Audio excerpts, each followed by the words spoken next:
Whoa, whoa, whoa, whoa, whoa, whoa. Hello, hello. It is I, she's Louise, and today we're playing some more Fatamoru. The house in Fatamorgana. How much longer is this freaking story? I don't know if I can take it anymore. Oh my gosh. Hurry up in it. I mean, I'm enjoying it, but... oh, the pacing though. By the way, Cheese Louise, 2D debut, August 28th, 2021. 6 p.m. PST, which is 9 p.m. EST, and I don't care about the other time zones. I mean, PST to UST is +9, I think. I don't know. See, the thing about that is to convert into not central, but Universal Standard Time. It changes it to the next day. It changes it to like either midnight or 1 a.m. So it's it made sense to do that when my streams were at 1 p.m. But now that they're at 6 p.m. or now they're at 7 p.m. They're 7 p.m. for me, even though I scheduled them to say 6 p.m. Doesn't make sense because then I have to start listing multiple dates, and oh my gosh, it gets so confusing. Anyway, be there or be square. Or, you know, if you can't make it, that's okay too. Anyway. I just bought 2 games today that I was very much looking forward to, but I can't freaking play them because I don't have time to play games outside of my stream time, and I can't replace my streams until I finish them. I mean, other streamers do that, but I don't want to. I don't want to be that guy who starts a new game every 3 weeks and never finishes anything. I want to finish my games. I want to know what happens in the end of this, which is why I want it to hurry up and be over.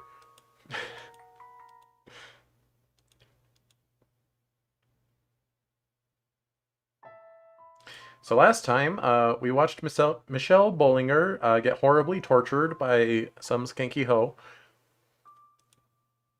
getting starved to death and such. We were just about the point where he is gonna break out of his room somehow, maybe, or his brothers are gonna bust him out. My money's on George. Oh yeah, we were just having a flashback. I don't know if this is still a flashback. I mean, the whole freaking game's a flashback, but you know what I mean. This is Michelle remembering the good old days before he was locked in his room being starved to death all the time. An outing, you say? Yep. Hop on a couple horses and head for the forest. We haven't done this in a while, so I figured why not? I see. Well, if Michelle is coming, I see no reason to say no. Oh, by the way, I'm multicasting, multi-streaming today. Expect crashes. But I decided I'm not going to let them bother me. I'm prepared for the tedium of stitching them back together, or to be pleasantly surprised by it actually working. Oh, but that's too good to be true. So, you know, expect crashes. I see. Well, if Michelle is coming, I see no reason to say no. Let's head off right away. Whoa, slow down there. Are you saying you wouldn't go if it was just me? It's Michelle or nothing? Of course, why on earth would I want to go horse riding alone with you? I'd rather drown myself. Well, that's not very nice. Even if he is your brother, you gotta be nice. Like gasp a la mode.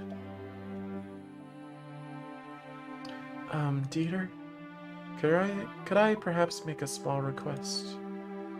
Go on, let's hear it. Do you mind if I hold the horse's reins? Oh, that's all? By all means. I'll be there behind you to make sure nothing happens, so you have at it. But do be warned, my horse is a bit temperamental. If you're not gentle, he'll start getting moody with you. Oh, by the way, I need to... YouTube chat's been really wonky lately. Let me just...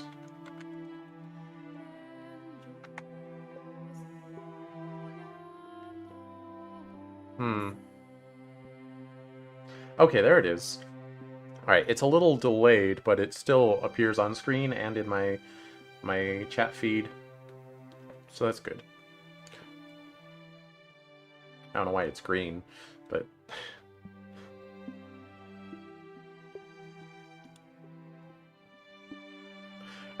I doubt that will be a problem for you, though, Michelle. I'll be careful. Bah. Hey, whoa, hey, whoa, hey, slow down, guys. Hey, whoa, wait. Haha, look at that, Michelle. George is fumbling around all the way back there.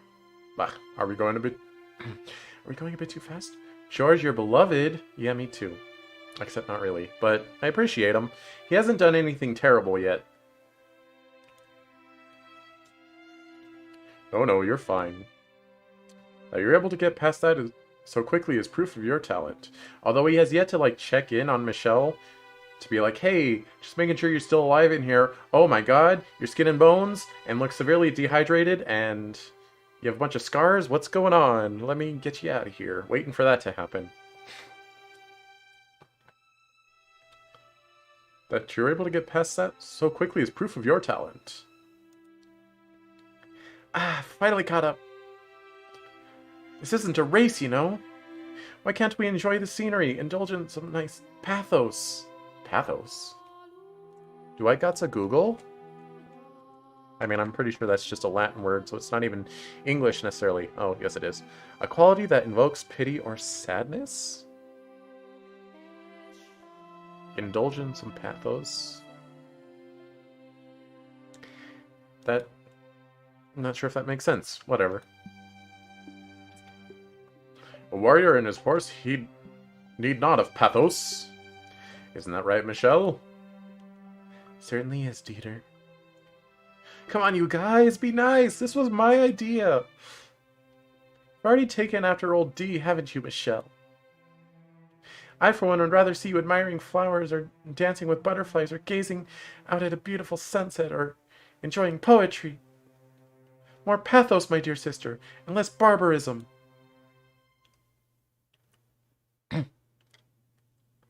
Longsword, suits of armor, and tales of heroic knights are so much more appealing, though.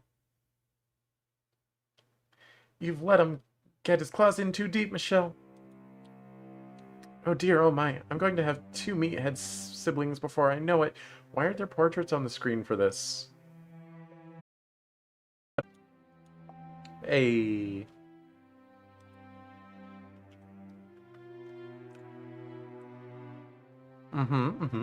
Crashing. We do be crashing, though.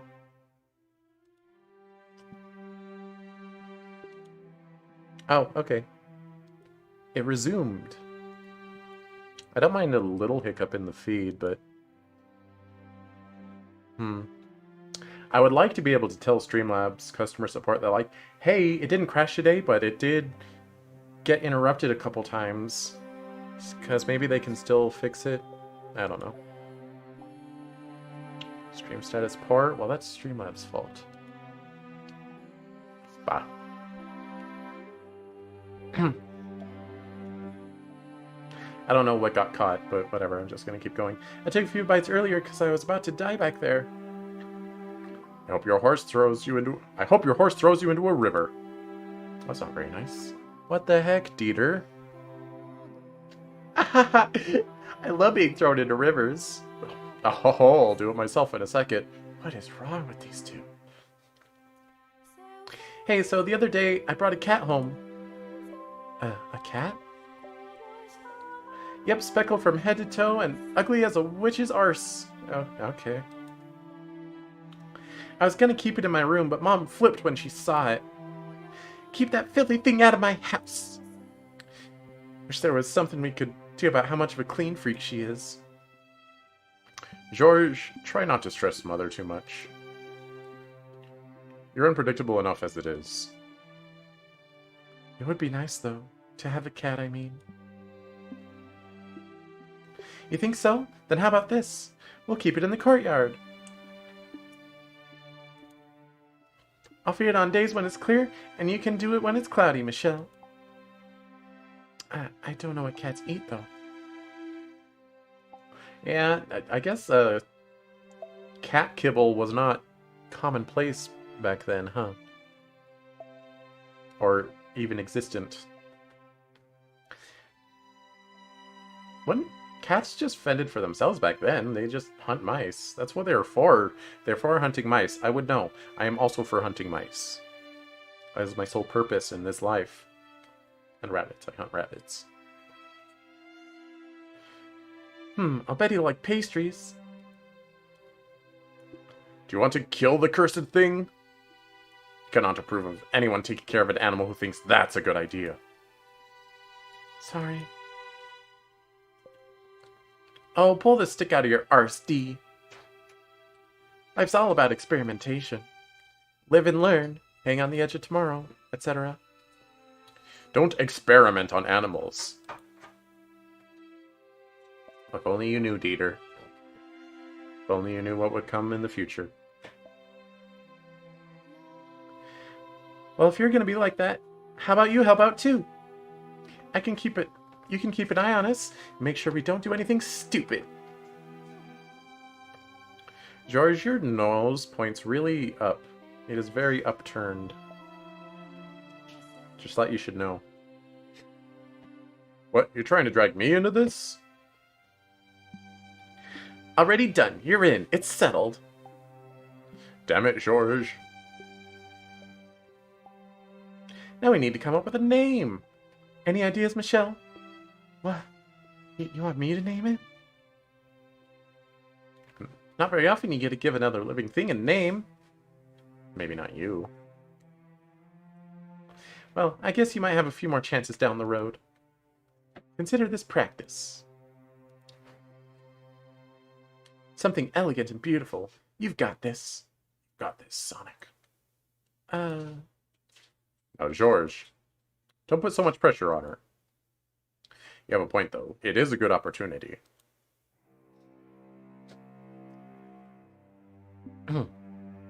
Don't stress too much about it, Michelle. Just choose something you like. You said the cat was speckled and ugly?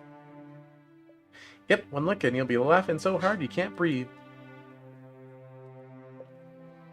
Alright then. Ugly speckles. Wow. Nice try, Michelle. You did your best. That's all we can ask from you.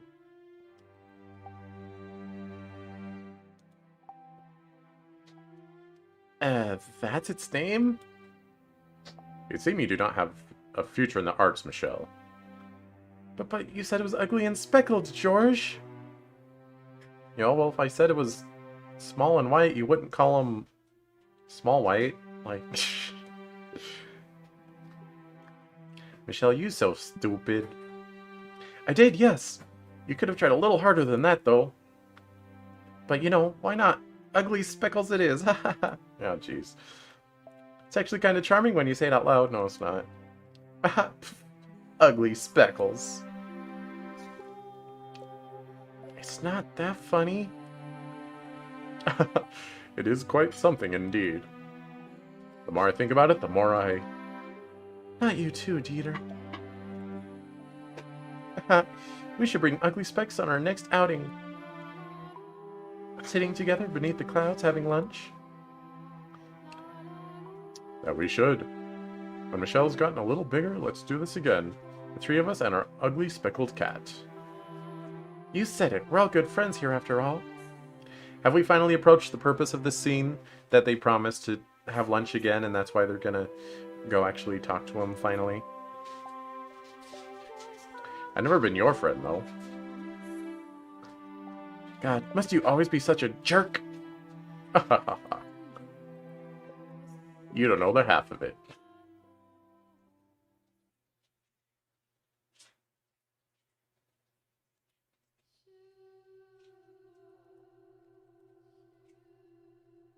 Stream status poor. YouTube. Calm down. Okay. Dieter, George, is Amy telling the truth? Do you really think I'm nothing but trouble? Do you think I've lost my mind? That I'm a demon child? Dieter, George, why do you not open this door for me and let me out? Because they don't know you're being tortured to death. Were the things I said that day really so heinous? Do you resent me too? Like Amy? Dieter, George, how do you think about me now? Is this body really so unusual? I need lip balm.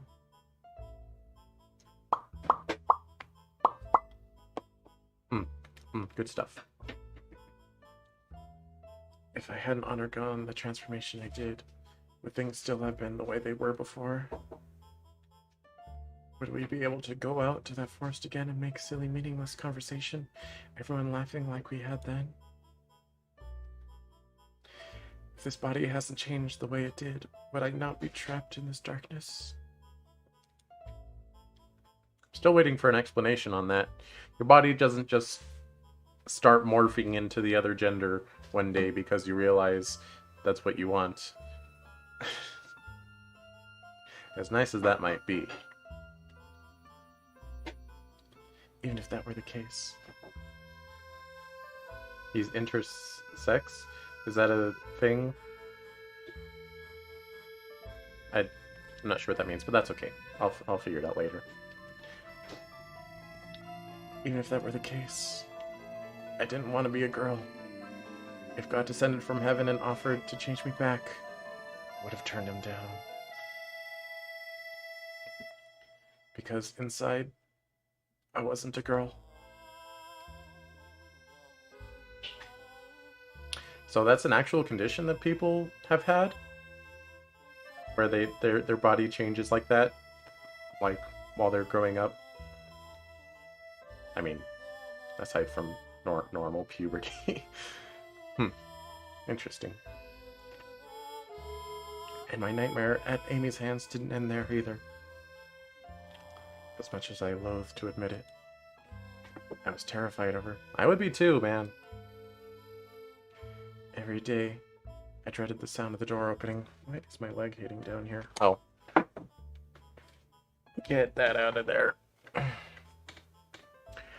That's no place for a sketchbook. That's where my knee needs to be. However, if I were to block the door off with furniture, I would lose my only remaining lifeline. I had no choice in the matter.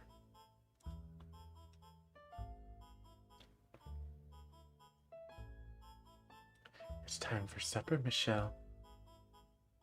I brought your favorite parsnips. Well, what the dogs didn't eat of them anyway.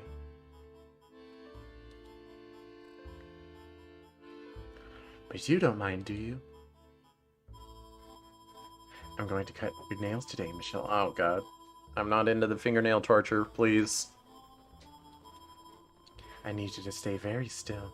You wouldn't want my hands to slip. So make sure you do. So to make sure you do, I'm tying you up. This way you can't accidentally move. Here's your water, Michelle. It's murky? Oh, heavens me. I must have fetched it from the wash basin by mistake. It's supper time, Michelle. I brought you parsnips again. Don't worry, the dogs didn't have any of these. They didn't seem to be interested in eating them raw. What, you don't want any? Then what am I going to do with these? You know, Michelle, you're such a disgrace. Cry for me, won't you? Beg for mercy. Look at you, all that pride. Gone out the window. It's hilarious, I tell you. I know I'm kind of giving Amy the same voice that I give Morgana. But for Morgana, I make this face. But I'm not doing it for Amy. Because I don't know. Morgana seems more committed to it. And I'm like more justified, question mark. Whereas Amy's just kind of a psychopath. She did everything imaginable to torture me, both physically and emotionally. To be honest, it was rather impressive, in a sick way, how she was able to come with so many different ways to torment me. And she knew precisely what caused me the most pain, my body, and the discrepancy between what I was and what I felt I was. She delighted me She delighted in telling me I wasn't male, and sometimes in showing me. Yeah. But I don't think I'd need to describe the things she did to me in any more detail. Oh, thanks, Michelle. Didn't realize you were aware of your narration. I could think of only one way to keep myself from breaking down. I completely stopped talking, stopped struggling. Then, one day, after about 6 months or so, jeez, she said with a disinterested sigh, "I'm done." And that was the last of it. By swallowing my pride and not resisting, I was able to escape from her grip. Once she was gone, the servants took over attending to me again. I was still imprisoned, but now there was serenity in my solitude. I didn't speak with anyone. I didn't make eye contact. I didn't do anything. I just lived.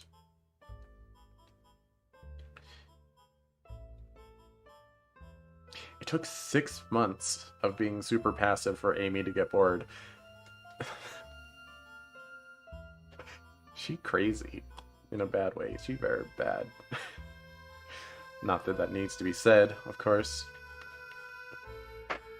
But even though I had peace, I still feared Amy having a change of heart. I trembled at the possibility that one day it might be her that opened the door.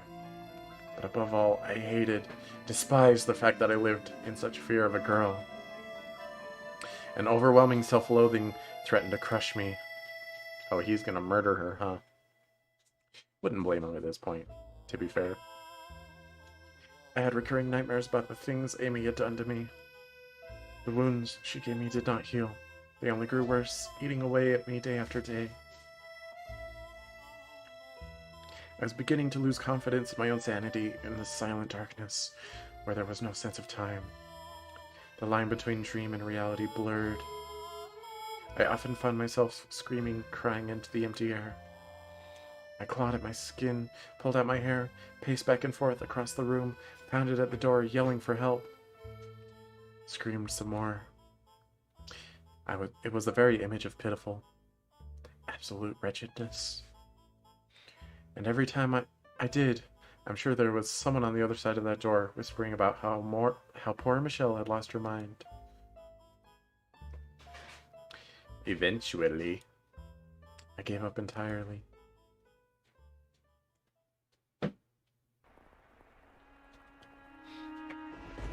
It was a stormy night in my 16th year. I had been confined for more than 2 years at that point. Heavy rain pounded against the windows like thousands of little spears. I was sitting quietly on my bed, unable to fall asleep, when suddenly there was a loud banging on the door. Both the raven... Oh, it's Dieter. Michelle, are you awake? Are you still alive? It's been 2 years since I last saw you. If you aren't, then hurry up and get awake. We've got big trouble. Right here in River City. Lower your damn voice. But... When I first heard my brother's voices after so long, I thought I was hallucinating. In 2 years... I mean, I'm surprised you haven't hallucinated them at some point before this. In 2 years, they had never once come for me, no matter how hard I pounded on the door, no matter how many times I called for them. After all that time, I didn't expect that to ever change. I had given up, assumed they had long since cast me aside. Unable to bring myself to say anything, I simply stared at the door. When there was another bam bam. And pebbles. Bad joke, jeez. The sound was half consumed by the crack of thunder, giving it an indescribably eerie quality. Please say something, Michelle. Seriously, there's no time. Grr. You can hear us in there, can't you? You're there behind the door, aren't you? Come on, just one word, Michelle. Bah. Is it really you, Dieter, George? Bah. I got so many little mini burps today. Probably because I drank a soda for the first time in a while. So it's all trying to mumble its way out of my stomach.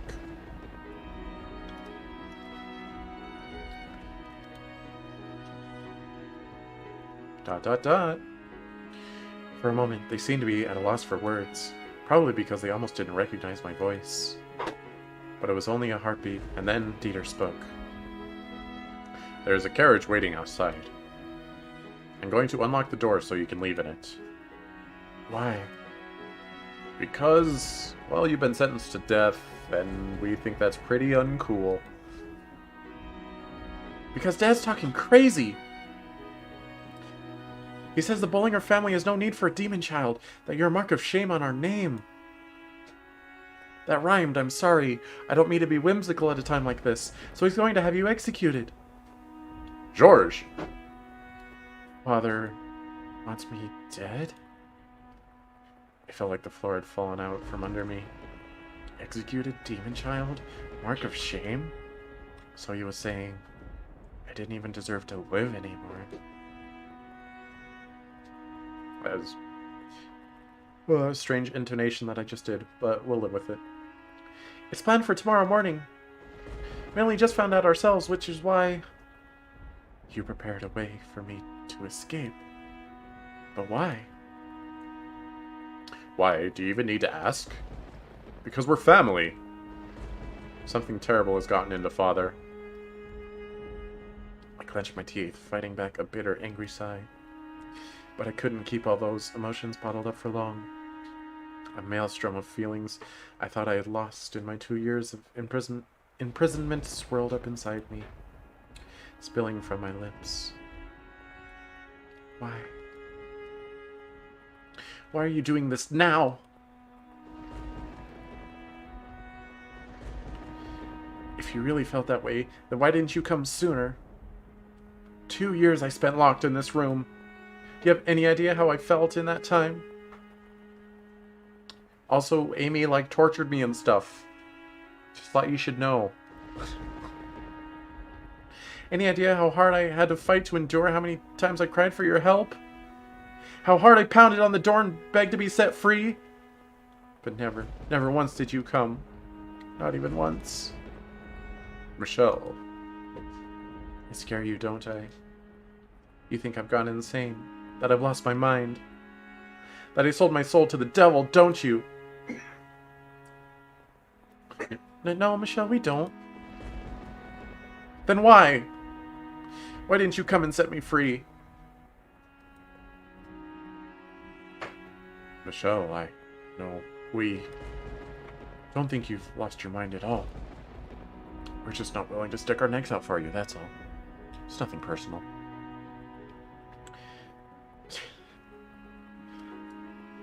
So you didn't want to see me then? You didn't want to face what I'd become? Tell me I'm wrong, Dieter, George. You left me here, abandoned me for 2 whole years, locked me away so you didn't have to see me. I'm sorry, I'm just, really busy with my art, and my wife, and, Lily Hops, how's it going? Green heart to you too. I've been getting a ton of commissions down at the court.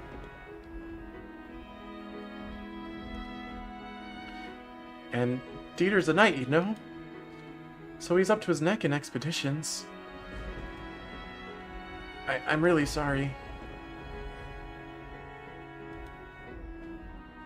As am I. I cannot say that you are wrong. After what happened, I wasn't sure how I was supposed to act around you, so I just didn't act around you at all. It was the perfect solution. I'm still not sure, even now. I knew I had to find the time to collect myself, but I kept putting it off, vainly hoping that time would take care of it all. And for that, I owe you an apology. But you need to understand.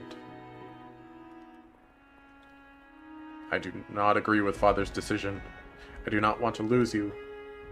I don't think you're a demon child. And George feels the same. Neither of us wants you dead. What he said, Michelle? There's not much time. We need to get you out of here. I bit down hard on my lower lip. Hard enough to draw blood. Was that, or start sobbing? I'd rather sob personally, but you know, that's just me. It's a little late for that. Michelle, if you don't get out of here, you're going to be killed. If I'm not an angel sent from heaven or a demon child, then what am I? A human? What on earth am I? What are you? You're a Bullinger. Or, I got those backwards. What are you? You're a Bullinger. You're our family. And that's all there is to it. I pray you can forgive me for averting my eyes for so long.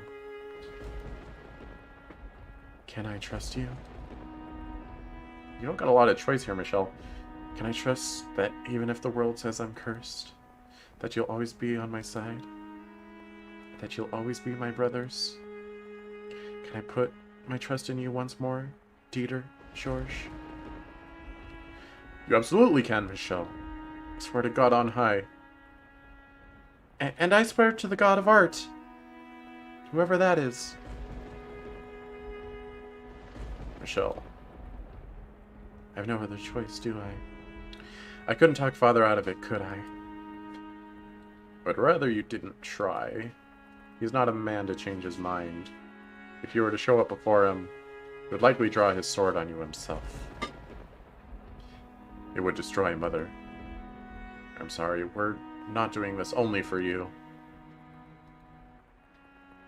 Okay, I'll go.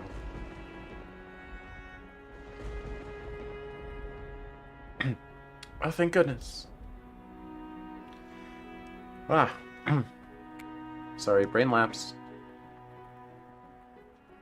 Ugh. The carriage will take you to a mansion, Michelle. It's a property Father purchased some time ago. But due to rumors about the house, it's abandoned. No one wants to buy it from him either, and that's unlikely to change. It's the ideal place to keep you out of sight. What kind of rumors? Well, no point in keeping it a secret. He has a right to know. Yo, look at George. Respecting pronouns. They say a witch lives there. A witch? I think it's all just made up, personally. I went to check the place out. And there was no one there. It was a little dreary, to be sure. I had hoped to have a better place arranged for you, but there wasn't enough time. This is only temporary, Michelle. It'll only be about 10, 20 years. I cannot say how long it will be. But Father will pass away eventually. And when he does, George will inherit the estate. And that will mean you can return. So I ask that you hold out until that time. If I don't leave, I'm going to be executed. So send me anywhere. I won't complain. That's the spirit. I'm glad to hear you say that. I will talk to Father and ensure he does not suspect anything. We'll make sure that this works. Don't you worry. I found a typo! I found a typo in this game! Missing an S.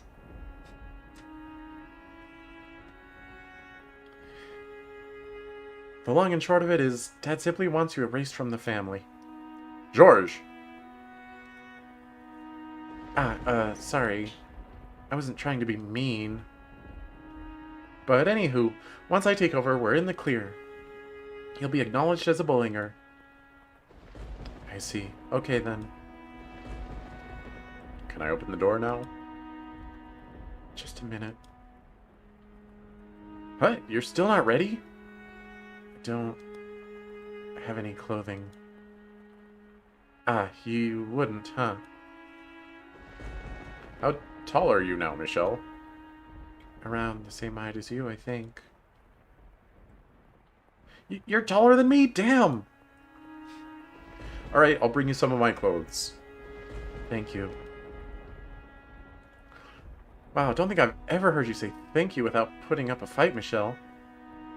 That's not true, I don't think. Ha ha ha. I'll be back soon. Get what you need together. Alright. Alright, got some momentum going. I wasn't sure how long I could endure.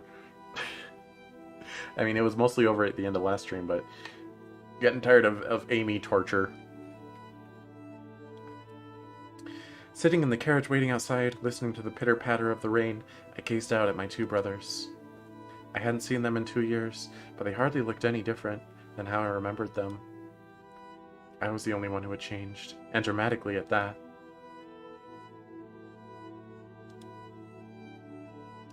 I'm curious why Door 6 has a completely different portrait style than the whole rest of the game.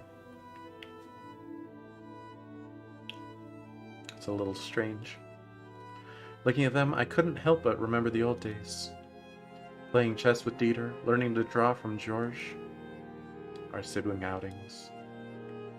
However, the ominous sounds of thunder crashing in the distance drowned out those memories.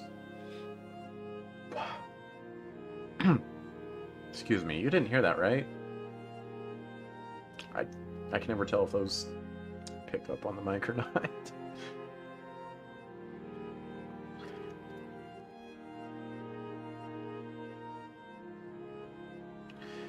The mansion is several days' travel from here. Hopefully the carriage isn't too uncomfortable. I will send a package with any supplies you need once a month. Food, clothing, and something to pass the time. If there's anything you want, Michelle, just tell me. Now, or you can have a servant pass a message to me. I can't think of... Actually, wait, I can think of one thing. I would like a chess set. Alright, I'll have one made. I'd rather have yours, Dieter. Well, I didn't bring it with me. Gosh dang it. Would that be possible? Are you sure you want that beaten old thing? Yes, I want that one. Alright then, I'll include it in the first delivery. I'll send you something too, Michelle. Anything you want, just tell me.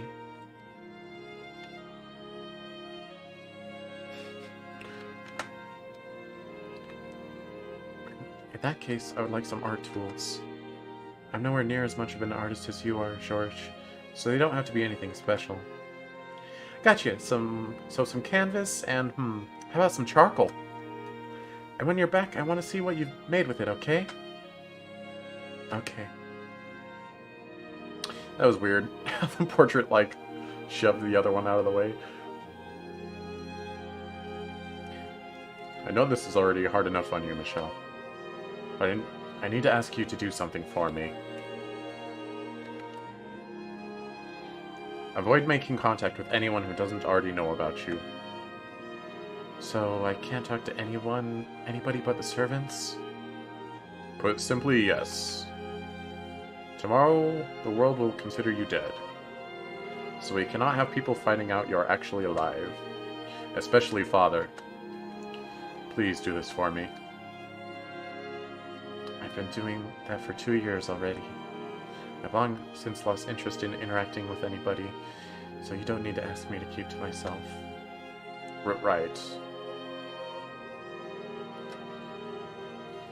Does anyone else know I am alive? Yes, Mother knows. In fact, this was her idea. It was? She loves you, Michelle. She really does. Mom just, is having a little trouble facing the truth. She's a boomer. She doesn't understand the problems you're going through. Sorry.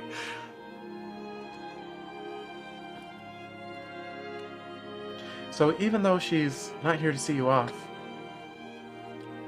I guarantee you she doesn't want to see you dead. She wants to have you in her life again.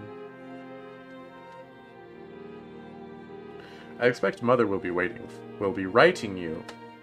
So please, take the time to write her back. She's a troubled woman, but her love for you is true and unwavering. Yeah, it sure is unwavering. It's so unwavering that when she gets a letter that's like, Mom, I'm seriously a boy now, then she'll freak out and send soldiers to come kill you. That's how unwavering she is. Will you do that?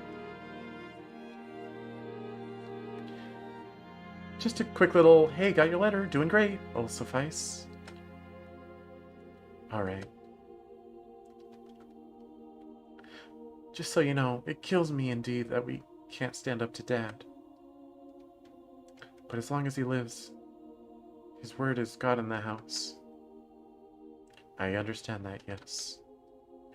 Well, you never know, he could be gone quicker than you expect. A week from now, and bam, he's dead at Dee's social life. Is there not an ounce of respect in your body? Oh, give me a break. I'm upset. And making inappropriate jokes is how I deal with being upset. He's gone way too far. And once he's dragged his arse off to the great beyond, anything goes. Surprised Michelle was alive. Yeah, I suppose. Until then, we'll take care of things here. Tomorrow's gonna be the performance of our lives. Crying like a couple of big babies and laughing our tails off inside. You'll forgive me if I have trouble trusting that loose tongue of yours. I was about to say I feel like Georges is probably better at keeping a secret, but then I remembered the secret that Dieter was keeping earlier. So, never mind. Psh, I'm not stupid. I know this is important. Not even Amy will suspect a thing. Amy. Yeah, not even she can know. It's gonna crush her, I'm sure, but the less people who know, the better. Wow, she actually kept up her act of, oh, Michelle's so dear to me. Uh-oh. Michelle, try not to overreact here. You're gonna cause problems for yourself. When Georges said her name, my whole body went shamefully cold. It had been a year and a half since the hell she'd put me through, but every last detail of it remained carved into my mind and body. There was no way she would be even slightly sad about my death. She might act it, but she would almost certainly be elated by the news. It seemed Georges had still yet to see what lay beneath that woman's mask. I know you two were close. Ugh. Huh? Are you worried about how this might affect her? What? She cared for you for about 6 months, didn't she? When you wouldn't let the servants in? What? Michelle, I know this is upsetting to hear, but... From what I hear, you got real close to dying in there. You wouldn't even eat unless she was there. Who the hell told you that? Michelle, calm thoughts. What? Is that not what happened? Did something happen between you two, Michelle? Amy didn't do a damn... Never mind. I mean, it might be wise to explain it, but just explain it calmly. I can't tell them. I can't put what I went through into words. It'll only worsen my shame. Especially not in front of my brothers.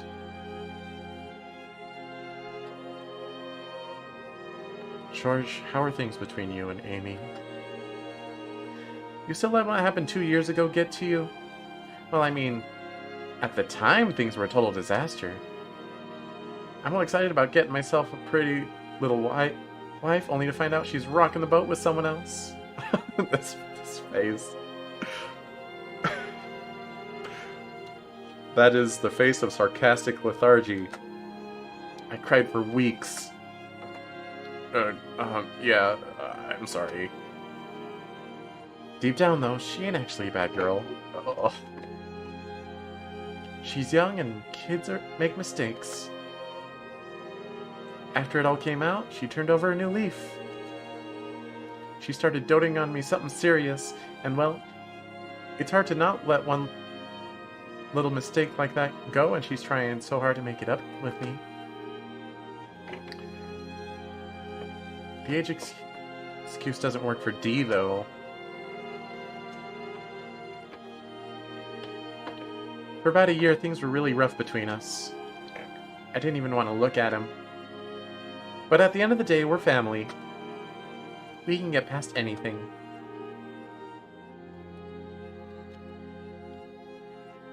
Besides, because you let the cat out of the bag, that gave me something to hold over D.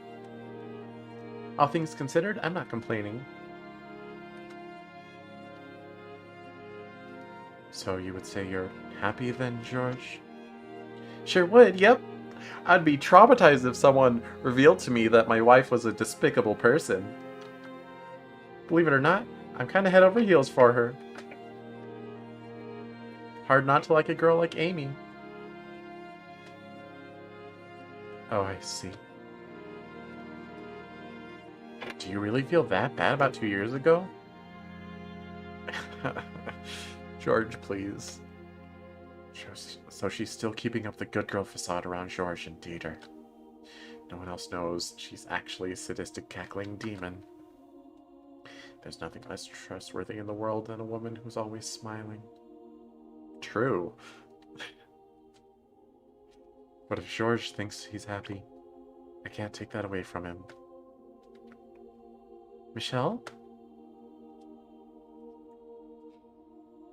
Oh, right, yes. I do feel guilty about the way I lost control of my emotions and took it out on you guys. It happens to everyone. In fact, you could stand to do a little more shouting and fussing. Then you could, because I have underdeveloped social skills. You heard that? You've got one hell of a nasty streak, huh, D? I'm surprised he even remembers what he's talking about.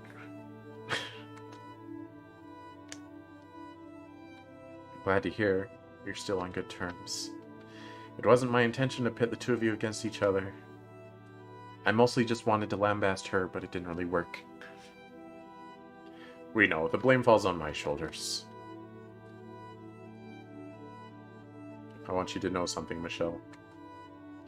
Though your transformation was too much for Mother and Father to accept, with enough time, everything will go back to the way it was before, just like it did for myself and George. None of this is your fault. It was all unfortunate timing. God's a little bit of a jerk, too. Try not to forget, I am a knight, George. Which means I believe in God, I guess. Yeah, knights served the church or something. In these times. In time? In time. In time. In time. Speaking of which, we don't have much time left. I'm going to tell the coachman to set off, okay? Dieter. Yes? Tell me the truth. Will the three of us ever meet again? Why would you ever ask that? Of course we will. We'll come visit you so often, you won't feel lonely at all, I promise. You have my word. I'm Dieter. Not a chance I'm letting this be our last family get-together. One last question, then. Yes? Am I your brother?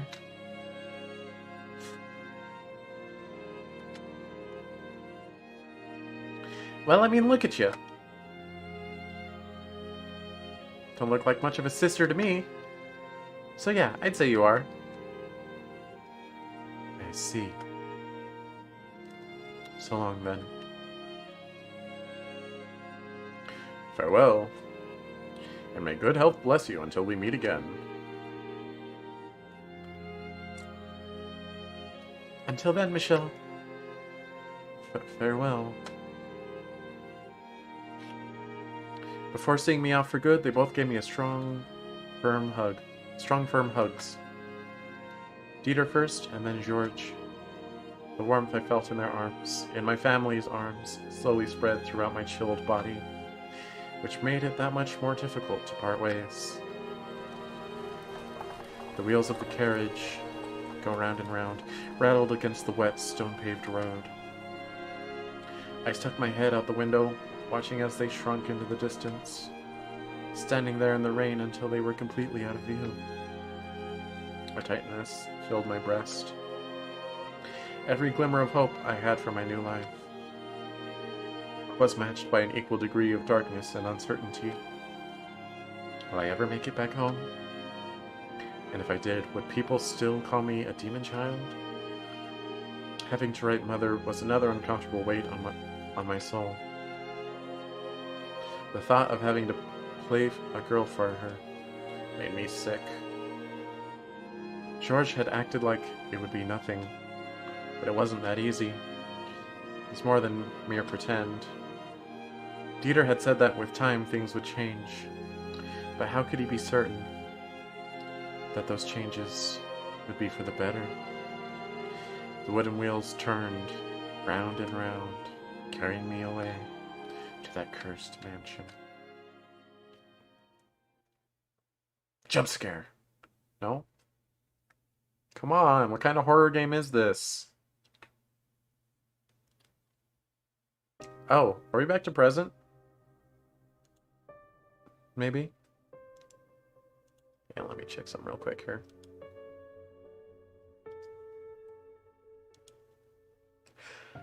Okay, I'm gonna statue mode real quick alike, but I won't be gone long enough to warrant a BRB screen. I'm still here, just it's not moving. And I'm gonna throw my voice so I sound farther away. That's crazy.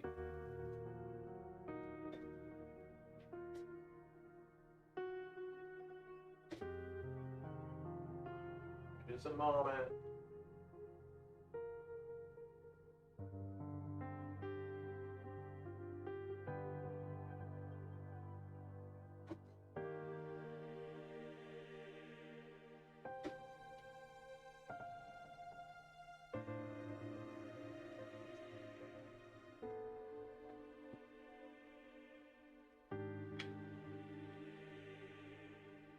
Boo.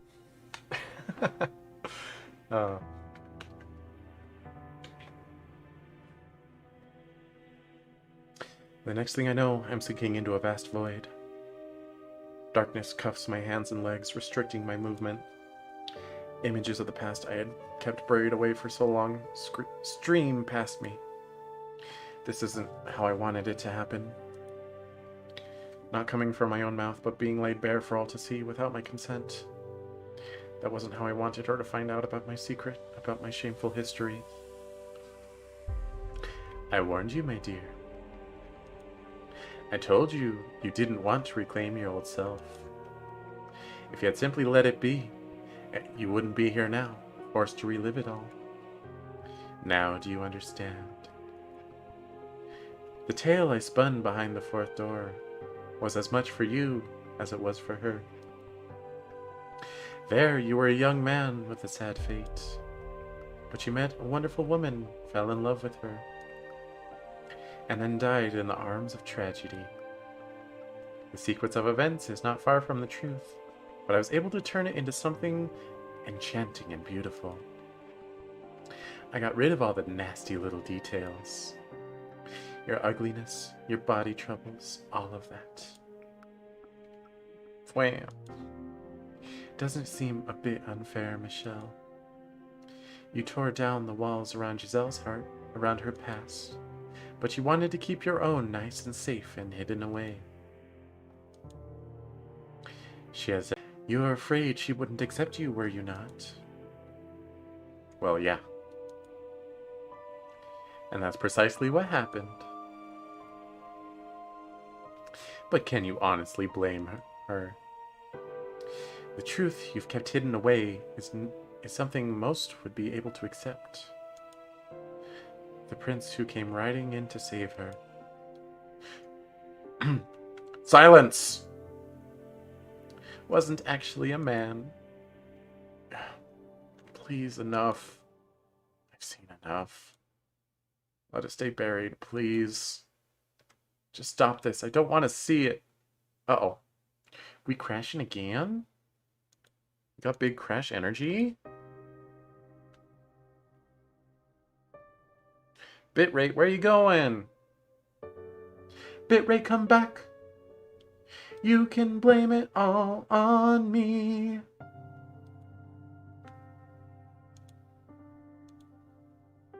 Okay, there it is. I don't know if the stream's getting more far behind every time that happens. Let me test. Shake my head, shake my head.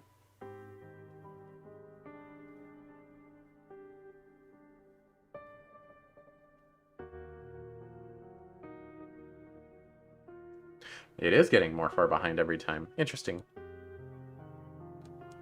So I guess it pushes through what was streamed while it was not connected. Interesting. Okay. and YouTube isn't disconnecting into the separate streams, so that's good.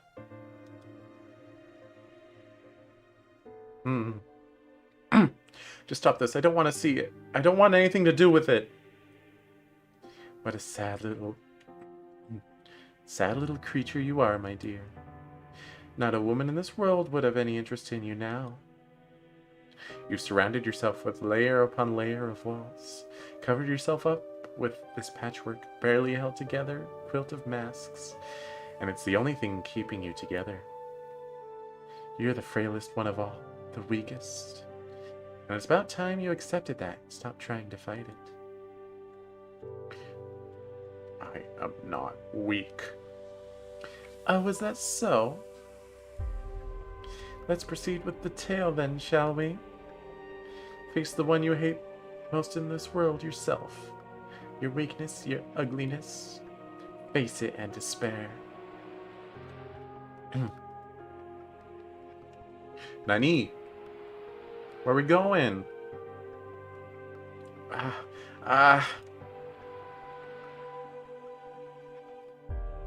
No, don't.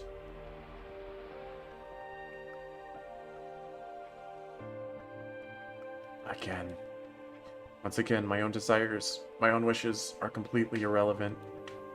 The past sprawls out before me once more. And the witch is exactly right. I despise the man I was then, teeming with vain hope and foolish dreams. I'd rather pretend that part of me never existed. But I have no choice. I'm dragged back to the life I once lived. My pleas for mercy, fading into dark nothingness. Is Door 6 really not done yet? What's gonna happen in the mansion? I couldn't remember how long it had been since the capital had disappeared into the distance, but I'd been on the road for some time now. We'd long since left paved roads behind. The carriage rocked back and forth as it proceeded down the rough dirt path. For hours I stared through the window at as unfamiliar scenery flowed past. Eventually, a fog settled over the area, making it difficult to discern night from day. We made our way through dark, dense woods, and beyond them, like the world fading into view after a dream, a mansion appeared before us.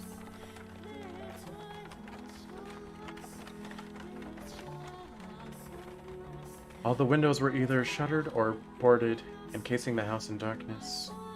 In a way, it felt like all I had done was move from one prison to a much larger one. Briefly, I thought they had possibly been sealed to keep anyone from seeing me inside, but my coming here was a very recent development. More likely, the house had been in this condition when it was initially purchased. Quite the piece of property my father had found himself with. I wondered if he had been swindled by its previous owner. It was a gloomy, uninviting place, but it didn't appear to be in disrepair. The coachman left my luggage outside the door, gave me an empty farewell, and got on the floor. I was entirely alone. I spent some time just staring out at the forest, but naturally there was nothing of interest to be found here. Miss Lyrics Lady, you're getting a little obnoxious. Turn it down a little bit, huh?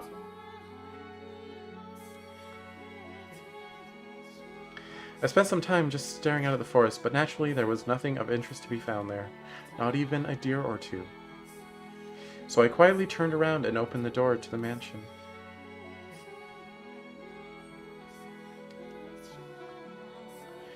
It's certainly dark. I could barely even see my own feet. Briefly, I considered trying to unshutter a window or two, but ended up deciding against it. The less inviting the place looked, the easier it would be for me to avoid contact with the outside world, as Dieter had recommended. Standing there in the darkness for several minutes, my eyes gradually grew accustomed to the lack of light. While it was hardly ideal, it was sufficient to take a look around the house.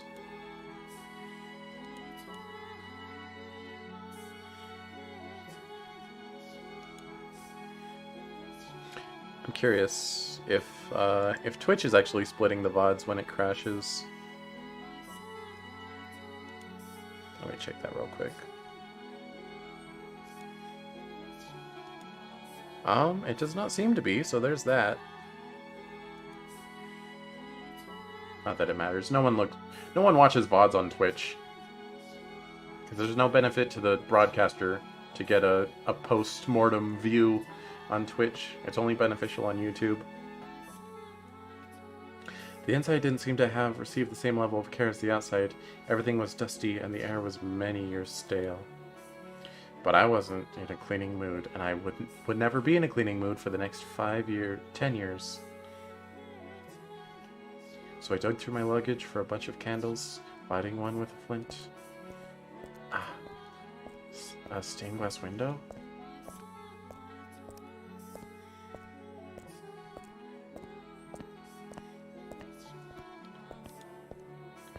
Examining the large room I found myself in, I came across a stained glass window depicting an angel. The archangel after whom I had been named looked solemnly down upon me. Quite the joke.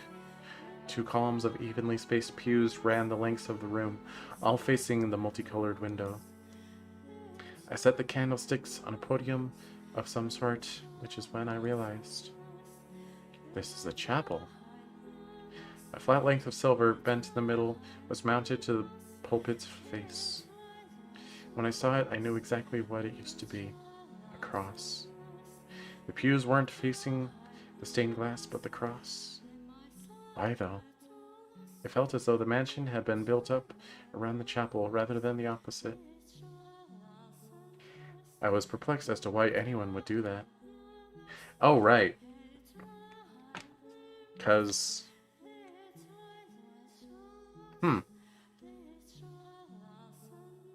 Was that explained in Morgana's story? I know this is the same chapel, but I can't remember if the mansion got built around the chapel in Morgana's story or not.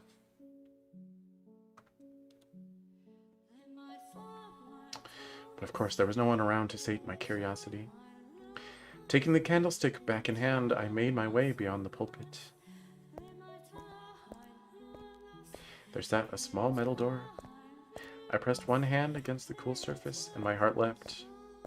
It was abnormally cold. Though the door itself seemed perfectly normal, an inexplicable anxiety spread through me. It was a very unusual sensation. My instincts told me I should stay far, far away, and my heart told me it was my duty to see what lay beyond. Oh, right. I forgot that Michelle still hasn't met Morgana. That's what's going to happen in the mansion. What am I going to find back there? After a few moments' hesitation, I decided to act in opposition to my instincts. That's some strange phrasing. Also, don't listen to that crumpling. I'm just grabbing a cough drop. Oh. Nom nom. A few moments hesitation, I decided to act. Yeah, I already did. I already read that.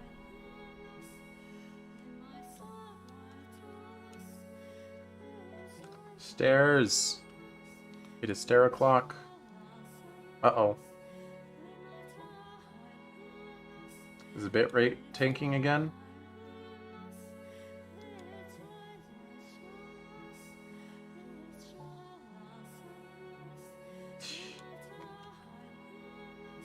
Is it gonna crash? Is it finally gonna do it?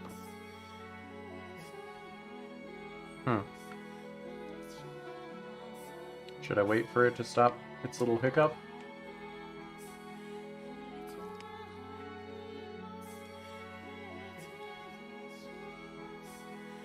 See, all the numbers in Streamlabs are good. I'm getting repeated ping failures in my little ping box. Okay, there it goes. It's back up. Stream is getting more and more delayed, but that's okay. It's not like I'm currently interacting with chat very much anyway, so... And that sounded more passive-aggressive than I meant, but it's still a fact. I was looking at the long spiral staircase. The wooden stairs stretched so high I couldn't tell where they ended. An observation tower, perhaps? As if being pushed forward by some inhuman force, I mounted the staircase. By the third or fourth loop, a soft light began peeking into the tower through regularly spaced rectangular openings in the stone walls. It's my favorite kind of opening!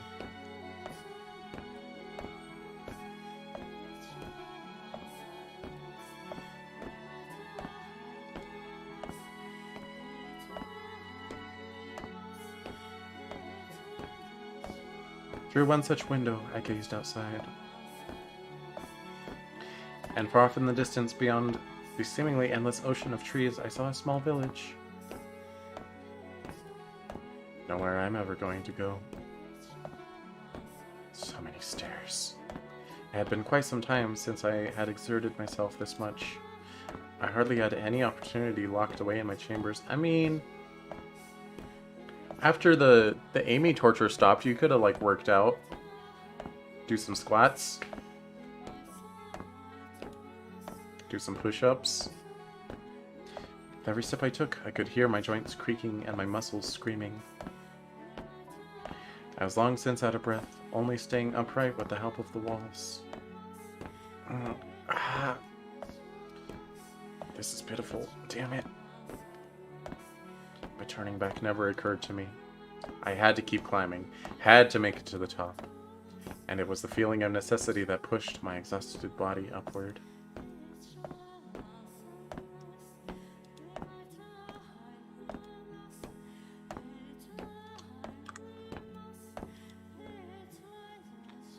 By the time I reached the top, I was practically gasping for air. Sweat streamed down my forehead. I wiped it aside, turning my gaze toward yet another door. But unlike the first... What on earth? Tangled rope covered the surface. Layers upon layers of it, making its intent abundantly clear: nothing shall come in or out. It didn't look like it had been put there recently either, as much of it was rotted through. Out of curiosity, I grabbed at the coil and yanked. The rope snapped in several places, chunks falling limply to the floor. That wasn't enough to allow the door to open, though. People only seal doors like this for a reason. Largely because they didn't want or couldn't allow others to see what hid behind them. Like what they did to me. For a few moments, I felt as though I was looking down at myself from outside my body.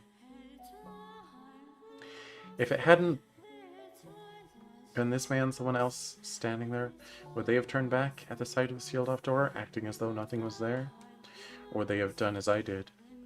I ground my teeth, a mix of annoyance and bitterness rushing through me. But I did not hesitate. I held the flame of a candle up to the wall of rope, careful not to set carefully not to set the whole thing ablaze, slowly, carefully burning through them one by one. It was repetitive and time-consuming, but I persisted, wiping away sheets of sweat before it streamed into my eyes. The sun was well on its way down before I finally managed to expose the door.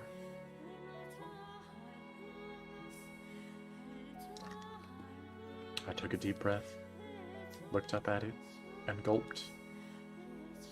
There was something indescribably chilling about the door, and then I pushed it open.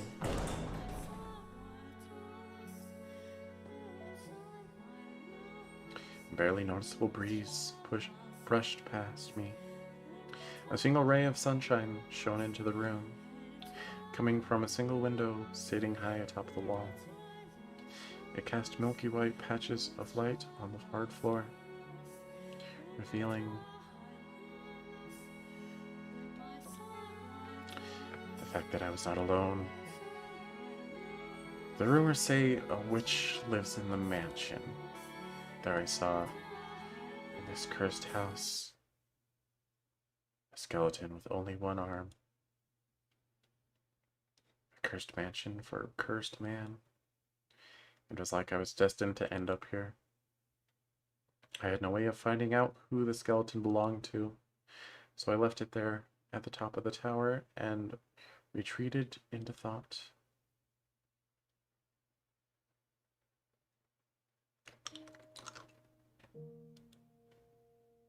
I wondered to myself, how had the one-armed person died? Was it perhaps by blood loss from losing an arm? Hard to say. I mean, that's not how it was, but that's what I would assume. How had they felt locked in that room? Although I suppose you might expect to still see the other arm nearby? Maybe? I don't know. How had they felt locked in that room? Staring up at the sole window, so far out of reach. About the only thing they would have seen in the sky was the sky and the occasional bird. Hey, at least they have birds going for them. Music can come back up now, since someone's not trying to sing over the top of me. Had they yearned for more light, or had they come to despise the tiny patch of it that trickled into the room? Had they been some sort of wicked criminal imprisoned for wrongdoing?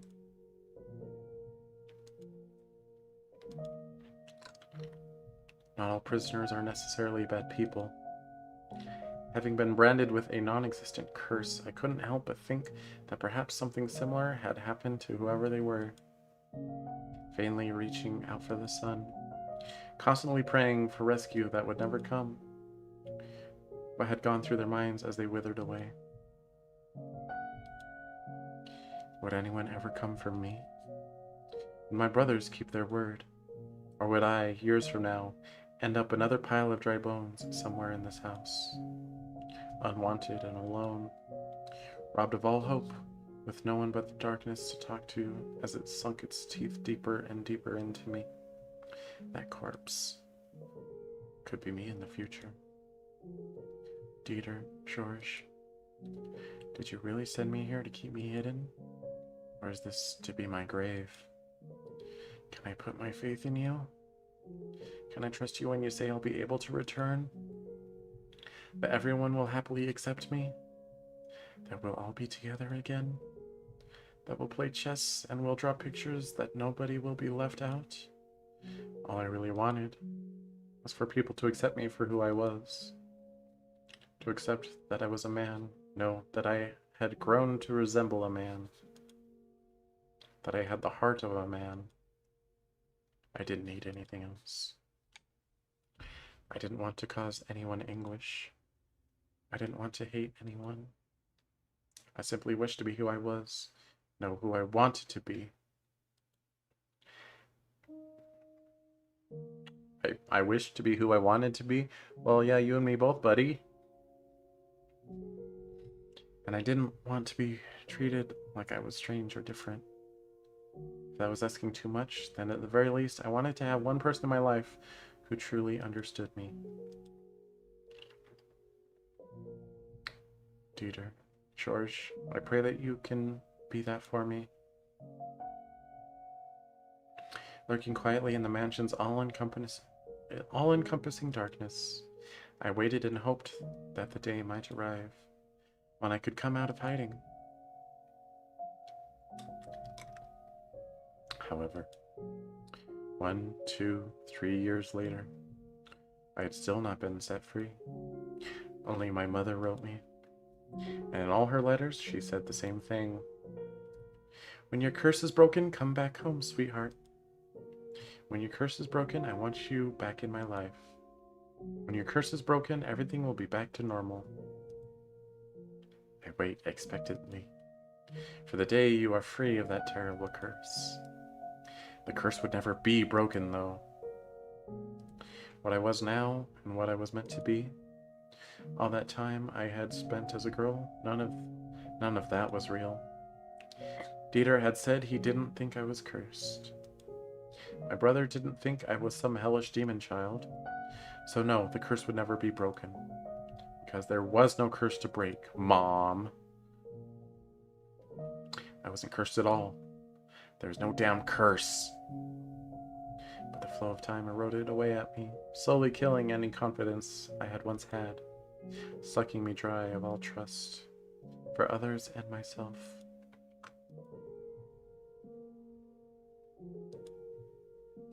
With enough time, I started to question my own beliefs about what I was, started thinking that perhaps I was cursed. Much like I had at the Bullinger estate, the servant who came by every month did his best to avoid making eye contact. But beyond just bringing me food, he was also checking in on me and making sure I didn't attempt to run away. And every month, he probably went back and told Mother the same thing, that my curse still had not been broken.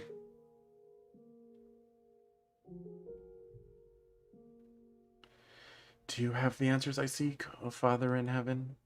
If you do, I ask you to guide me, to please tell me what I am, if I truly am cursed, and perhaps you could tell me how much my soul weighs too.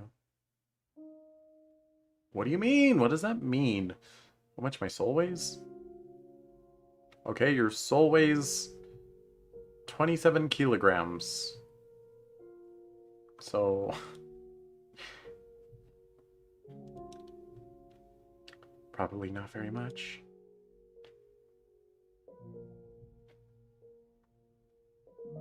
I spent enough time alone in the dark mansion to drive anyone mad. The more time that passed, the more I grew to question myself, my worth as a human being. And whenever the self-doubt and loathing became too much to take, I trekked up to the top of the observation tower to see the light. Sitting there on the hard floor, I would place my hand on the skeleton's leg, its shoulder, its hand. From the size of the bones, whoever it was appeared to have still been young and their life withered away. Poor child. Even I feel blessed compared to you. Oh, how miserable it must have been locked away up in this tower, to have your arm mercilessly severed. You have my pity, though. I alone shall mourn your death, and I alone shall take comfort in your presence. You poor, poor child. By pretending to pity someone who had it worse than me, I was able to feel somewhat better about myself. Because if I was in a position to pity someone else, then conversely, I wasn't in a position to be pitied. Not really true, but I get it. Vainly, foolishly, trying to convince myself of a lie. I spent hours, days alone in the tower, holding the dry bones in my arms. Holding the Koopa in my arms. I don't know. Now there was a sight to lend credence to my alleged madness. True, actually.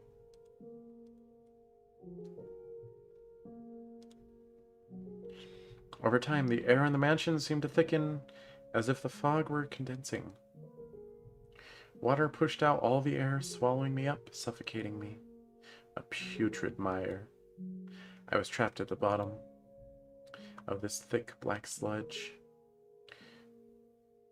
Soon I lost track of the passage of time, my only landmarks being the dates on Mother's letters. Before I knew it, 8 years had passed. In the blink of an eye, like a flash. What the hell is this? I hadn't heard my own voice in so long I had almost forgotten what it sounded like. There was a delivery that day, but it wasn't the usual package. The servant was instead carrying a large rectangular object draped in cloth. Shoving that into my hands, he said, "The regular supplies will be here in a couple days," and then ran off. Presumably he was afraid to spend any more time than necessary with the cursed man. But I didn't bother to say anything about it. I knew it was a waste of breath, and I was not inclined to hold it against him if he didn't want to look me in the eye to exchange words. All I could reasonably do was sit back and bear it. As long as I kept my mouth shut, the man could do his job in peace. By the candlelight, I began unwrapping the package the servant had delivered. From within, a sheet of parchment fell to the floor, and inside the package was a painting. Just looking at it, I couldn't tell what it was, aside from the fact that it was a portrait of a woman. I knew those brush strokes, though. They were very distinctly George's. The woman depicted had white hair. White hair. There was a flash. A fresh jolt of the pain that had nearly faded away. The half-dozen needles piercing my chest. So much blood had spilled from those gouges I had long since lost any sensation of pain, but now it was back. No, George, you didn't. My whole body froze. The blood in my veins came to a halt. I couldn't breathe. I was drowning in a pool of imaginary water. I crouched down to pick up the sheet of parchment. It was a letter in Mother's handwriting. The first line read, as it did in all her correspondence, "My beloved daughter Michelle, every day I pray that your curse might be broken. But lately I have come to think that perhaps the reason you remain cursed is because you have forgotten what you were supposed to be. So long you have spent in that accursed form. It is little surprise you would lose sight of yourself. How can you return to your true self if you do not even remember what that is? So I asked George to paint you a picture, hoping it might help you break free from your curse. You're a beautiful young woman, my dear Michelle. I presume you have already seen the painting. It's lovely, wouldn't you agree? That flowing white hair, and skin like glass, those deep, enchanting red eyes, those slender fingers and modest feminine frame, those soft lips. It is not you when you were younger, though. Instead, I had him imagine what you would look like now. That is what you will look like when your curse is broken. Isn't that wonderful? Imagine it.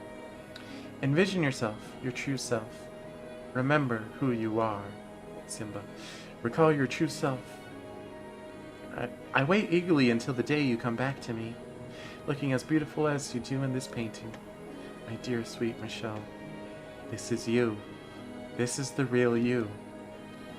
You're beautiful, my little girl, and I love you dearly. That awful fuss all those years ago, we can pretend none of that ever happened. Forget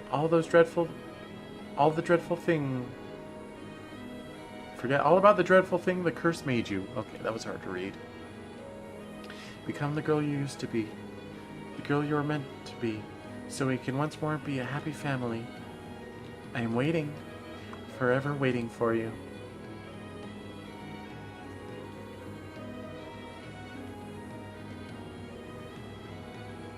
I'm gonna tear this up and then put it in my bedroom, so I have to look at it pretty often. The letter ended there, leaving me with the woman in the painting staring back at me, her eyes seeming to insist that I was not me. and I was nothing more than a fraud. Laughing at me, scoffing at me for ever thinking I was anything but female, mocking me for stubbornly insisting I wanted to be a man. The pain in my chest swelled, spilling from my mouth in grunts and moans. Nerd. And then... Gah! Sorry. I don't really feel like screaming right now. I screamed from the bottom of my lungs. Not the top, the bottom. I'm screaming from the bottom because I'm a man. Why? I yanked at my hair. Why, George? I slammed the painting against the floor. Oh, we do be crashing, though. But it should resume and just be delayed. I realize I hemorrhage what viewers I have every time the stream crashes like this. But we're going to bear with it for today. And probably tomorrow, too. Because I don't even have viewers in my Tales of Xillia streams, so there's literally no detriment to it. My apologies, though, for those of you trying to listen and enjoy A House in Fata Morgana. This is just something I have to do. I have to deal with these crashes. But I'm going to keep talking until it resumes. Oh, okay, it has resumed. I just have to refresh Twitch. There we go. You said I could believe you. You swore to the god of art. So why would you do this to me? You said yourself you didn't think I was cursed. Michelle, clearly it was your mom insisting that he do it, and he's like, oh, well, I gotta keep mama happy. It's not George denying your... whatever. He's upset. You acknowledge me as your brother. You know this isn't me, so why? Why would you make this? I've been waiting for so long to put my trust in you and Dieter. I trusted you. I believed you would always support me. Was that all a lie? Deep down you really think I'm cursed just like Mother. And that's why you haven't written to me. Why you haven't answered any of my letters. I mean, to be fair, if it's been years and years and you haven't visited or written a letter, I understand the resentment. So, you go off, Michelle. Where did my faith get me? Oh, and if you're writing them and they're not even replying, yeah... Screw you, brothers. What the heck? Why did you even help me escape? Was it all for show? Was my execution just a lie? An excuse for you to send me somewhere far away? Well, was it? Tell me, Georges. Tell me the truth. What about you, Dieter? Where do you stand? No, this isn't real. My voice was getting hoarse. I didn't have the strength to hold it in, and everything came spilling out of me, squeezing out by the phantom water. Did I read that right? Squeezed out by the phantom water. My brain doesn't comprehend that, but that's okay. And the white-haired girl in the painting just stared back at me, smiling. I bit down on my lip as hard as I could. A metallic taste spread through my mouth, drops of blood trickling to the floor. Pulling the knife I used to open the monthly deliveries from my waistband. I lifted it high into the air, gathered what remained of my strength. This isn't me! And slashed the woman's face with it. This isn't me! This isn't me! I am not this woman! I am a man! Carved into it. This is not how I look! With everything I had. Don't try to erase who I really am. Don't call me repulsive. Don't say I'm an abomination. I tore into it with a smile, contempt surging from every slash. This woman isn't real. I wanted to curse the whole damned world. Every last thing, this wretched mire that had become my life. My brothers for happily going about their lives as I suffered here in the darkness. My delusional mother for refusing to acknowledge who I was. My father for trying to have me killed. Amy for making me realize I was a man, and then for torturing me for coming out about it. Everyone. I didn't care anymore. I wanted everyone who had ever wronged me to suffer the same way I had. I can make that happen. Nani? A voice rang out. I can curse them for you, my dear. It was a woman's voice, muffled like there were several walls between me and her. Who's there? I swiped up my candlestick, thrusting it forward to the sides behind me. But there was no one else around. Give it a little thought. It's not that difficult. And when you figure it out, come to me. I have been waiting for so long for someone like you. Someone with such hatred for the world. How am I supposed to know who you are? How could you not, my dear? You visited me so many times. Held me in your arms, whispered poor child into my ear again and again. What? No, that's not possible. Ah, I see. I finally truly lost my mind. If that's what you wish to believe, that's your choice. But the way I see it, if you had truly lost your mind, you wouldn't be in so much pain. The voice, still muffled and unclear, seemed to be coming from somewhere far away and very close by at the same time. Find your way to me and open the door once more.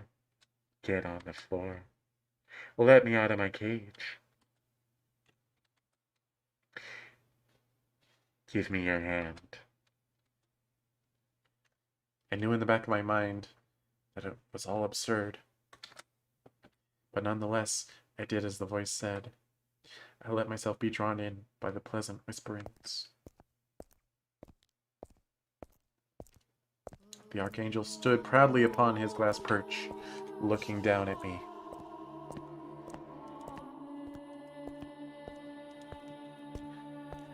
His gaze almost seemed judgmental. But I marched for the tower, unconcerned. For so long I have been waiting for the day I would be rid of this darkness. For the day someone would truly set me free. When you arrived at this house, I felt the hands of fate at work. That you were led here, that you were meant to come to this place. You've been through so much to get here. I know your pain. I know how it feels to be locked up, to be tortured and used for others' gain. You're the only one to ever have pity for me, and I shall be the only one to have compassion for you. You're the only one to stay at my side, and I shall do the same for you. You can give me life again. You can resurrect me.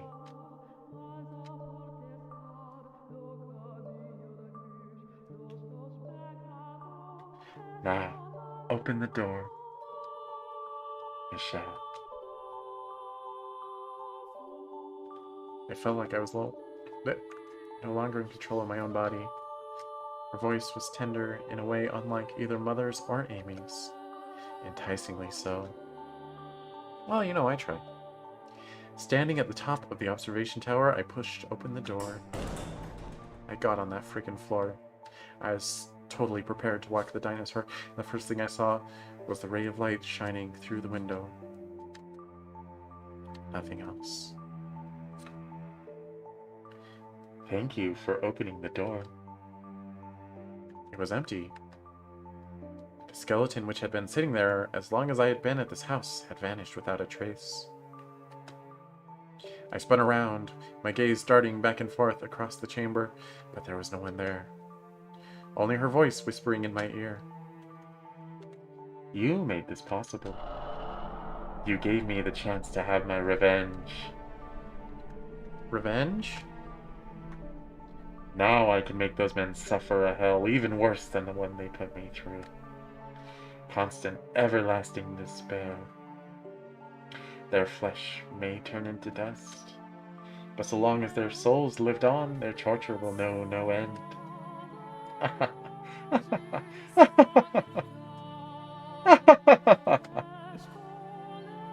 The tenderness in her voice crumbled away, leaving only a raw loathing behind. She then let out a half-muffled cackle. "Who are you?" "Oh, you poor dear. They locked you up here without telling you whose house it was? You sad, pathetic thing. Though that's exactly the kind of person I need."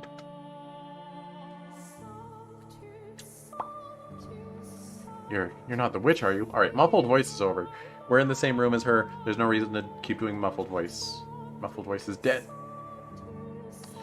You're not the witch, are you? That I am.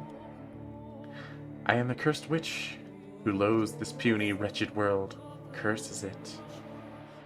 And my name is Morgana. Dun dun dun! Who could have seen this coming? Oh my goodness. Morgana. I assumed the witch was nothing but a legend, a tale. If you don't believe me, I would be happy to show you. Let's see. I could place a curse on someone you have a grudge against. Drag them down into the dark abyss. You are the one who granted me freedom after all. Sympathized with me. Pitied me. Appreciated me. You happily embraced my filthy corpse. And for that, I will grant you your wish. Wishes can come true, Michelle. Much the same way I was able to come back to life. If you remain steadfast in your desires, they will become reality.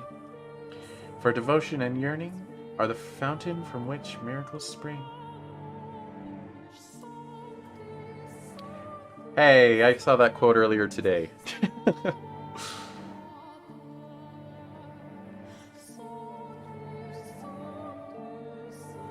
I mean, it's a nice sounding quote.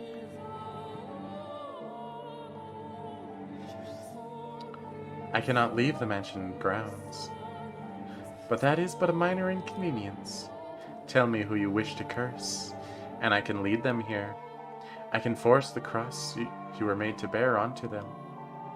I believe in my power to perform miracles, because you made my miracle a reality. So tell me, my dear, who will be first? Your second brother, who made that ridiculous painting? George. Shall we kill him? He deserves at least that. He brought you more than enough pain. But if you would rather, you could curse your mother instead, or the woman who set you on this path. Or perhaps you would prefer your father. With him gone, you could return home. Ask and I will perform a miracle for you. I didn't think she was lying either. As ridiculous as the whole affair sounded, the skeleton had disappeared from the tower, and I was hearing a disembodied voice. But beyond that, the voice seemed to have a sort of magnetism to it. If magic truly did exist in the world, then her words were laced with it. There was a power in her voice, something that repelled any instinct I might have to doubt the things she said. So I, on the verge of losing my grasp on reason altogether, believed every word the witch said. I wanted to curse them. To curse my brother, mother, father, Amy, and the witch was saying I could do precisely that.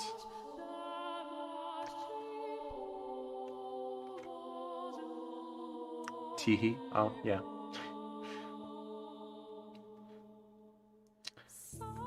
What will it be, my dear? There is no price. I don't require a sacrifice or a dark ritual to perform my magic. Just like, I'll just own your soul afterward, that's all. I simply wish to show my gratitude. I want you to have that which you desire. Who do you want to curse? The witch's sweet whisperings hung in the air for a brief moment before wisping away. All the muscles in my body tensed up. I felt woozy, like the floor was wobbling beneath me. It took everything I had not to fall over. Who did I want to curse? Oh, and you're welcome to choose more than one. All of them, even. As a rude flash of light, I could curse them, and the witch would kill my family. I would be set free. No one would know I had to be born female. Wait. No one would know I had been born female. Why don't you become the new head of the estate? Who would I curse? Who would I kill? Dieter, George, Mother, Father, Amy, all of them? I mean, if you're asking me, I say just go for Amy. And maybe your father too, since you need him to die sooner rather than later. They had exiled me to this place. Have your revenge. A black butterfly fluttered across the room's single shaft of light. As I stared absently up at it, dozens of memories of emotions flashed through my mind. But at the end of the day, we're family. We can get past anything. With enough time, everything will go back to the way it was before. Just like it did for myself and George. I don't understand. Why would I think about them now? They've abandoned me. Left me in that room for 2 years, then left me here for 8 more. They don't care whether I'm alive or dead. So why would I? Why should I?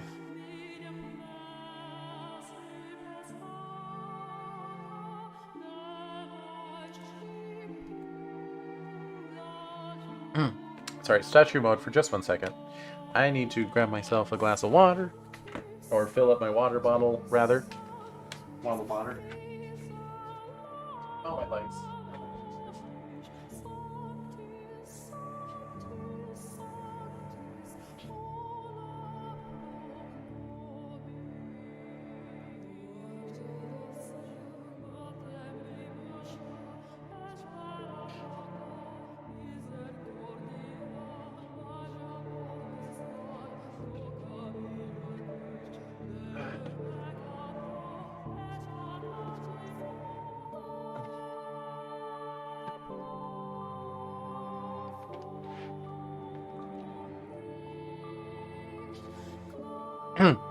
Okay.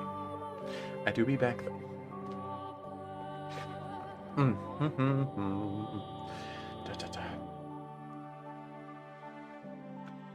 We're still using this portrait style though.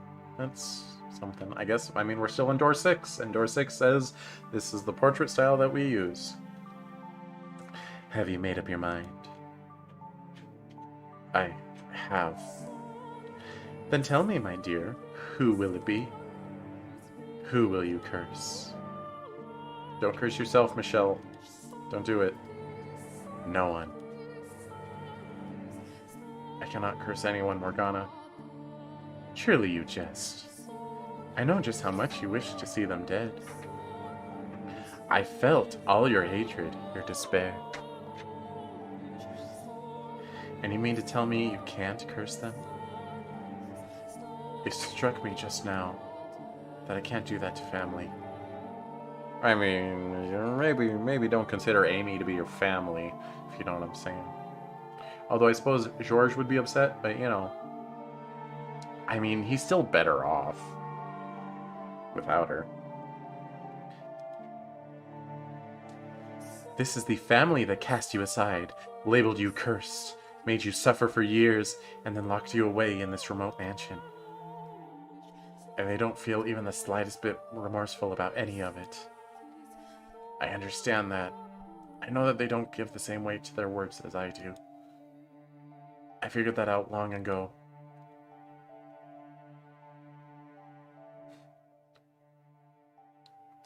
That is a strong quote. That is a good line. I know they don't give the same weight to their words as I do. I feel that one.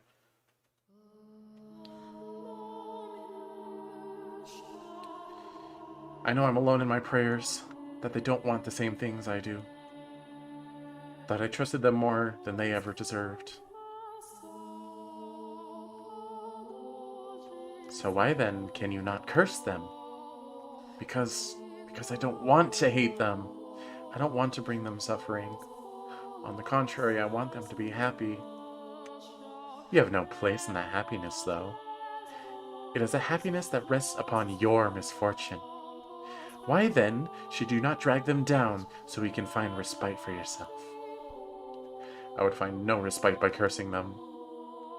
How can you be so sure of that, my dear? I most certainly found a great deal of it myself. What a heck. You're trying to follow your conscience.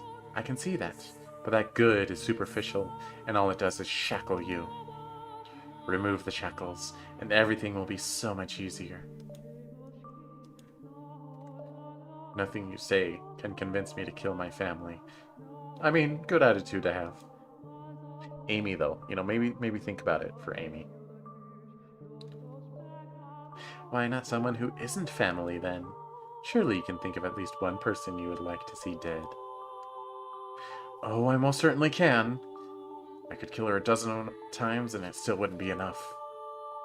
But just because I would be happy with her death doesn't mean there aren't people who would be sad to lose her. Remove any one person from that group and the whole thing could come crashing down, all because I couldn't restrain my own hatred. Your concern for them will devour you. Don't think I'm not aware of that. You aren't. You don't know that at all. The only reason you give them any consideration is because deep down you still have hope. But hope has a way of forsaking those who give it a home. You have a problem, and you need to take care of it before it kills you. She's right, you know. You and I, we were cut from the same cloth. While you may still care for your family now, in time you will come to curse them. Consider that a warning, Michelle. Your hatred, your curse, is what brought me back to life. And there is no getting around that. We do have plenty of time, though. No need to rush to a decision. I'll show you what it is you truly desire, deep, deep down.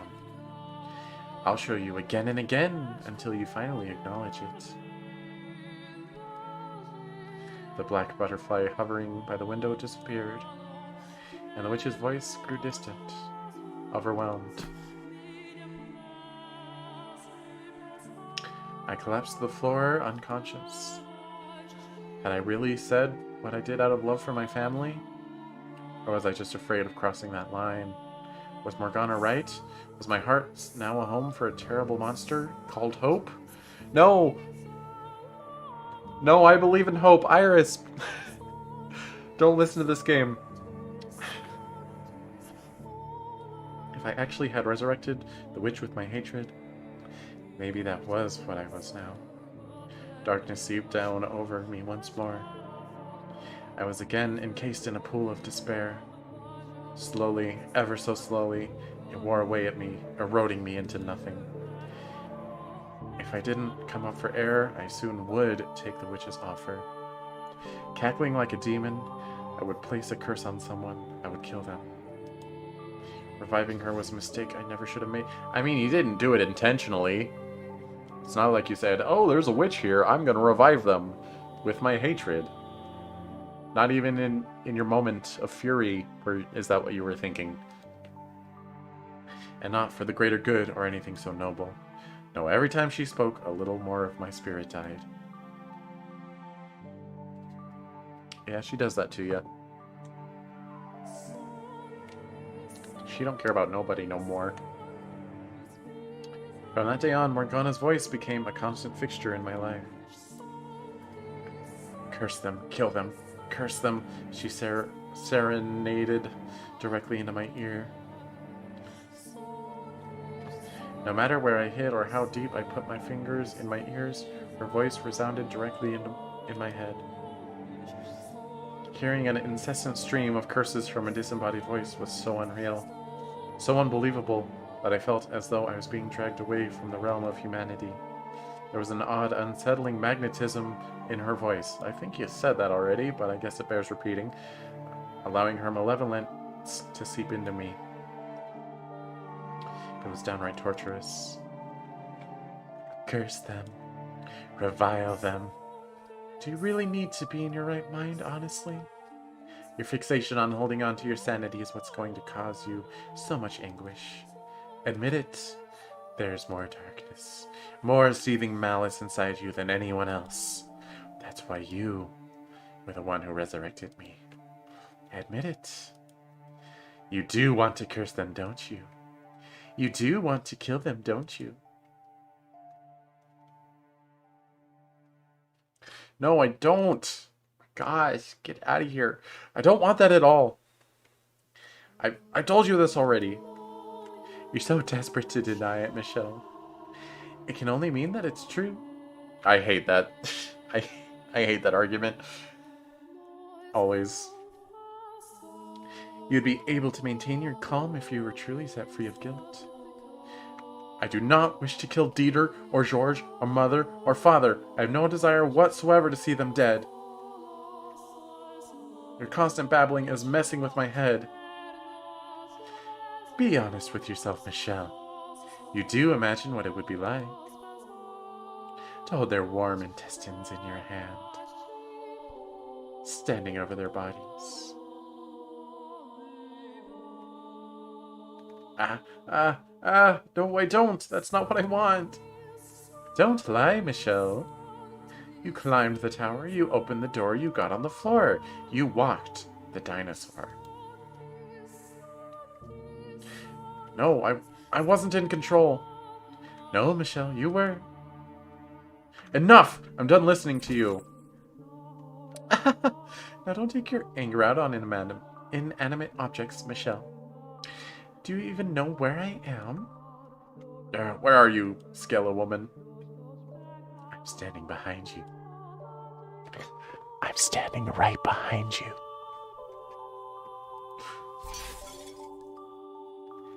In front of you. Now I'm you're just playing around with me, Morgana, mocking me for your own amusement. Yeah, I mean, no, not at all, my dear. In fact, I consider you a close friend. Why would I mock someone who means so much to me? We are not close. You will come to understand in time that we are very much the same. Uh-oh. We crash in? Is it crash o'clock again? I wait with anticipation. Will it resume or will it crash?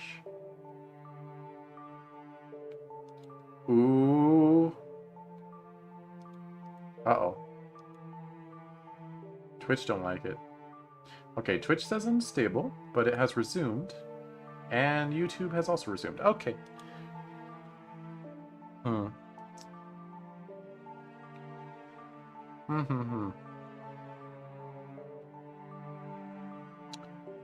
So, I mean, the streams aren't disconnecting, so that solves a major issue with crashing, but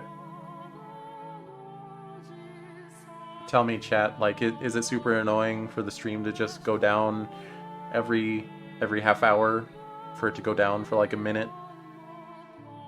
Or do you not even really notice? Also, do you have to refresh the page to get it to go again, or does it just resume on its own? Please tell me. Because I have to refresh the page on my end.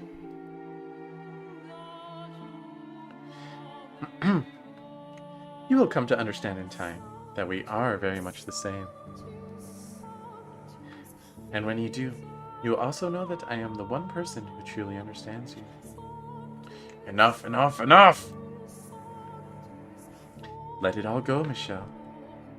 Curse it all with me. Despise it. Kill it. Make it suffer. Curse it. Please, just stop. You're so annoying. And where might you be going, Michelle?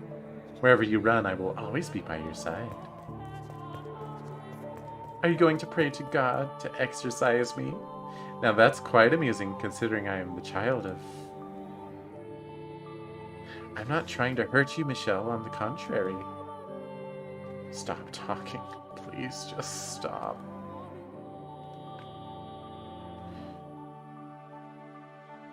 I want to see you set free from your misery.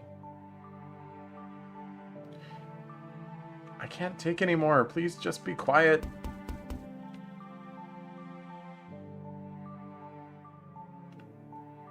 Are my eyes closed that often? I'm glancing at the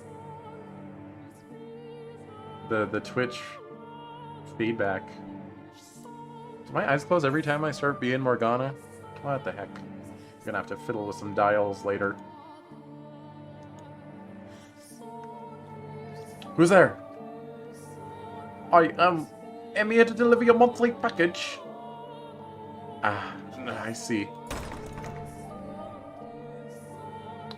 Michelle? Is something the matter? I opened the door and there stood a servant of the Bollinger estate.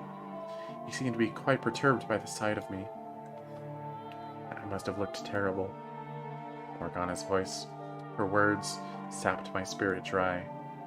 A human, a normal person, not a witch or a spirit or a demon. I knew good and well that the servant would never do anything to help me. He wouldn't believe a word I said. But at this point, his humanity was enough for me to latch on to. Help me, please. Pardon? That the witch, she talks to me, she never stops talking. I'm begging you, please get me out of here. Let me go back home in your carriage. Please let me go back.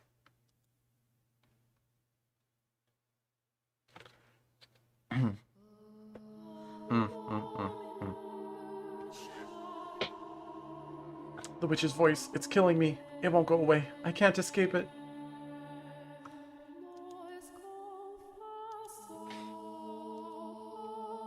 Please, I need your help.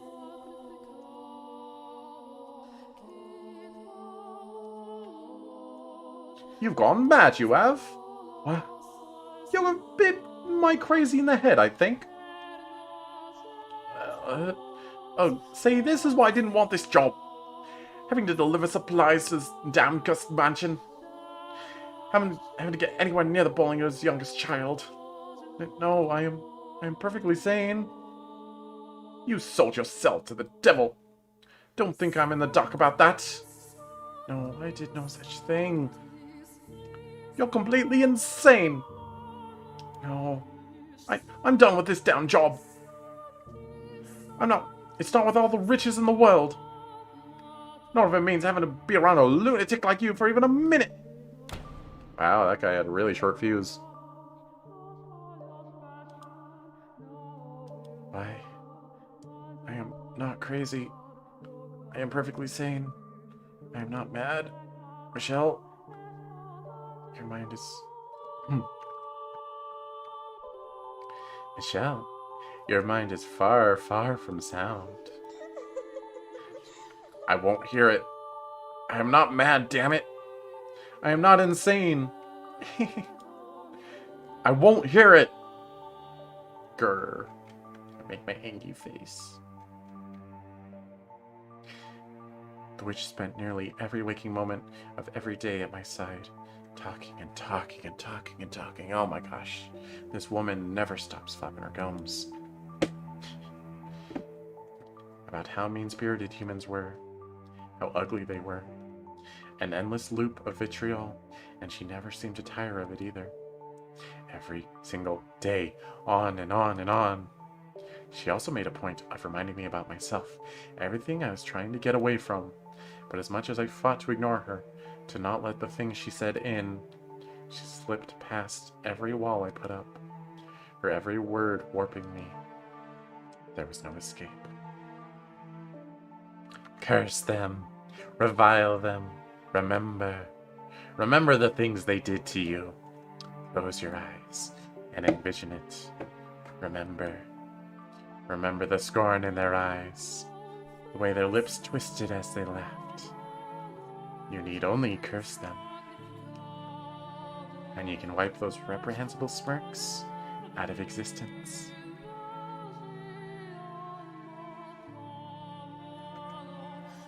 I'm serious. Please stop this, Morgana. I know you think I was joking the first 70,000 times I asked you, but this time I'm serious. Please stop this, Morgana. Please stop talking to me. I'm begging you. I seriously can't take it anymore. Oh, now why would you say that, my dear? It's just the two of us in this gloomy old house. I don't see what's wrong with a little conversation. Your voice, everything you say is eating away at me. I care for you, and everything I say is meant to help set you free, obviously. So I will continue saying it. You're allowed to hate the people who have wronged you. They don't deserve happiness.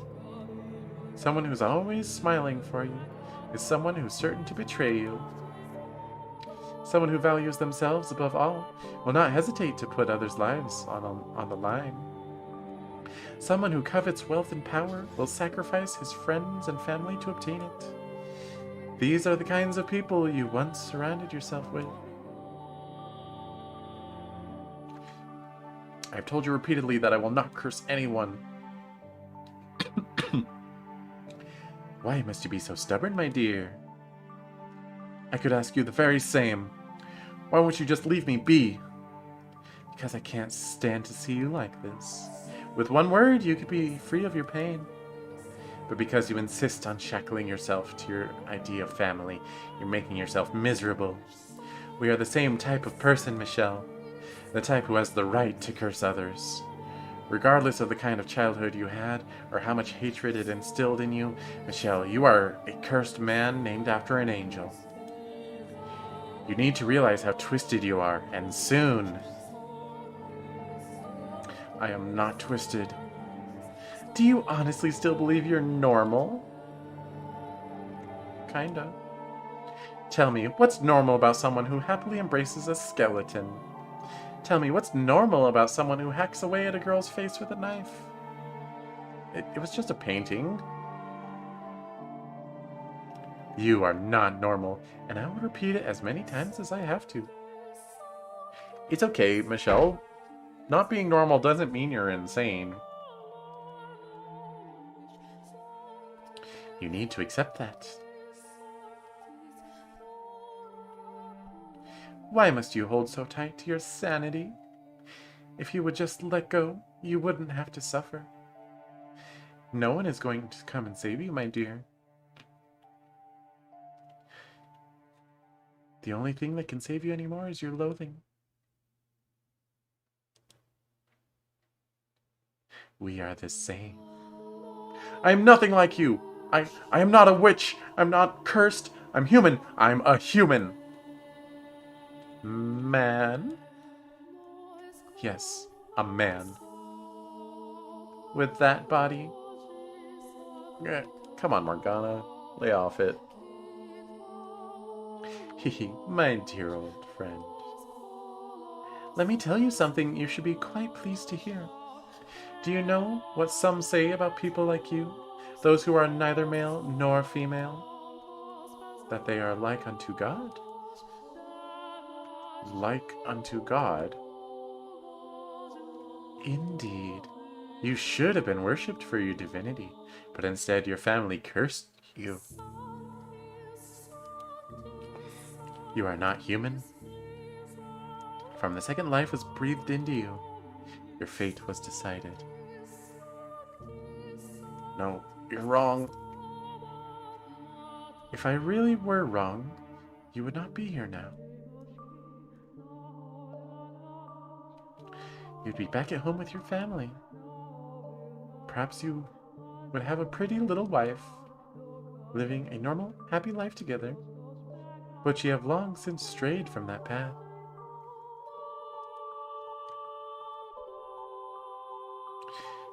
It's well out of sight now. I have not. I could still. I am human. I am a person, a normal person, the youngest son of the Bollinger estate.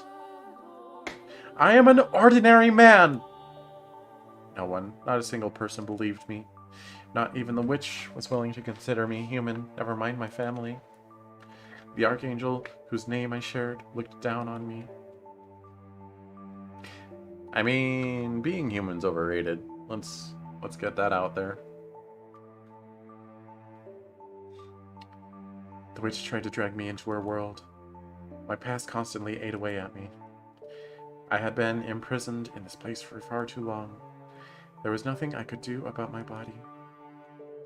All those things combined to threaten to break me.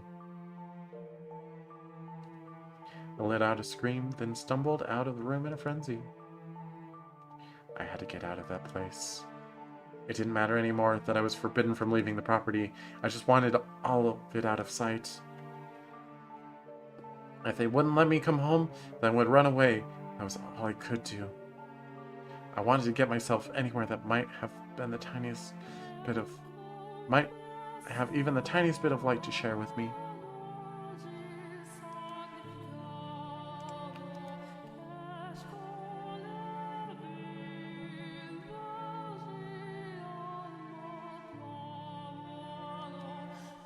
But distracted, I was desperate.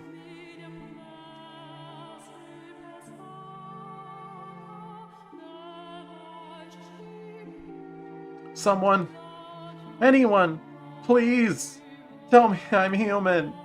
Tell me I'm a man. Anyone, please tell me I'm not cursed. But when I opened the front door, searing light pierced my eyes. Ah! The world quickly went white. I couldn't see a thing, and then... Ah! My arm began burning beneath the sunlight. Black smoke rose from the sizzling flesh. Really? A sickening stench filled the air. Excruciating pain quickly spread from to the rest of my body. You're really... Okay. That's like magic weakness to sunlight. not like just I'm too fair-skinned or my skin is too thin.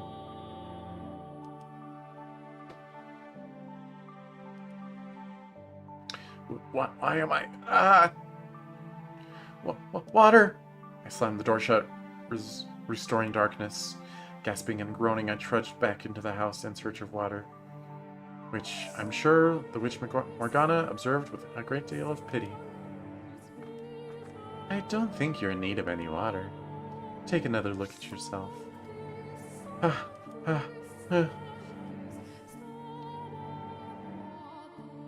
With what little light managed to worm its way into the corridors to guide me, I dragged myself to the chapel, stopping beneath the pale light shining through the stained glass window. How? I wasn't burned. In fact, my skin hadn't even turned the slightest bit pink. There was nothing wrong with me as far as I could see. Where did the pain come from, then? And the distant stench of burning flesh. This is your doing, isn't it, Morgana? I know what you're experiencing. It's happened to me, too. Sometimes, enough emotional distress and despair can cause physical pain. The mind and body are much more tightly linked than you think. And your mind is far more damaged than you know. You poor, poor thing. You have my sympathy, my dear. So, okay, Michel just perceived himself to be weak to sunlight. So he just thought his arm was smoking. The phantom pain.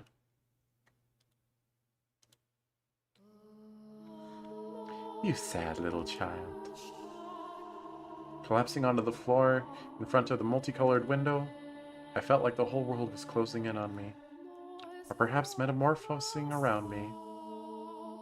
I was completely and utterly cornered, and there was no getting around that, which left me only one option: to stop fighting and accept the harsh reality before me. It would make everything so much easier. The whole world said there was something wrong with me, and I was the only one who tried to deny it. So in the world's eyes, that meant there was something wrong with me. I was abnormal. I was irregular. I was mad. I was cursed. I was not human. I was not a man. If I'm not human or male, maybe I should just call myself a witch.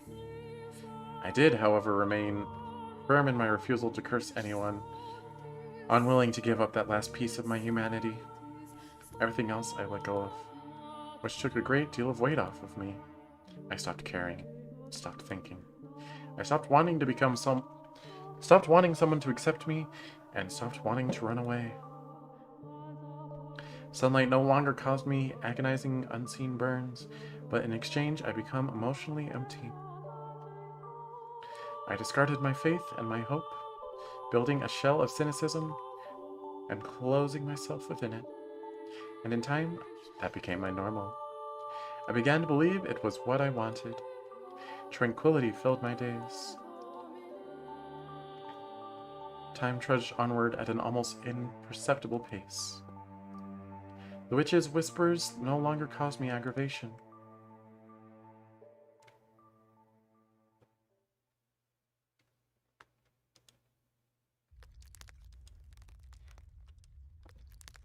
Essentially nothing of note happened over the next 2 years.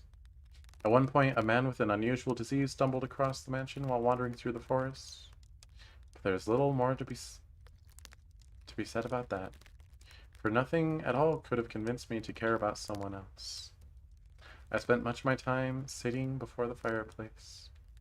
I had covered the stained glass window with drapes, loath even to think about that damned archangel. Wait, man just shows up with an unusual disease? Is that a reference to something that happened earlier that I forgot about?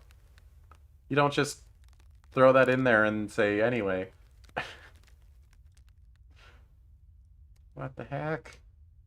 I covered the stained glass window with drapes, loath to even think about that damned archangel. Staring at the dancing flames, I was able to forget the passage of time, watching, unblinking, as the red and orange tongues flicked back and forth, readings hard. Emion is in a side story. Is that diseased guy? Okay.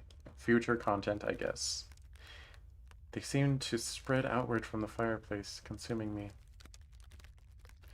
Whether the raging infernos of hell or cleansing fires of purgatory.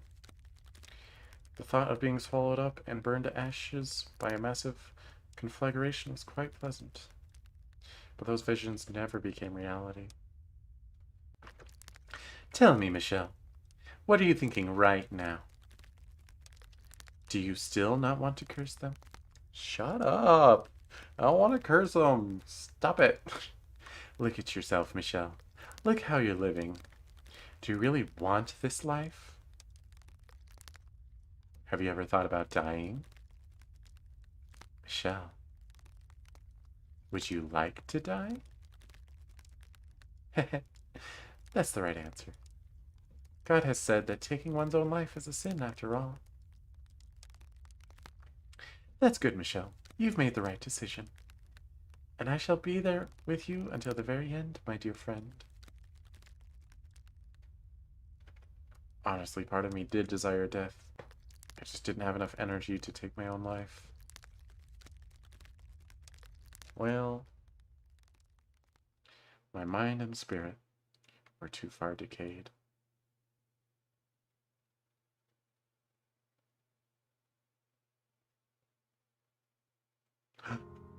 However, in my 10th year, the door opened once more. The time sputtered back into motion. When you showed up, Giselle. Everything I had given up on, and everything I thought I had lost, it all came back. At first, as you know quite well, I was deeply mistrustful of you. I hated having you around, but if I hadn't met you, in all likelihood, I probably would have continued down that path and become a demon. Not a beast, though. No beast. No beasts today, surprisingly. But you seem like a rather handsome man. I think I get what you're trying to say, but my mental image of a witch is definitely more a woman. So you're not a witch. To tell you the truth, I didn't know who might be here, which had me rather scared. But I think I can make this work. It's a pleasure to meet you, Master.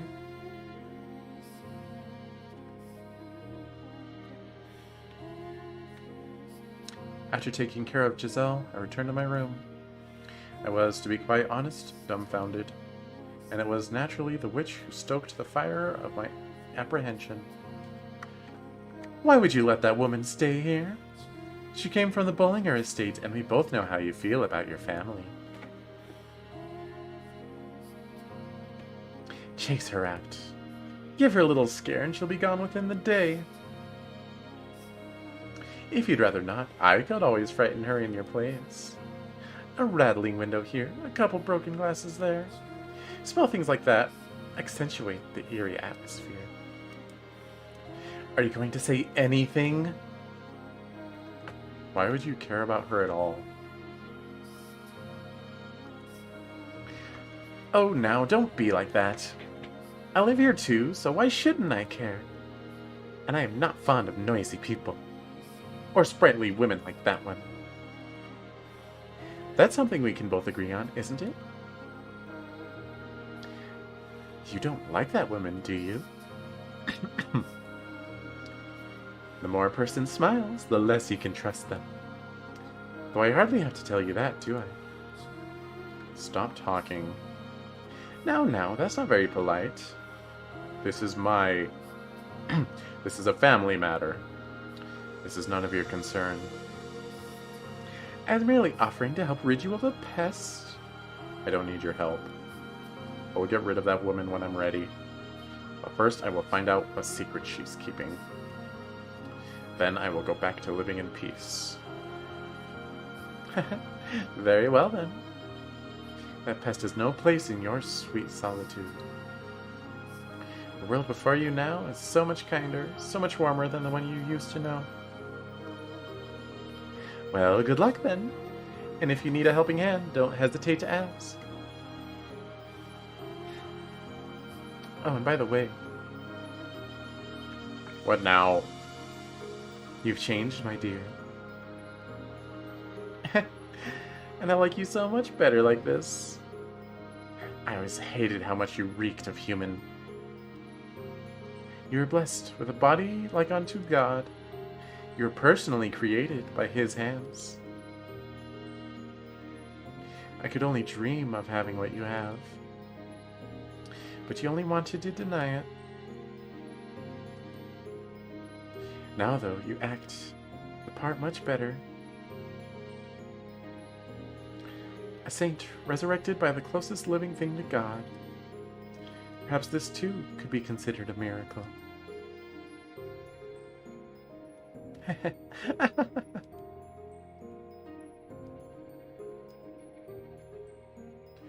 Morgana? Yes? You're a deranged, delusional woman. Oh, I thank you.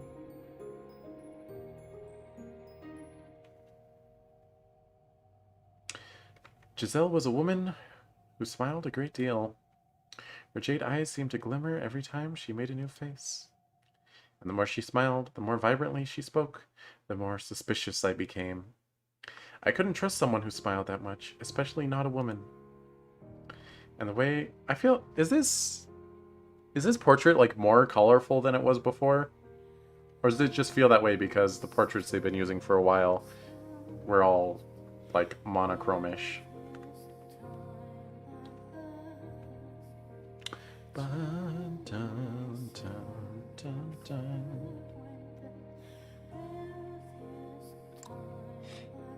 And the way she kept trying to get friendly with me didn't help that impression at all. I had a hard time believing she honestly wanted to get to know me. I couldn't help but think she was trying to fish for information. Anyone who tried to get close to me had to have some ulterior motive, like Amy, who had only done so to satisfy Mother. Perhaps my mistrust could have been considered paranoia. But even 10 years later, flashes of that nightmare would still come back to me from time to time. It would take more than a few attempts at being nice for me to trust this stranger.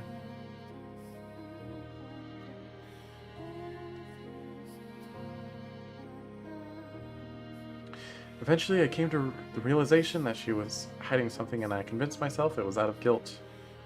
So I wrote Mother in search of something I could use to tear her down, to get her out of here. I should have listened to Giselle rather than Mother or the witch. But I had conflated her with Amy in my mind, so I was unable to see where the truth really lay. I was only able to perceive her as malicious. So instead of her, I put my faith in Mother's words, despite Mother never once doing the same for me.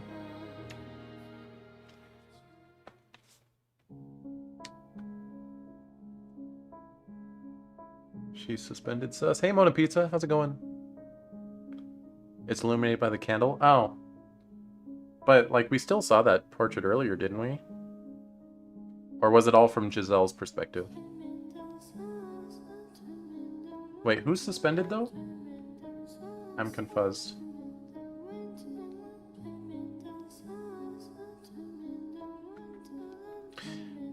My beloved daughter, Michelle. I deeply regret having to put you in this situation. I never wanted to let that woman get anywhere near you.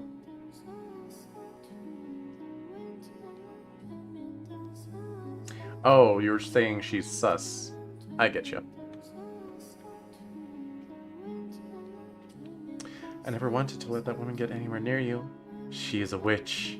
A terrible, sinful witch. A dreadful, tainted woman. She, line break, lay with my husband. With your father. She's a lowly merchant girl who wormed her way into our family so she could exploit your father for money. She committed a grievous sin. The sin of adultery.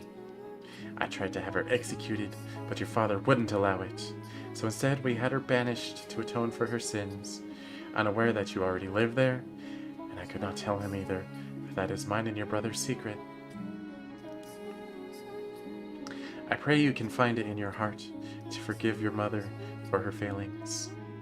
Forgive me for delivering a witch to you. I would not be surprised if she tried snooping around. She is a ruthless fiend who will do anything for money. Should word of your curse happen to spread, it would surely draw unwanted attention from the church. We have no allies except each other. Michelle. With this letter, I have included a knife. The blade has been blessed with holy water. Oh, good grief. Which should allow it to eradicate the corrupt, evil soul of the witch. I ask of you, with all my heart, to send that awful creature back to hell. Mom, do you know how many times I decided not to have you killed? And you're telling me to kill someone else? What the heck? It was storming that night. Erratic claps of thunder ripping through the sky.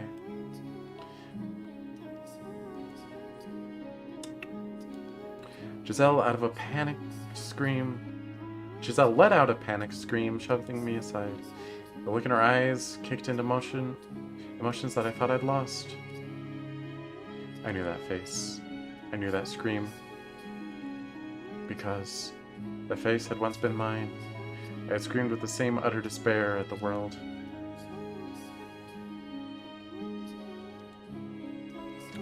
Back to the way things were.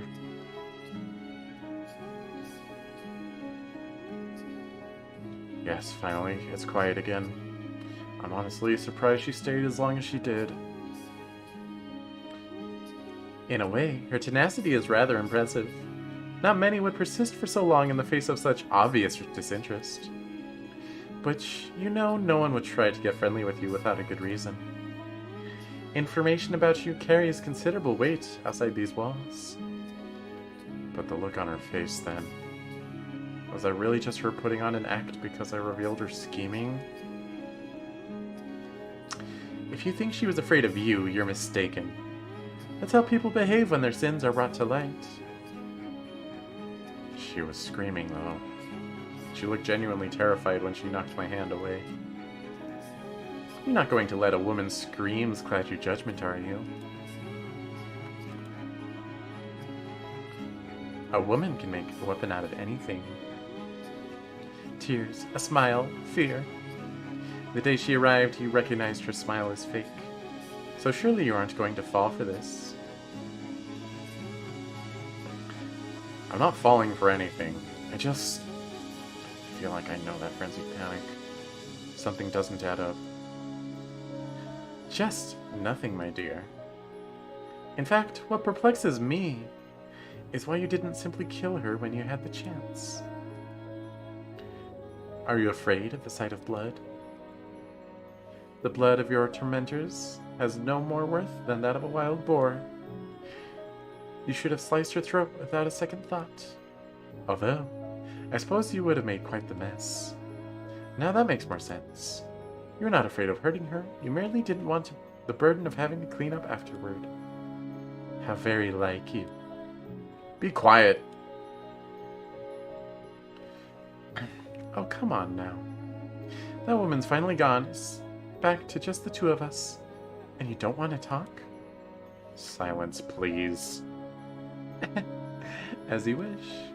I will celebrate your accomplishment in silence, my dearest friend. I imagine she's out there, half buried in the cold earth by now. Well, I get chills every time I consider where I would be if I had done as Mother said, if I had killed you, or if out there in the forest you had succumbed to the unforgiving weather.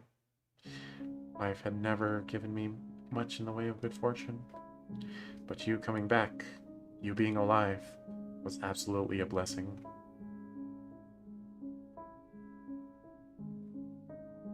I'm done! Wait. That's not right. I'm done! I can't take it! I'm through with this whole world. You don't have any idea what I went through there. How hard it was just to keep myself together. Giselle, I do understand. I know very well how difficult, how painful it can be for no one to believe you, for no one to accept you. I know far too well what it's like to want to scream that you're done with this whole damned world. I truly do.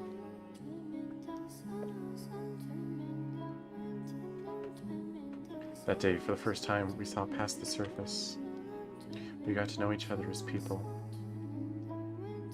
It was nothing more than a single small step. But for us, it was like we had moved a mountain. I still remember how the light felt. As it shone through the windows we opened together, it didn't burn.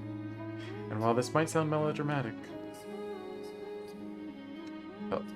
I feel safe in saying it's probably the gentlest light I'd ever felt in my life. Alright. So, Giselle, we're still not back to current. Following my reconciliation with Giselle, I started turning back into my old self. While I suppose that's not quite correct, I felt a comfort and peace with myself that I had never had before. That may have been the first time I was really human. Having someone else around began to feel normal. It was something I was certain I would never have. It was incredible. Though, to someone else, our time together may have seemed frivolous and empty, our conversations meaningless. Our conversations meaningless chatter. Alright, that's not grammatically incorrect, but it's hard to read. I never thought the day would come when someone would laugh at something I said. When someone would smile at the sight of me, however trivial. Yo, how can I get some of that? Seeing Giselle's smile made me happy. Oh darn it, where'd you get off to? Are you here? Are you in the vase? What's with the racket? Oh, she's chasing a mouse or something. Is something the matter? Ah, master. Yes, a cat. Oh, a cat. Huh? A cat? A naughty little cat's been sneaking into the cellar the past few days, so I'm trying to catch him. If you happen to come across him, don't let him get away. Right. And what will you do once you've caught him? Well, I don't want to punish him. That would be mean. If he insists on coming back, I think I'll take him in and teach him how to be a house cat. You mean to keep him? Are you not fond of cats, master? I don't mind them, no. Then there you have it. I hope he doesn't take too long to warm up to us. Maybe it'll help if you give him a name? Ooh, a name! That's a great idea. What should we call him then? You decide, master. You want me to pick a name? Swear to God, don't you dare pick Ugly Spots or whatever it was. Ugly Speckles.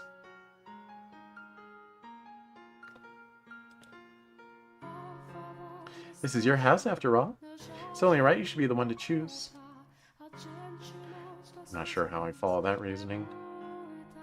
What does the cat look like? Well, he's wild, so he's dirty, I guess. He's kind of got some spots here and there. Oh, boy. Is he ugly? I'd say so, yeah. Alright, then. Ugly Speckles Mark II. Mark II? You do not live in an era where a term like Mark II has been coined. That does not make sense.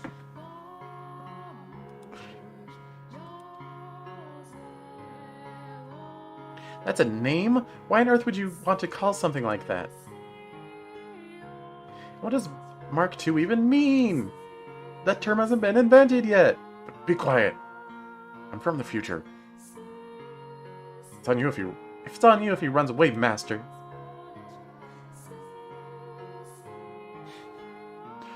My time with Giselle made a normal person out of me. Made me able to tell stupid jokes, to get frustrated or surprised or exasperated. I started showing actual emotion. Our silly, meaningless banter became something precious. My heart of stone began to soften. The world she created for me was what I had yearned for my whole life.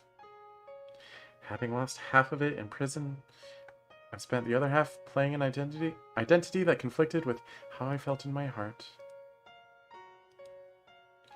It was the first time I genuinely felt like I was allowed to be myself.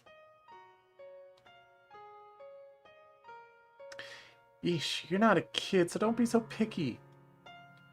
It's not good for you. You make a mockery of the culinary arts. I've heard quite enough, Master. It sounds like I'm going to need you to put your taste buds through some intense rehabilitation. How about this, Master? Play a game against me. And of course, if you're open to it, it doesn't have to end there. We can continue getting to know each other for years to come.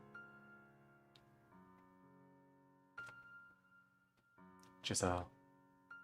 Though I did my best not to show it, I think that I treasured our time together, even more than you did. I latched onto it, desperately refusing to let go. I needed it, and I needed you.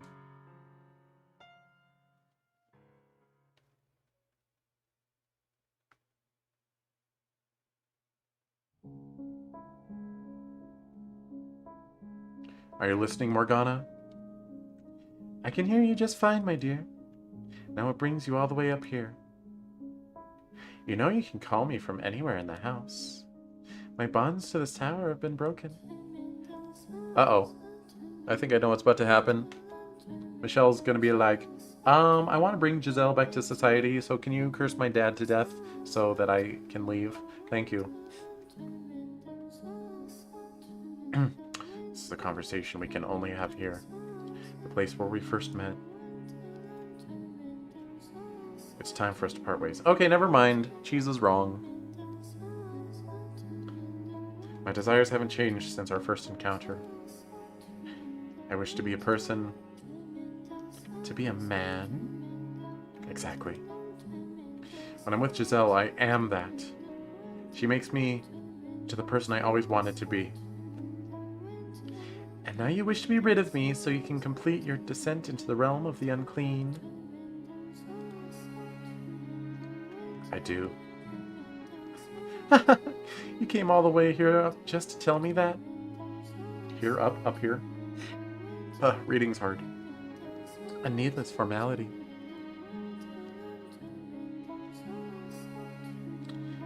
I'm sorry, Michelle, but we are kindred spirits, as much as you may want to deny it. You could be second only to God, yet you spurn his gift. I am nothing like you. I am a human, nothing more. I shall not condemn you for your unyielding resolve, but rather pity you for being so utterly blind.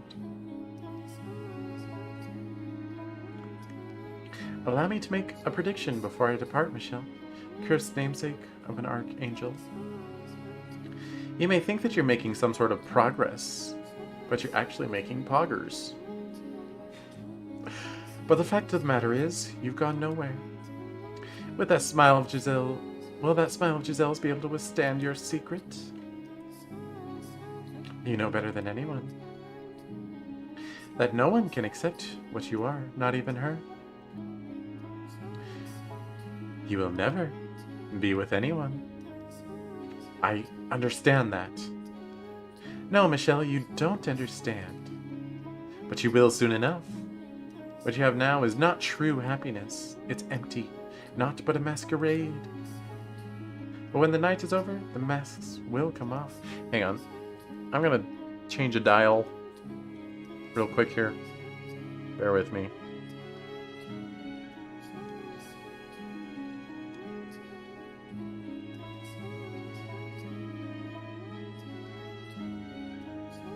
Okay. I should stop having my eyes closed as much.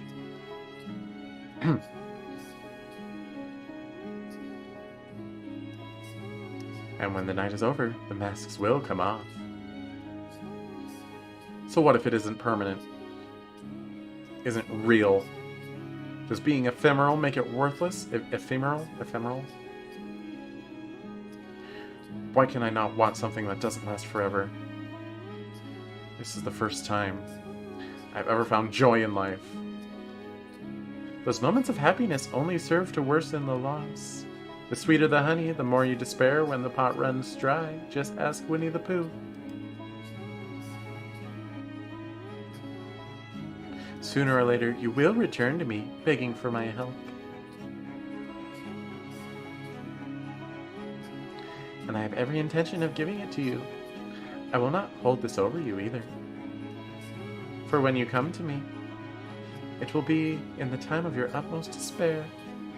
When your little paradise finally comes crumbling down, you'll become what I am. So I will take my leave from your side in anticipation of that day. Until we meet again, my dear. Grr.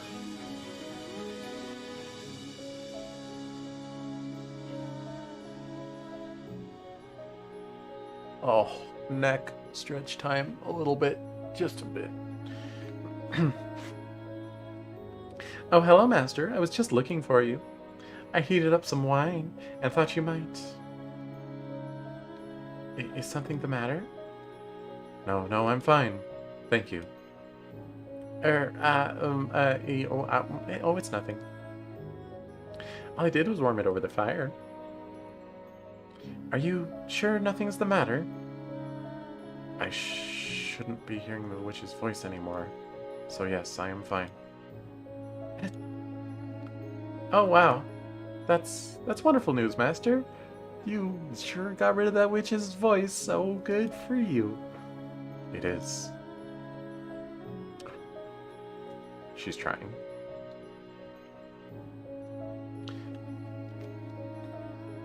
Giselle seemed quite relieved when I informed her the witch would no longer be bothering me. I knew she didn't believe in the witch, but that wasn't what mattered. What did matter was that despite likely questioning my sanity when I had first told her about it, she hadn't tried to pull away. She treated me the same as before. She never stopped smiling. And that meant so much more than whether or not she believed in the witch. Hydration check out. My hand hitting things that it shouldn't.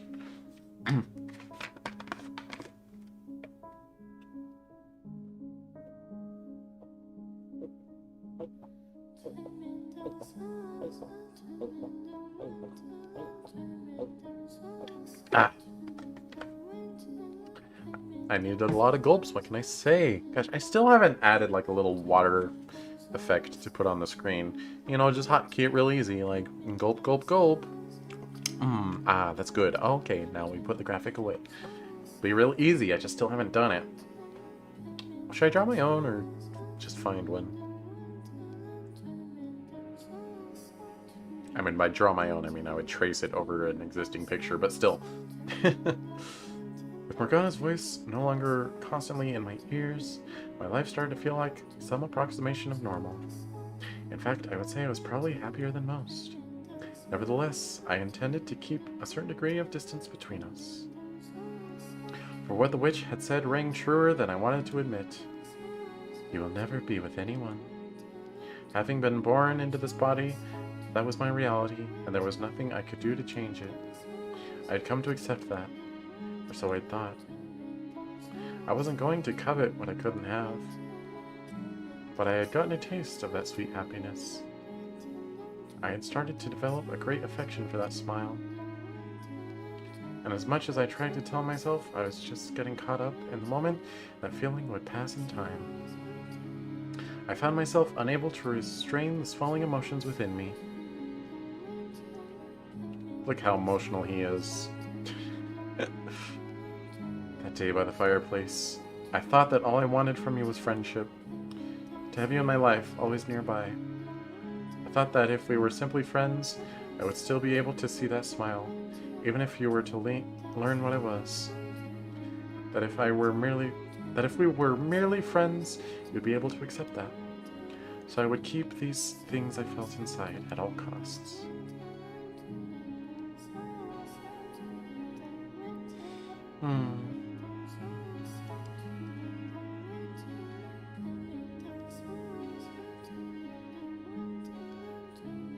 But, however, with each passing day, with each gentle smile, my affection for you swelled. It reached the point where, as hard as I tried to keep it contained,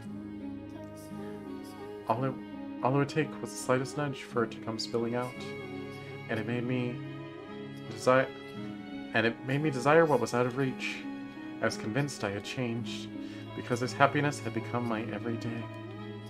I had no right to any such thing, but I came to wish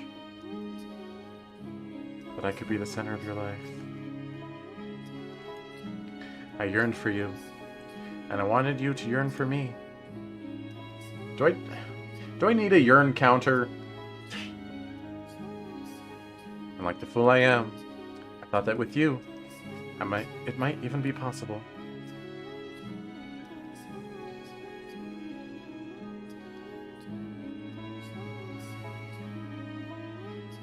Nice rose. Oh.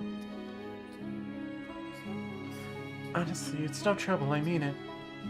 You just took me by surprise, that's all. I am pleased. It doesn't matter how it turns out, you drew it for me, Master. That's what they all say when you draw them, but deep down, they hate it. Deep down, they know you're a terrible artist. Whether it's good or bad is irrelevant. What the heck? No.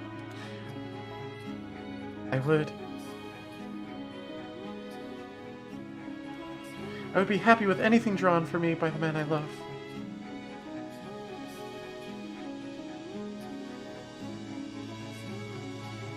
That one word set me into motion. Which word? Man or love?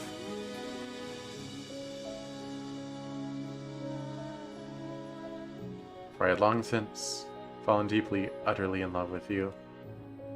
Okay, it was the love word. And there was no escaping that.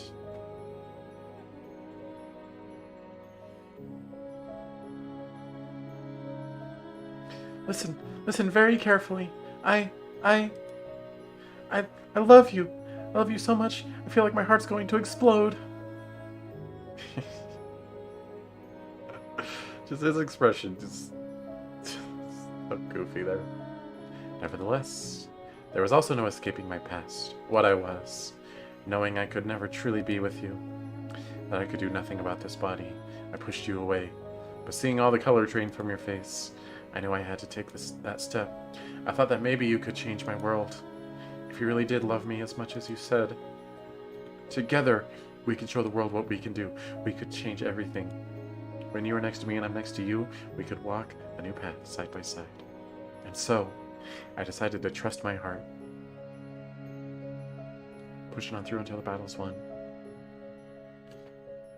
God, why do my eyes keep closing? Like, my eyes are not closing. Why? Ugh. They're not even, like, half-lidded. I'm in heaven. I'm so happy I could cry.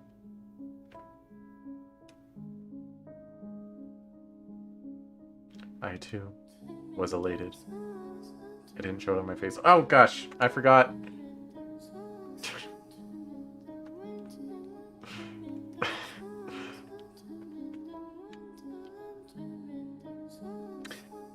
I'll have to blur part of the YouTube VOD later.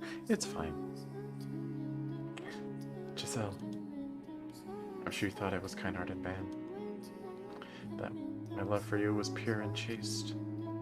And I wanted to be that for you. But beneath the surface lurked indecent desires. Despite saying I didn't want to hurt you, that just having you by my side was enough, my desire bubbled up at the warmth of your skin. I wanted to let that heat take over, to let my hands run free. I could feel it burning inside me. I longed for intimacy, not just emotionally, but physically. I wished I could lay you down on my bed and satisfy those desires. I wanted to make love to you. Unfortunately, that was not possible. I didn't have the ability. I mean, there's other ways. No matter how hard I try, my body lacks the capability to be one with you. I can pray, and I can long, and I can wish all I want, but my body will never be what I want it to be.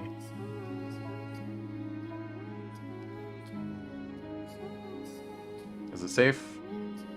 Can I get rid of the censor? Okay. I am gray. Though I've always known my true color, I have no way of becoming it. My heart has always known what I am, but the world refuses to accept it. Every time I claim I'm normal, five say I'm an abomination. Abomination. Would it really have been too much to ask for me to be born normal? To let me be who I truly am? Is that really so much to ask?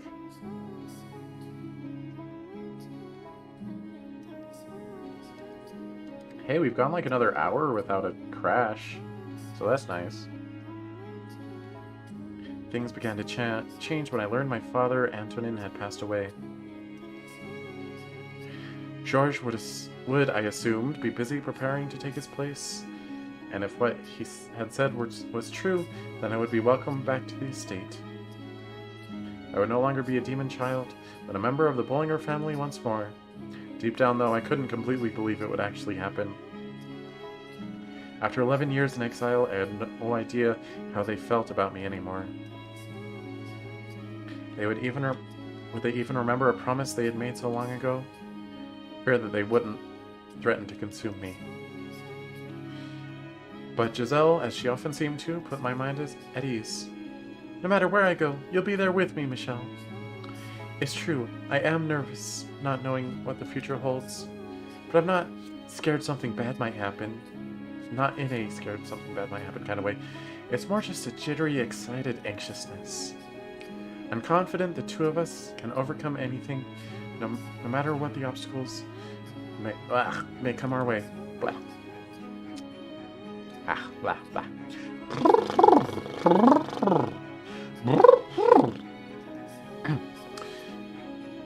Probably should have muted for that. Together, we can create an even more wonderful future. Can I believe her? Can I have faith in her wonderful future? That she would always be there with me? That she would return to the estate, finally move on with our lives? That together, we could show the world what we could do? We could create a new future? No, that wasn't a question. I wanted to have faith. I wanted to believe as much as she did. I wanted to believe that if I was gray, I could have a normal... Even if I was gray, I could have a normal life together with her. She had rescued me from the depths of hell. And now I wanted to make her happy. Well, I hope everything turns out alright for them. After taking that step in our relationship, I made numerous attempts to reveal the truth about what I was. But every time I tried, sharp pain gripped my chest, and my words faded into nothing before they could reach my lips. I knew that if our relationship were to continue, I would have to tell her eventually, but merely imagining her face twisting into disgust nearly crushed me. She was everything to me. And so, as we prepared for our departure, I decided it was time to make some changes. It was time for me to break out of my rut.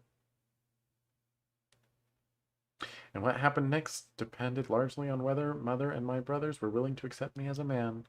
Well, bad news about that. Of course, the course my future took was in their hands, in their hearts. If they couldn't accept me, then I couldn't return home. I prayed from the bottom of my heart that things would turn out for the best, that my family would accept me for who I was, and that they would accept what I had with Giselle. I decided I would tell Giselle everything after I received their responses, and I hoped dearly that she would join me wherever I ended up. I couldn't provide Giselle the same kind of happiness a normal man could.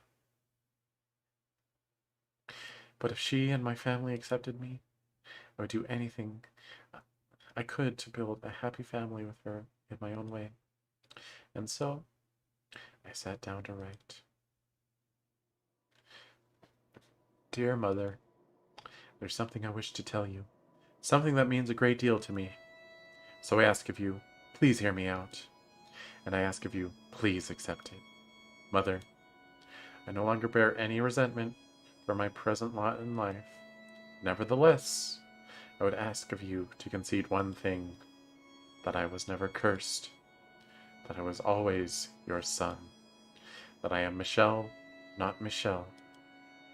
I have found someone whom I care for dearly, a woman, and I love her with all my heart. I would like to spend the rest of my life with her. I do not wish for much, simply to have a quiet life with her, to go through our days together, man and woman. That is one thing I want. Mother, I know you're aware that my body is no longer female. I am a man. My heart is male, and I ask of you to please accept that. I have no grudge with you. In fact, I am incredibly grateful to you for bringing me into this world. With love, your dearest son. But rather than a reply, I received a visit from Knight's order to kill me. Womp womp womp. Unfortunate. Yeah, Michelle, tell me, why do you think this is your fault? What is your curse? Your curse, it isn't just the color of your hair and eyes, is it? There's more to it, isn't there? There's something else, isn't there? Can you hear me, Morgana? Morgana! Please say something. Morgana! Your predictions, they were right. I was a fool, and you can laugh at me all you want. So please say something.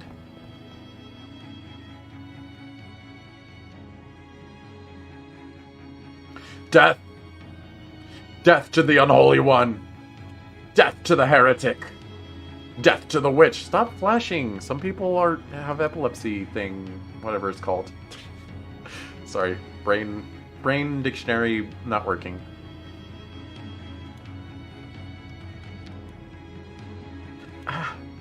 Why won't you answer me, Morgana? Why can I not feel you there beside me? You said you would help me when I came for it. Well, here I am, begging for your help. Please, come back to me just this once. I know you're there somewhere. Please, before they break down the door. I don't want to get on the floor. Michelle! I'm alright. It's okay, Michelle. I'm not scared. You're here with me after all. I'm fine. It's all fine. So please, hold me until it's all over. Please stay with me. Michelle, my dear, why would you ever believe that fairy tale nonsense? Why would you ever think a wonderful future awaited you? Morgana, here you are now, wretched, pitiful. For that, you have my sympathy. I will help you in your time of need. Ah, finally you speak. Michelle? can feel the despair emanating from you. You hate it. It kills you. This is how you're rewarded for fighting to be yourself. You know exactly who sent those knights, don't you? They rejected you. Rejected what you are.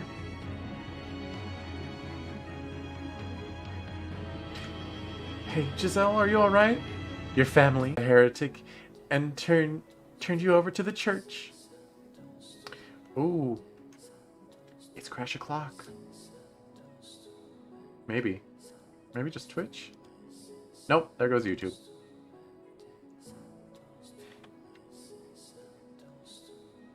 Come on. Be a pal. Don't be like this.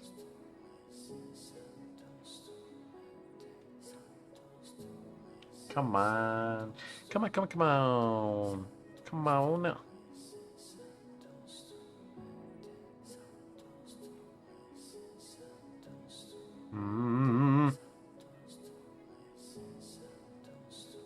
Uh-oh, Spaghetti-O.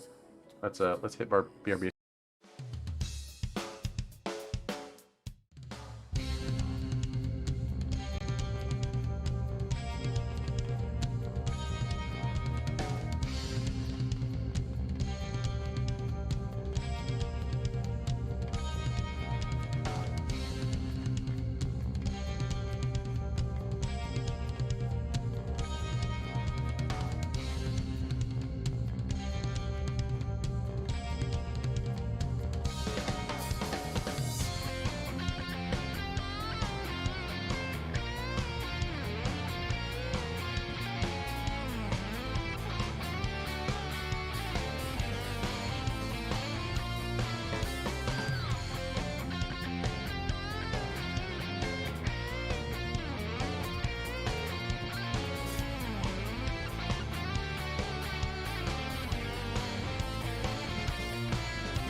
Sorry about that. I hope the music wasn't overlapping. I forget if I fixed that in Streamlabs. But stream seems to be back up. Turns out my blue apron got delivered to someone else's house. And it wasn't even the wrong apartment, like tends to happen sometimes around here. It was just a different building that it went to. I'm surprised the guy managed to figure out what the correct address was, because it's...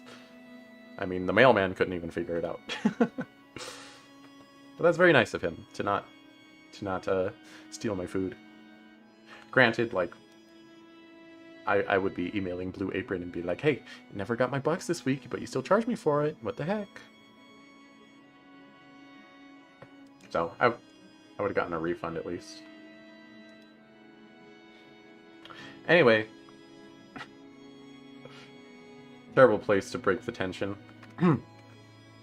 Yes, they did. And did you hear what the knights were saying? They've even accused you of being a witch. Taken my sins and placed them on you. Come back to me, Michelle. You hate them, don't you? You want to curse them, don't you? You want to kill them, don't you? I shall grant you that wish. Out of your hatred and despair, I shall make my own wish.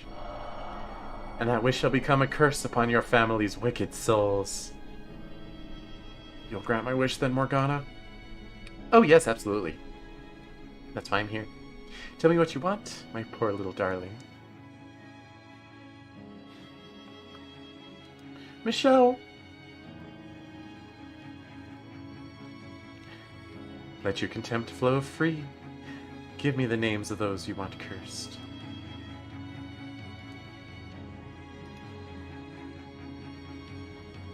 Oh, I just realized I've been streaming at S720p today.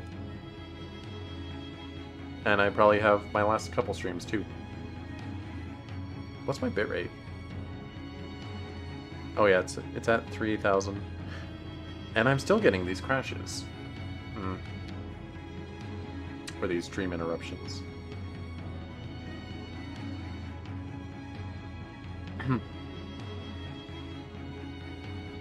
I want you to protect her. Okay, so Twitch catches up if I refresh the page.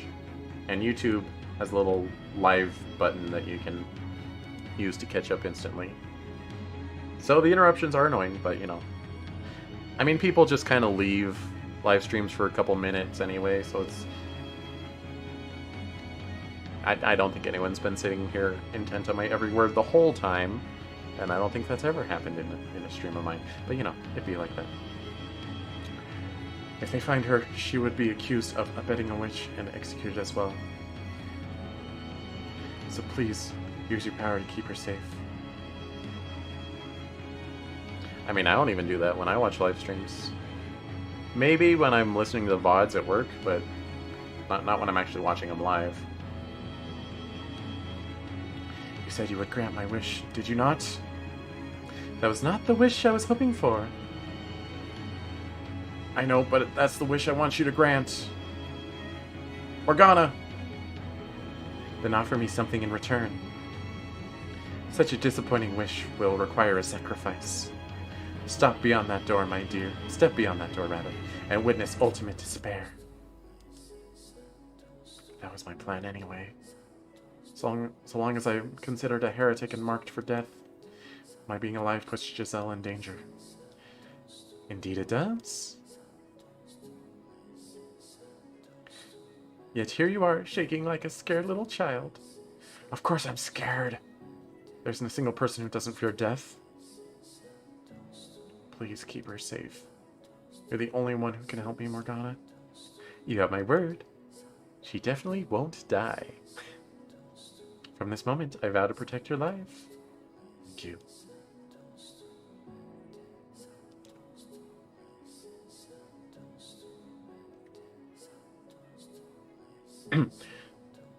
Giselle. Please hear me out, Giselle. Never thought anything good would become of my life.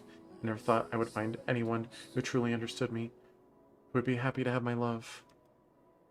After that, I hated the world, and I was in constant torment, living in the shadows. But then, a single ray of light shone down upon me. Michelle.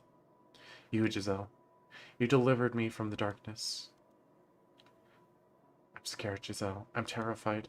I used to think my life was meaningless, that it didn't matter if I lived or died. But now I can't stop shaking. That's perfectly normal. I'm scared to death too, but what scares me the most is losing you. But, Michelle, so please allow me to repay you. I said I would do anything for you, so let me do this. I haven't given you anything. I haven't done anything for you. So give me one final chance.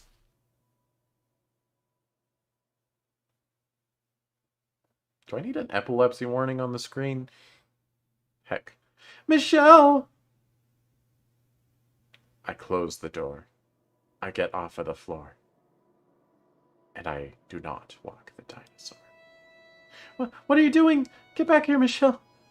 Why the door? I can't open it. Michelle, what did you do to the door? Come on, get back in here. I guess you really can perform miracles, Morgana. I don't want to lose you either.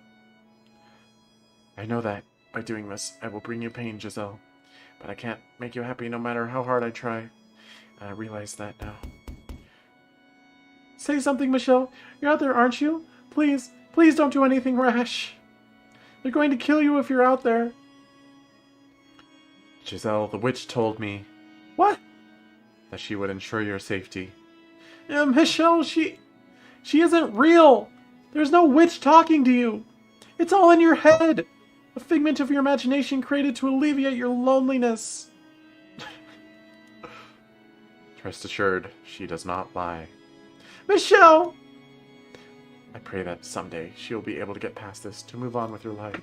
She needs to know that's what I want. I have to find the right words. I'm pathetic. My voice is so shaky. Please listen. You are a wonderful woman, Giselle. Spirited, true to yourself, deeply sympathetic. You are not to blame for how difficult your life has been. Most of the fault lies with me, and a bit of bad fortune. But that's all behind you now. Once this is over, you can start anew. What are you talking about? So survive. Live a good, fulfilling life. Move past this. Live your life. And always love your family. I know you can do it. That is my wish for you.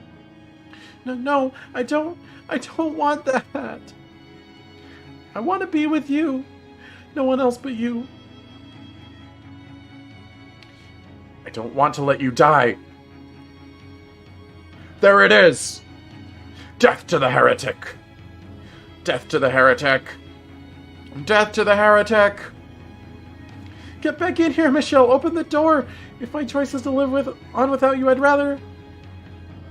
Your scars will heal. You'll find a nice man and have a wonderful family. Why? Because you have a good family. You have a mother and a sister who love you. If you were to be executed here with me, you would be marked a heretic as well, and your family would be condemned.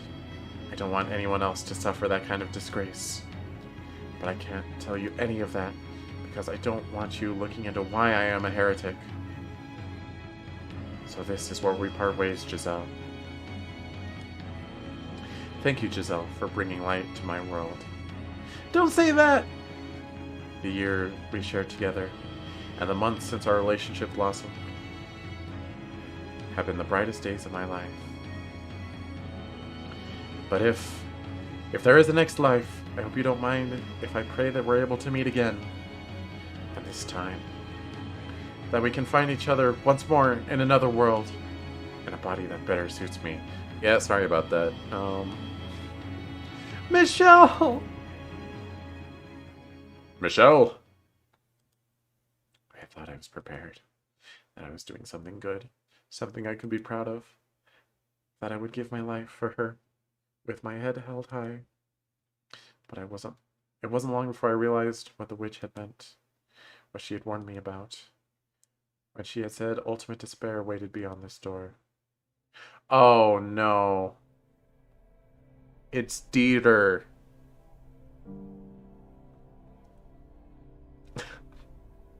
It is, isn't it? That's upsetting.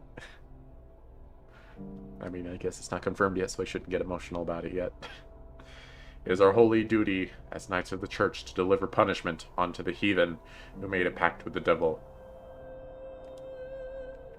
You are sentenced to death, your body to be hanged upon the cross for 3 days and 3 nights, wherein your unholy flesh shall be purified by the fires of heaven.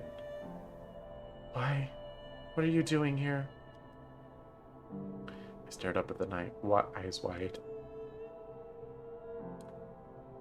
For the voice from within the helm. Dieter. Belonged to my other brother. Well, no. Everything that's happened so far, this is what breaks me.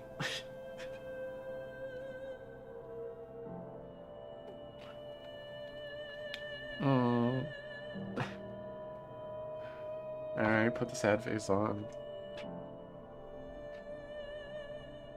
Where's my tear graphic to put on my face?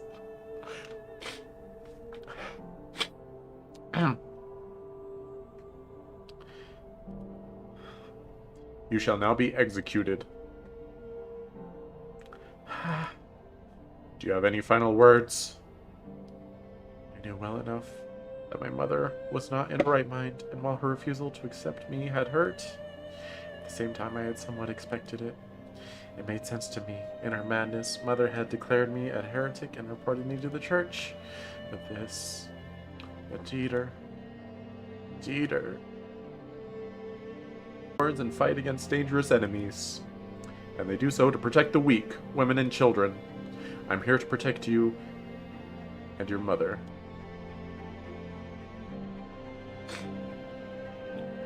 Oh, stream's crashing again. That's glorious.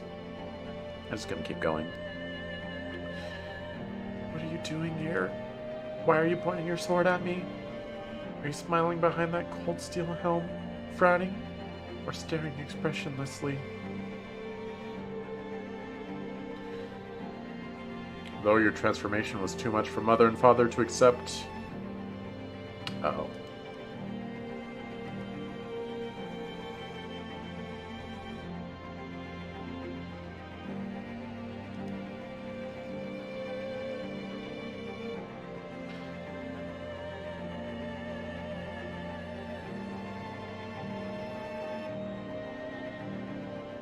Okay, okay, we're good, we're good.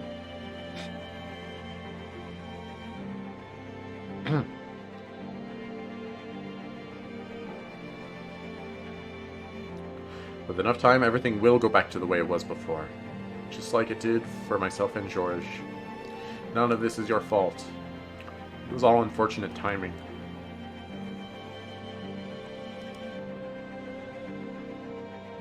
You said that it would all go back to normal eventually. Can I trust that even if the whole world says I'm cursed, that you'll always be on my side? That you'll always be my brothers? Can I put my trust in you once more? Dieter, George? You absolutely can, Michelle. Swear to God on high. Did your vow have any meaning at all? I spent years in here, in this dark house, waiting, believing you would come through for me. So why are you standing there half-dozen nights at your back, saying I'm to be executed? Why? Dieter? Do not cry. Don't you dare cry, Michelle. Okay, well, that's on you, Michelle.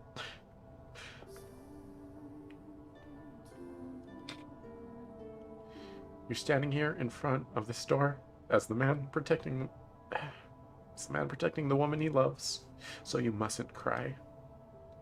Who is it you're sentencing to death?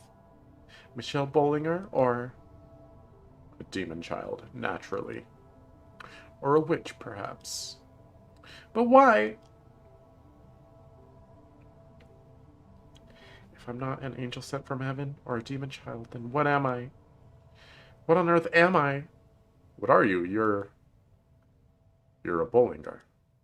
You're our family. That's all there is to it.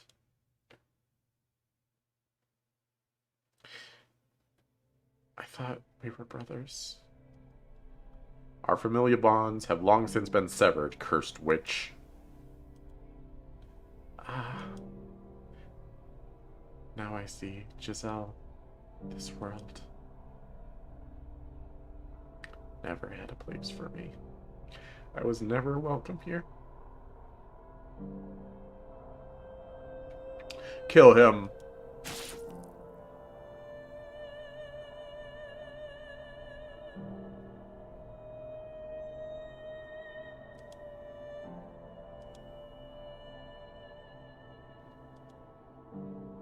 So many blades pierced my flesh.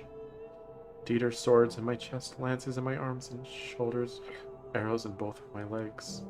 I could hardly even tell what hurt anymore. But the pain from within was much clearer. My heart cracked audibly before shattering completely. Don't cry. Do not cry. Tears will only make me more pitiful. So don't you cry, Michelle. Don't cry. Yeah. Yeah, me too, buddy.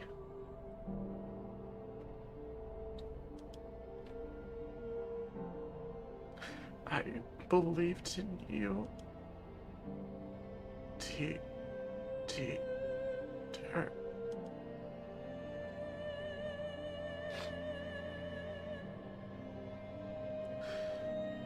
Dieter, when I was younger, I idolized you. Those broad shoulders, muscular arms, gentle eyes. Your simple but pure desire to become a knight. I thought if I could be like you, then I could be proud of who I was. Though, that may have faded somewhat after being locked away for so long. My adoration for you never went away. I thought you, of everyone, would accept me for who I am. And I thought you would celebrate my relationship with Giselle. That you would put those big hands on my shoulders. A smile on your face. Oh cool, stream's crashing again. Just what I wanted.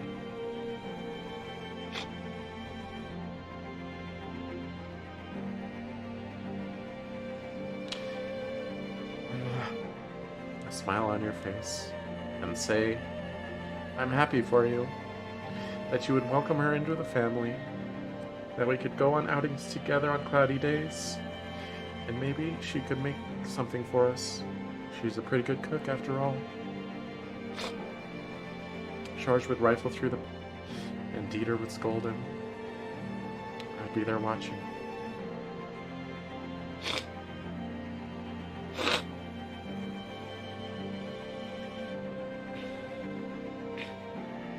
A proud smile on my face.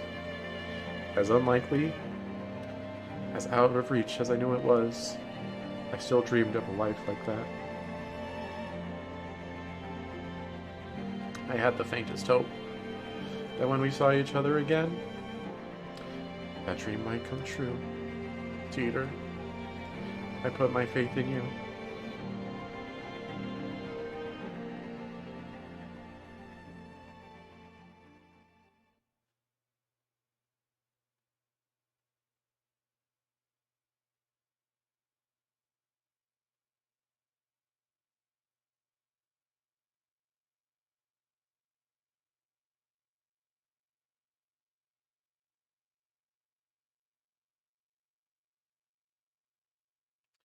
And so my life came to an end. But that wasn't the end of the story. I don't know if what comes next could be called my story. But memories of these events linger in my soul. After being pierced by Dieter's blade, I found myself looking down upon my own corpse. How could I have ever imagined that I would be made to witness my own misery, even in death? I watched as my eldest brother dragged me to the place of my crucifixion, and my soul, evidently still bound to my flesh, was dragged along with it, against my will, down to the nearby village.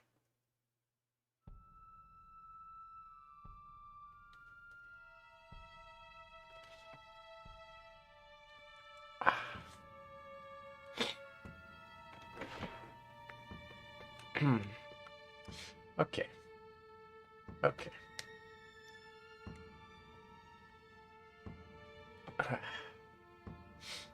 Alright, sad is over. No more sad. I'm not sad anymore. Maybe. The knights!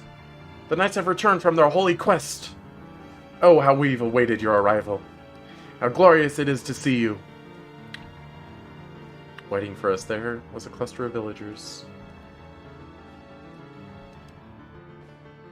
More like a village of clusters, if you know what I'm saying. But you know what they did. A large cross lay on the ground in the center of the square. Holding torches, they formed a crowd around the knights, several of them familiar faces. The men who had come to ransack the mansion were standing there, staring at my body in awe.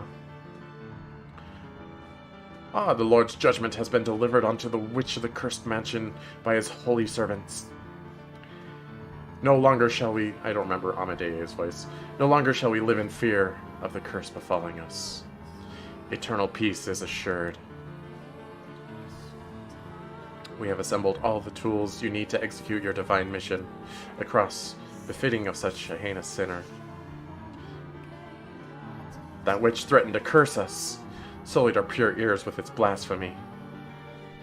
I had done no such thing. I hadn't cursed anyone. I'd merely been defending myself.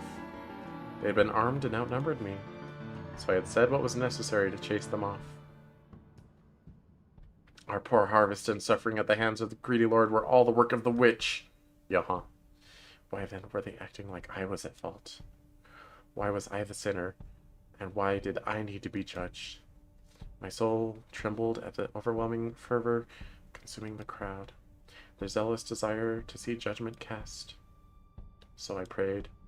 I asked God to grant me the smallest of miracles. To let my voice reach my brother, who carried my body. Please don't do this, Dieter. Please hear my voice.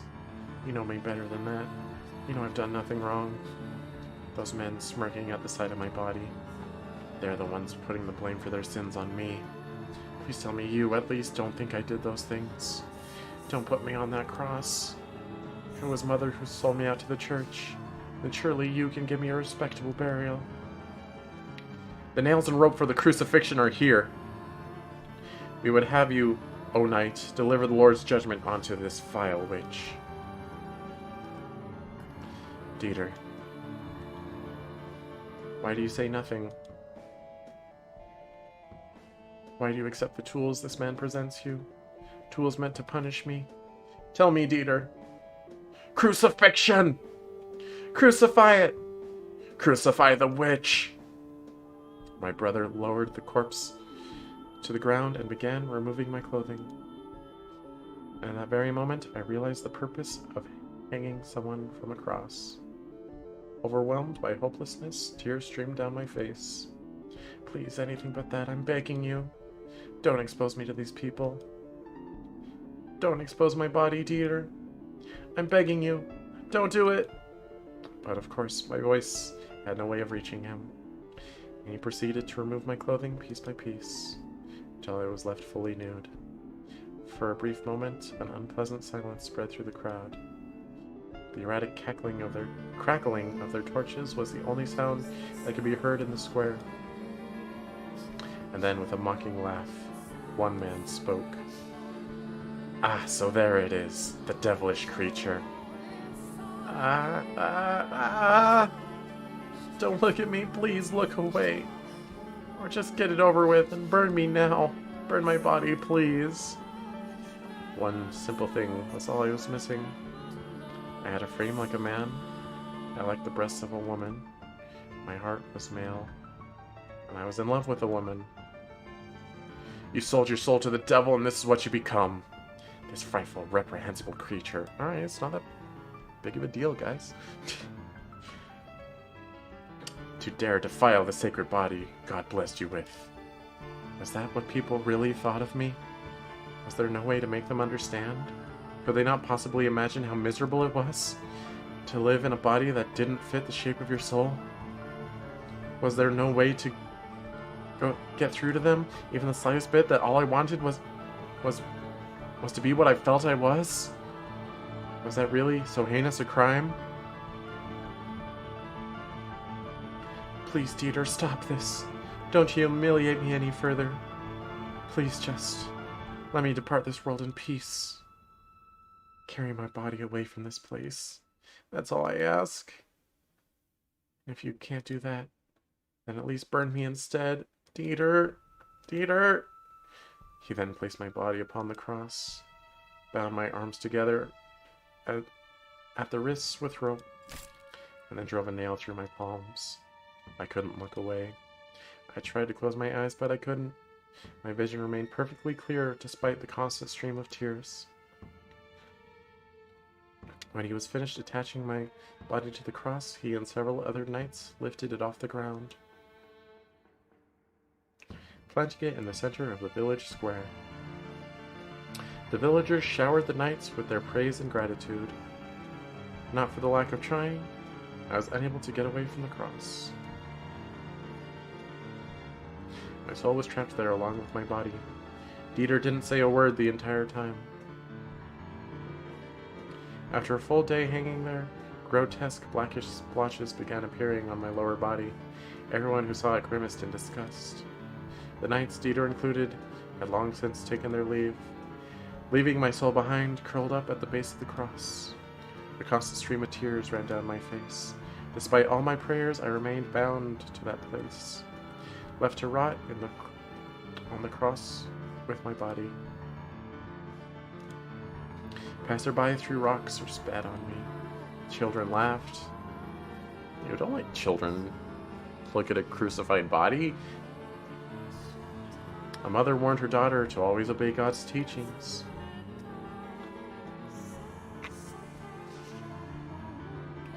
Or else you'll be murdered by your peers. By 48 hours, black-feathered birds and maggots had appeared to devour my rotting flesh.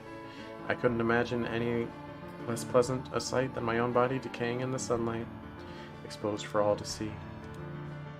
A group of children assembled in the square not far from the cross, and soon after, a competition began to see who could take down the evil witch. They gathered all the rocks they could find and started throwing them at my corpse as hard as they could. The stones ripped through my decomposing flesh, exposing bits of bone. Eventually, they settled on a winner, the one who had torn off the most flesh and went on their way. And when they were gone, the birds flocked in to take their place. Medieval times are they're effed up, man. On the third day, the night came and went. And at sunrise on the fourth day, I received a visitor. Watch your step, madam. The crucifix is this way. After everything I had been through, I thought nothing more could possibly affect me. I had sunk as far down into the abyss as I could go. Oh, it's his mom. However, mother. I knew it was her instantly. She was older and bonier than I remembered. She had bags under her eyes so dark they looked like bruises. Her once lustrous blonde hair had faded almost to white. But I would always recognize my own mother. This is gonna hurt too, isn't it? What are you doing here, Mother? Father. In the 13 years since I had last heard Mother's voice, I had grown raspy and weak. But there were still distinct traces in it of the woman who had raised me, who had stayed at my bedside when I was sick. Though I lacked a physical body, I still felt a deep, piercing chill at the sound of her voice. Father, this is not my daughter. I did not birth this accursed thing. No. I am her victim. For years I suffered at the hands of this witch. She stole my daughter away from me, tormenting me, endlessly tormenting me, trying to ruin me. A demon. You're a demon. Mother, I despise you, you foul, hellish monster. I loved you. You took everything from me. I could never bring myself to hate my birth mother. Why not? You should try sometime, it's fun. No, I'm just kidding. I'm just kidding! I would never hate my mama. Mama Louise? She's so good to me. I feel nothing but revulsion for you. I loved you. An eternity in the fires of hell would be too good for you. I often disagreed with the things you said and did, but I still remember the feeling of your hand in mine as I lay sick in bed. I have absolutely no relation to this demon.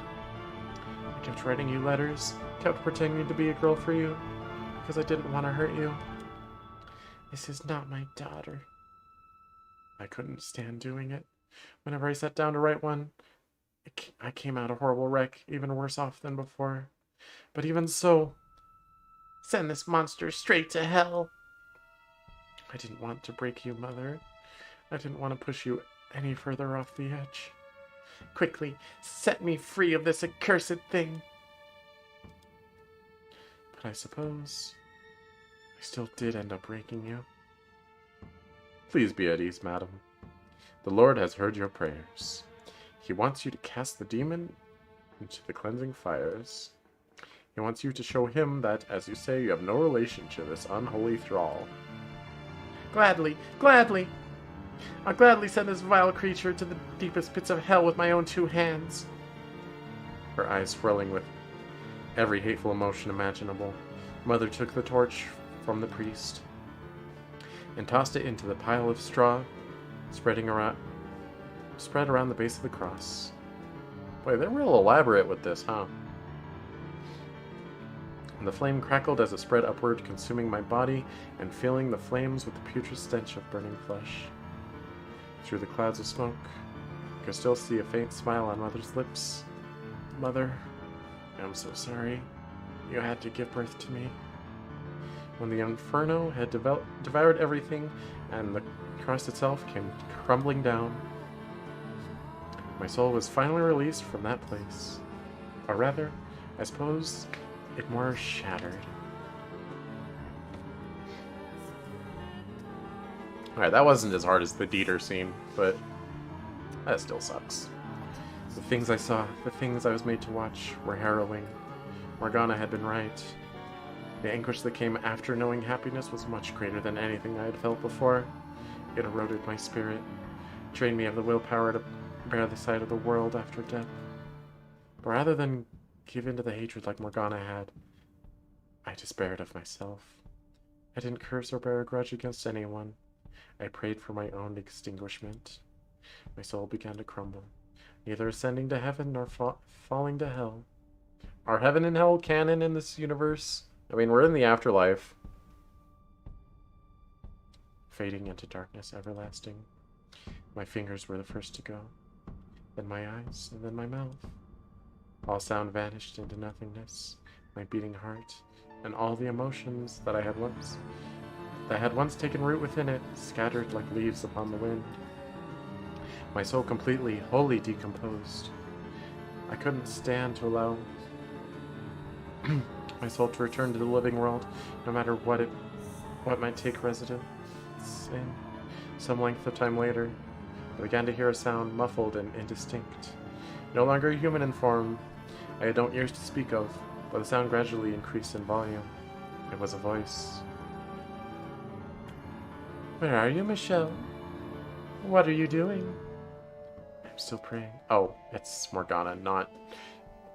It's not Morgana, it's Giselle.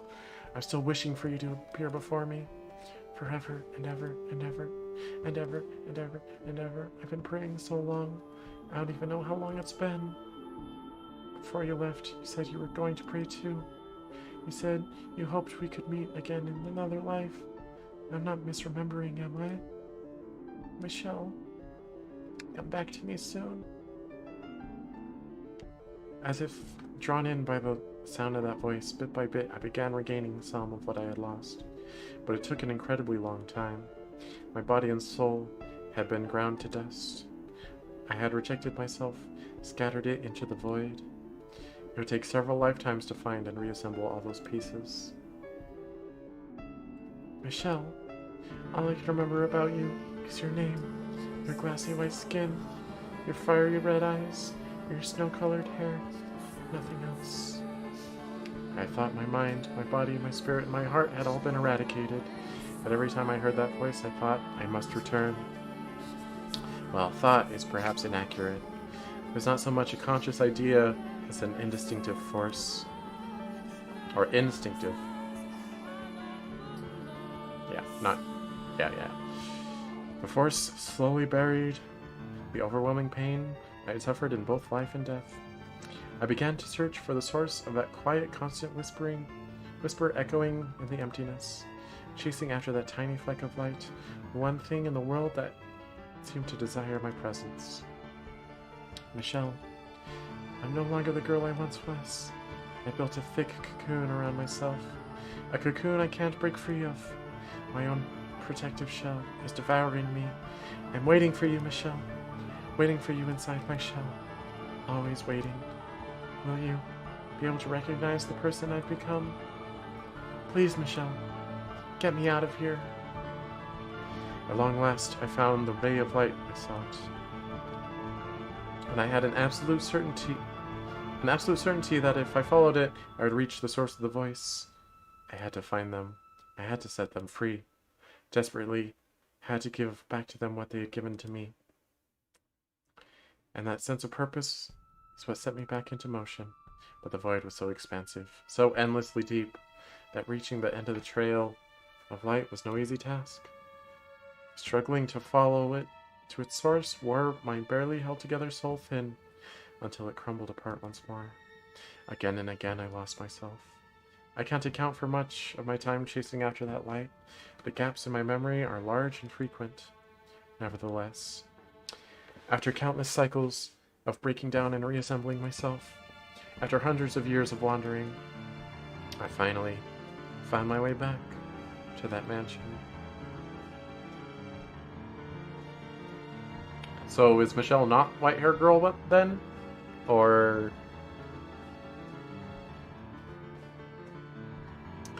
And when the two of us had our long-awaited reunion, neither of us were our old selves any longer. In my endeavor to return, I had worn my soul down to almost nothing. I was but a vague shadow, completely devoid of memories. And that was the beginning. We met each other anew. Lost and broken, devoid of life.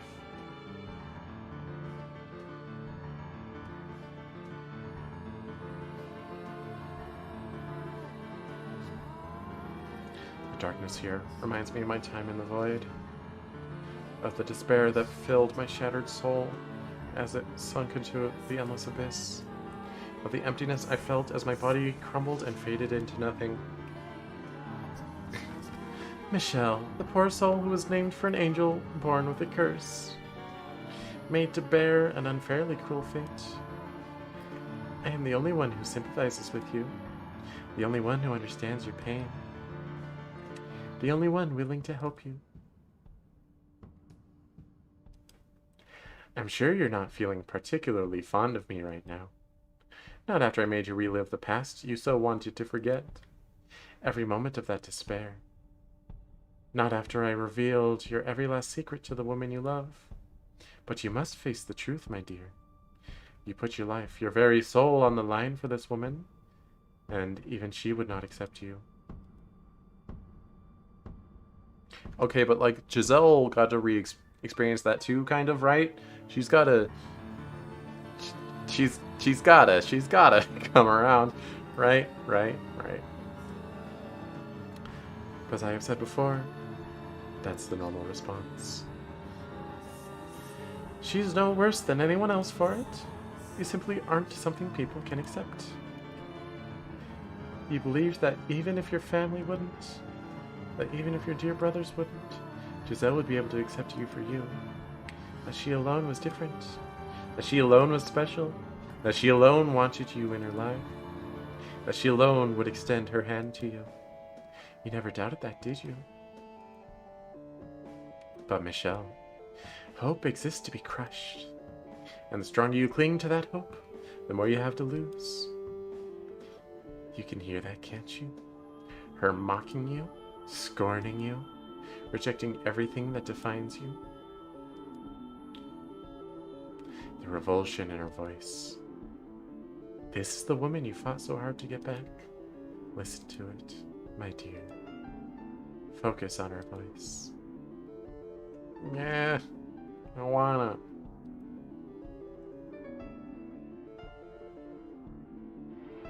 Disgusting, disgusting, disgusting, disgusting, disgusting, disgusting, disgusting, disgusting, disgusting, disgusting, disgusting, disgusting, disgusting, disgusting, disgusting, disgusting.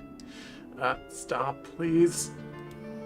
I don't want to hear it anymore. Make it stop. Can you blame her, though? For hundreds of years, she waited, trusting you. And you came back to her, a woman, more than once. If you think about it, you betrayed her first. No, stop, don't. I didn't. Tell me, what was it like? How did it feel to be born and live as a woman? You spent your life insisting you weren't a woman, yet your soul chose a female body to return in. All those gaps in your memory were from your lives as the white-haired girl. So, does Michelle right now not have the memories of white-haired girl? Is she the same person or not? Like, those are whole lifetimes that were lived. Are they worth less than Michelle's?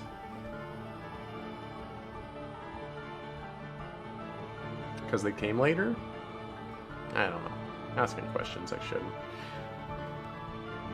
First there was the mild-mannered, flaxen-haired boy. You, a woman, and he, a man, were joined in love. And then there was the deranged man-beast. Yo, that counts. It's hyphenated, but it counts. And it's not going to show up on the screen, but that's okay. Oh wait, yes it did. Yay! By exposing your female body to him, you are able to temporarily contain his madness. And finally, there is the man obsessed with money and power. You were his wife, ever faithful, waiting patiently for him to remember his love.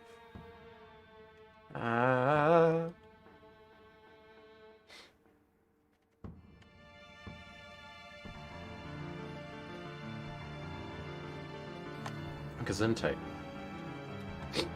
You put your faith in the wrong person's love. How can you expect her not to be disgusted?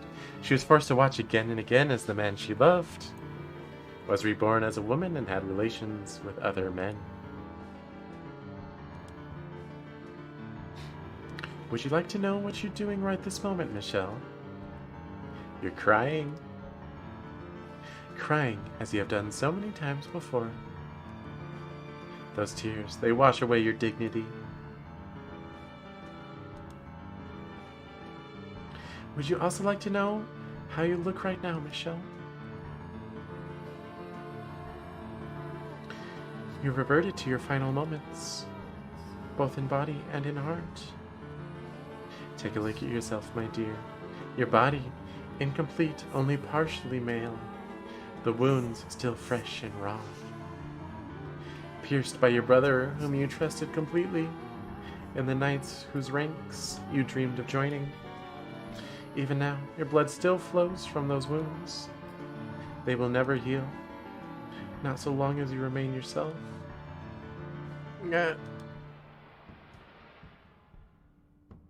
Oh.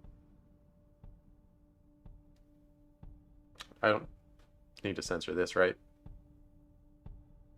Well, I'm not gonna. Because it's a male body. Male bodies don't need to be censored. Them's the rules.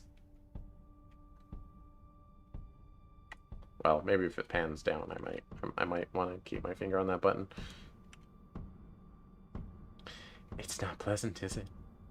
It hurts quite a bit, doesn't it? I did not inflict those wounds on you, though.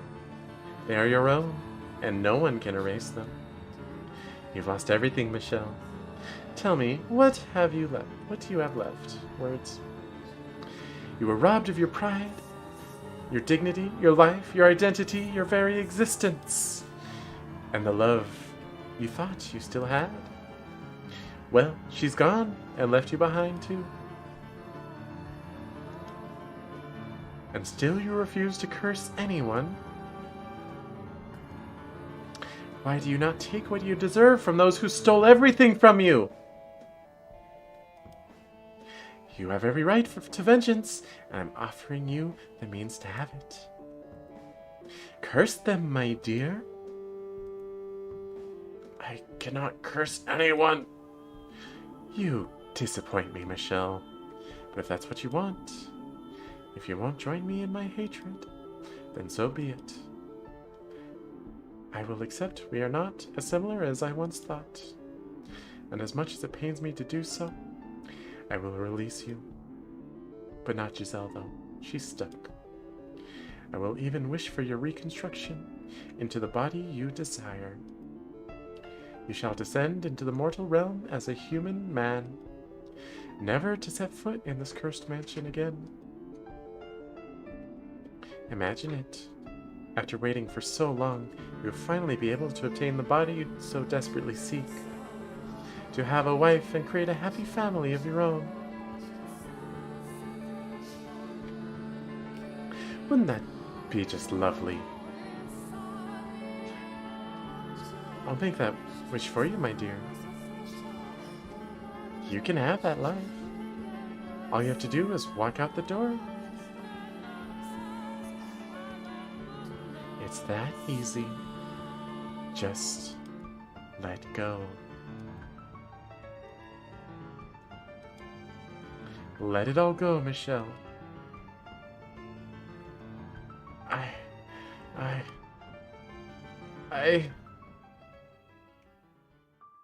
No. No. Don't listen to her. Yeah, I learned.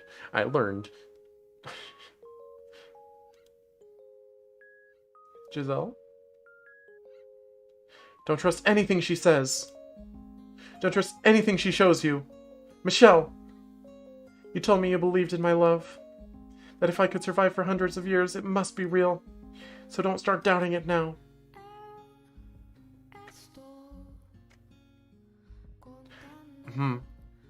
I mean, it's sufficiently covered. No need for a censor. Open your eyes, Michelle, and look at me. Listen to me, please. Listen to the sound of my voice. Michelle, will you listen to what I really think? How I actually feel? I would never ever push you away. Do you remember what I said, Michelle? When you broke through the cocoon I had built around myself, I said that I would never come to hate you. I still stand by that. My feelings haven't changed in the slightest. It doesn't matter what kind of past you had, or what kind of secrets you kept. I still love you. So was Morgana just creating an illusion when Giselle said, "You're disgusting" before? Was that not even actually her? You accepted me, Michelle. I spent hundreds of years trapped in this place, watching as tragedy after tragedy befell its residents, slowly losing my grip on myself until I had been twisted so far I could tell them, like stories with a cold smile on my face. And despite what I had become, you still took my hand. You still said you loved me. No matter what horrors you've experienced, I will always and forever take your hand. Michelle! Giselle, please have faith in me, Michelle. Don't believe in what some illusion says.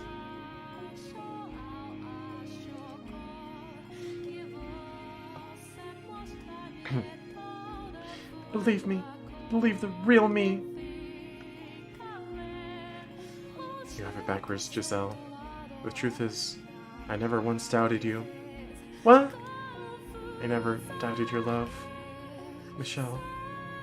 I despised myself. I hated that I was so weak that I couldn't even bear being rejected by a phantasm I made to look like you. Oh, okay. I didn't want you to see me like that. I didn't want you to know I was so weak. To see my past. To see me now. Pitiful, unsightly mess. Pitiful. I couldn't stand the thought of you seeing any of that.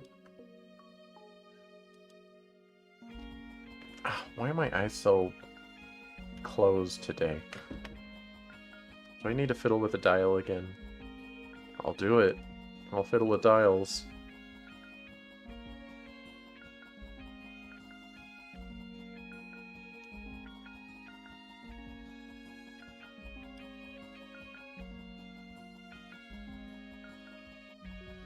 Like, I'm not closing my eyes. Or even having them half-lidded that much.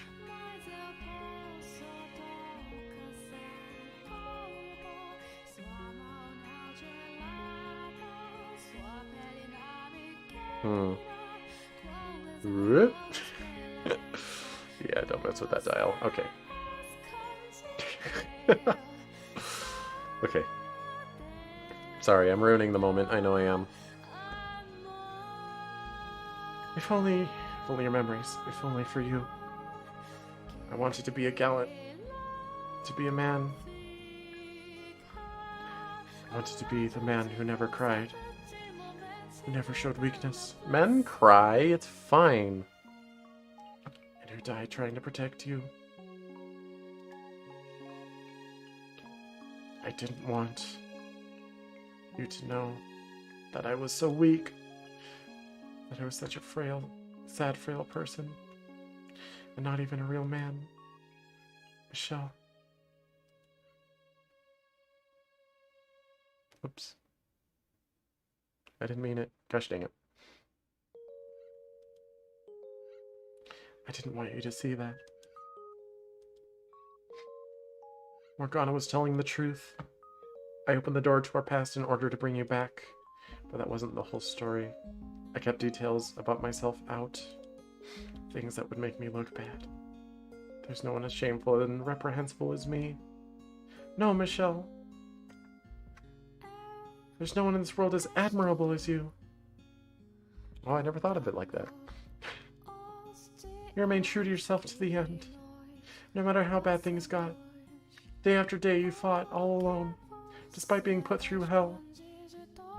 Yet you chose not to curse those responsible. Only once did you ever consider cursing someone. Your father. I remember that day very well. I was too stupid to realize it at the time, but you did that for me. The one time you ever wanted to curse someone was for me. Give yourself a little more credit. You did perhaps come off a bit inscrutable, but deep down, you're truer to yourself than anyone. Your motivation's simple and pure. Your heart full of kindness. Know that you're a wonderful, admirable man, Michelle. Be proud of who you are. That doesn't change how much suffering I put you through, Giselle.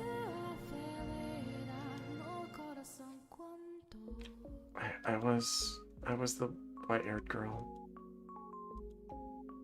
The girl in the portrait was me. It was all me. I came back more than once, showing up a woman, then disappearing again. Hurting you, completely unaware, pushing you away, leaving nothing but tragedy in my wake. I'll never forgive myself for what I did to you. Have faith in yourself, Michelle. Follow your heart. I know it was a secret you didn't want revealed, but for me, I couldn't be happier to know the truth, because it shows just how incredibly much you love me.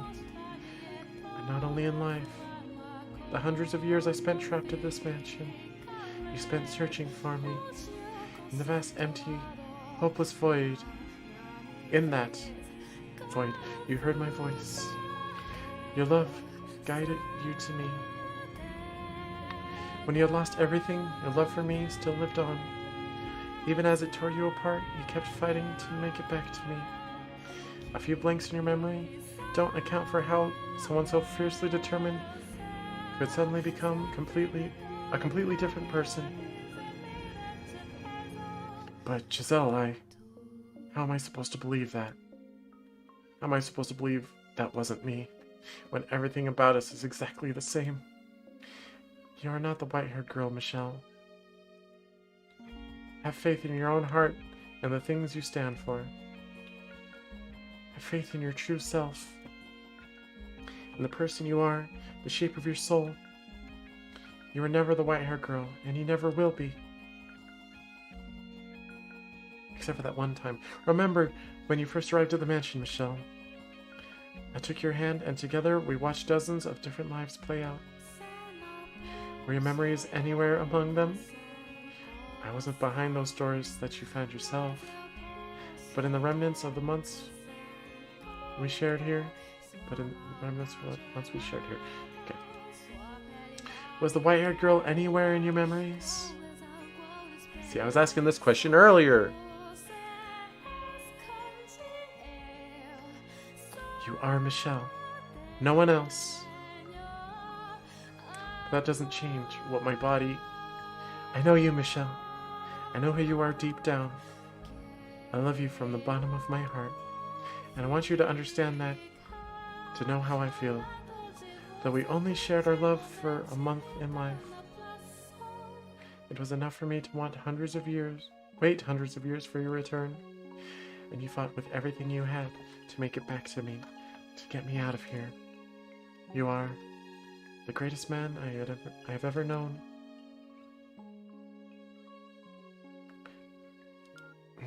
Giselle, how is it?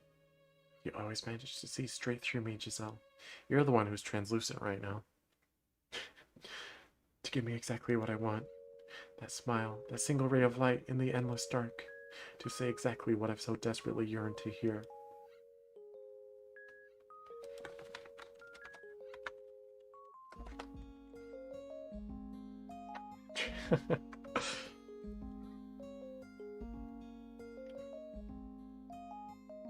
The words I sought for countless years.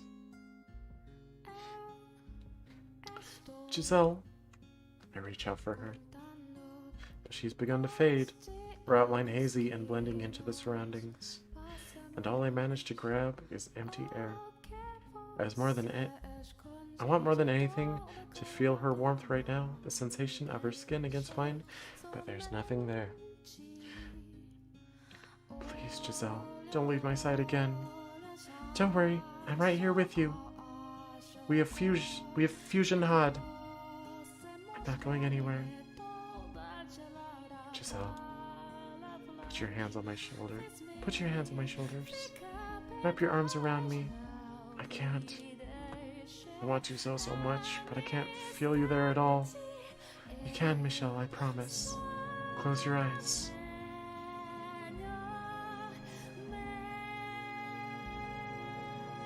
Now reach forward slowly. You can feel me there, can't you? That's my finger. That's my hair. Those are my eyes. Don't touch my eyes, though. And here are my lips. And here's my heart, where I keep all the feelings you gave back to me. And my love for you. In body and in spirit, I am all yours. Can you sense me here beside you? I think I can. Now, hold on, and don't let go.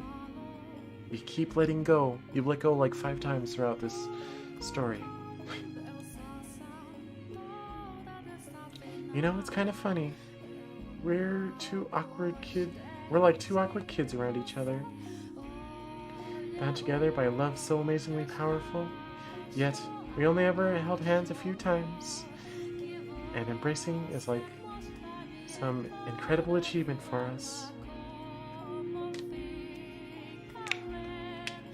I mean, you're understandably both afraid of physical contact. We're both supposed to be full-grown adults. Kiss me, Michelle. We never got the chance while we were alive. Time for some ghost kisses. Or are you going to tell me you want to wait again? Not this time. I feel my way around the emptiness where she is. Her skin white but not pallid. Her slightly flushed cheeks dimpled by her smile. Her lips twitch at times. Lips which at times called me master and at times called me Michelle. Her entire being. This woman who accepts me as a man. Who even in death continued to bring me back from my darkest places. She is my everything. I feel a faint breath against my neck, somewhere between a sigh and a giggle. I feel her warmth, which I thought I would never know again, the soft touch of her skin. I envision her face before me, where I'm sure she is, with her eyes closed, and I press my lips against hers. It's a quick, clumsy affair, just a little peck, not the kind of kiss 2 grown adults might be expected to share, but nonetheless, a gentle warmth spreads through my body from the place our lips touched. It's a sensation so pleasant, so nice, I can hardly believe it's real. My fingers on the button. Our surroundings dissolve, and the world takes on a new face. A plane of tranquil light created by Giselle. Oh, I didn't mean to do that. The wrong hand moved. It was an accident. I was trying to click with the mouse, but instead I hit my hotkey. Finger's still on the button though. The difference is, now I'm not afraid to step back into it. All it took... Don't you dare start lagging on me, stream. All it took was that single irreplaceable moment to change my everything. Though I can't see her there, I can feel her presence right beside me. Her heart. And that she too can feel mine. I won't falter anymore. I'm through hesitating, wavering about in fear of my own weakness. I will look into the future. I will believe in myself, because she believes in me. I'm done carrying the chains I created for myself. I have work to do. No more looking away from my responsibility. As the light dims and darkness begins to take over, I hear her voice in my ear. Michelle, can I ask you to lend your hand to someone? You set me free, and now I'd like you to do the same for her. Are we gonna set Morgana free? Oh my gosh! Happy endings all around for everybody? This is something I don't think anyone else can do. Only you can rid the mansion of its darkness. I'm here with you too. So let's open the final door together. The true final door. We can put an end to all this tragedy. I know we can. Now, off we go, Michelle. And do not let go of my hand. I mean it this time. Swear on me, Mom.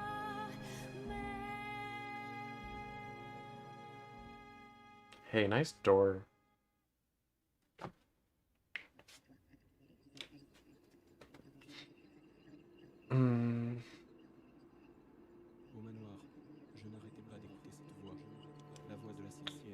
Hey, who's mumbling in the background?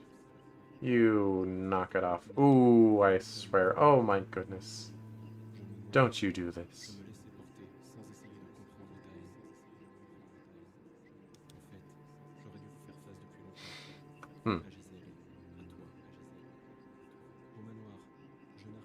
Giselle.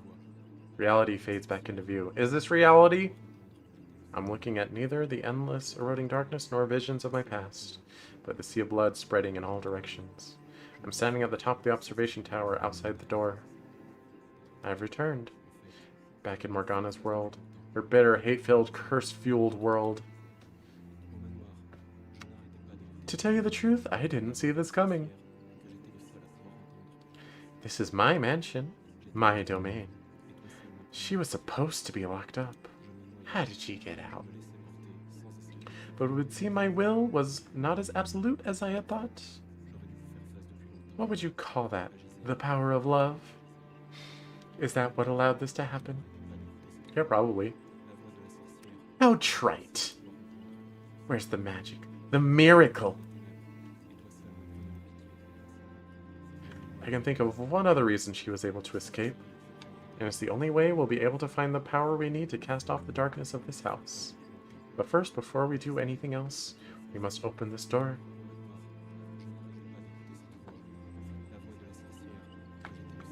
Whatever nonsense that woman filled your head with, it certainly seems to have put some fight into those eyes. Well, good for you, my dear. A little confidence boost doesn't erase the fact that you were on the ground, crawling through the filth like a worm, tears streaming down your face as you tried to ignore what lay before you. A little self-esteem isn't going to make you any less helpless when you step through that door. But that won't stop me from trying. I'm done acting like you're some inevitability, some force in nature. It's time for me to take a stand, Morgana. The air around the door has a distinct chill to it as I place my hand against the wood surface. Yeah, we're back to blood splotches. My arms, once bloody and lacerated, are now whole again. I can feel my entire body, everything back in its rightful place. I take in a breath, lift my head, focus my gaze on the door, and push it open. Resting on the back of my hand, I can feel another palm soft and warm.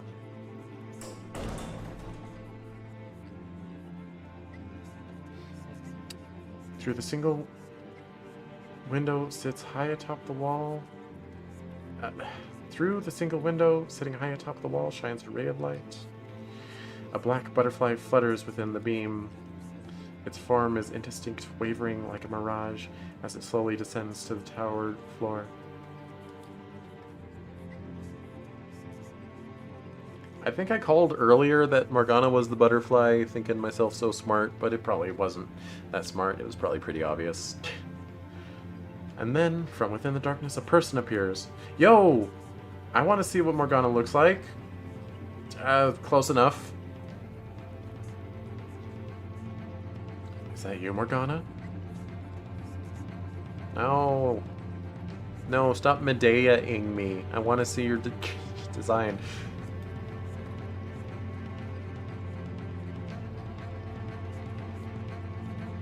Medea is a character from Fate.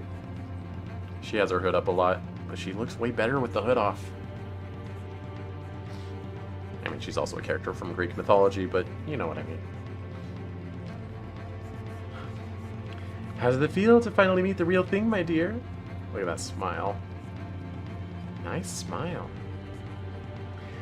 I knew you were young, but you really are still a child. Oh yeah. Having heard her tale, I know she died still a girl.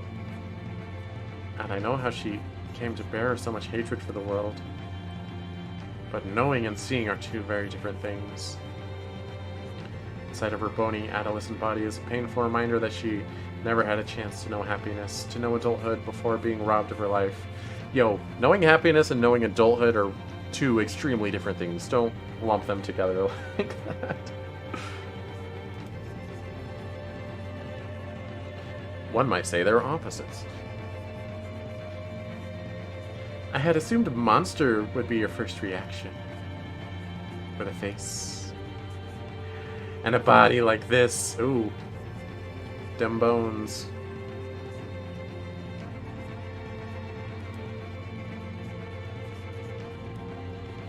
How very sweet of you, Michelle. So tell me, what exactly do you mean to do now that you're here? Your ultimate goal was, as I understood it, to take Giselle back. But she's no longer here for me to return to you. She broke out of my cage and exhausted what remained of her soul to show herself to you. I cannot perceive even a trace of her presence any longer. So I presume her soul shattered, dissipated into nothing. No, she's right here beside me. Is that so? You seem to believe so much anyway. Which only makes your presence here a bigger mystery. Ah, I know. You want revenge. I made you miserable while you were alive, and I continue to torment you in death. You entrusted me with Giselle's life, and I used her for my own ends. You must despise me. Hatred fills you. You want to curse me, to kill me. My death could well mean the end of all this. But you're already dead. Shall I grant you that wish? She flicks a finger.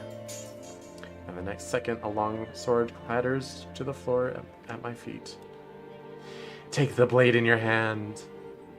And like the knight of old who executed the witch, pierce my heart with it.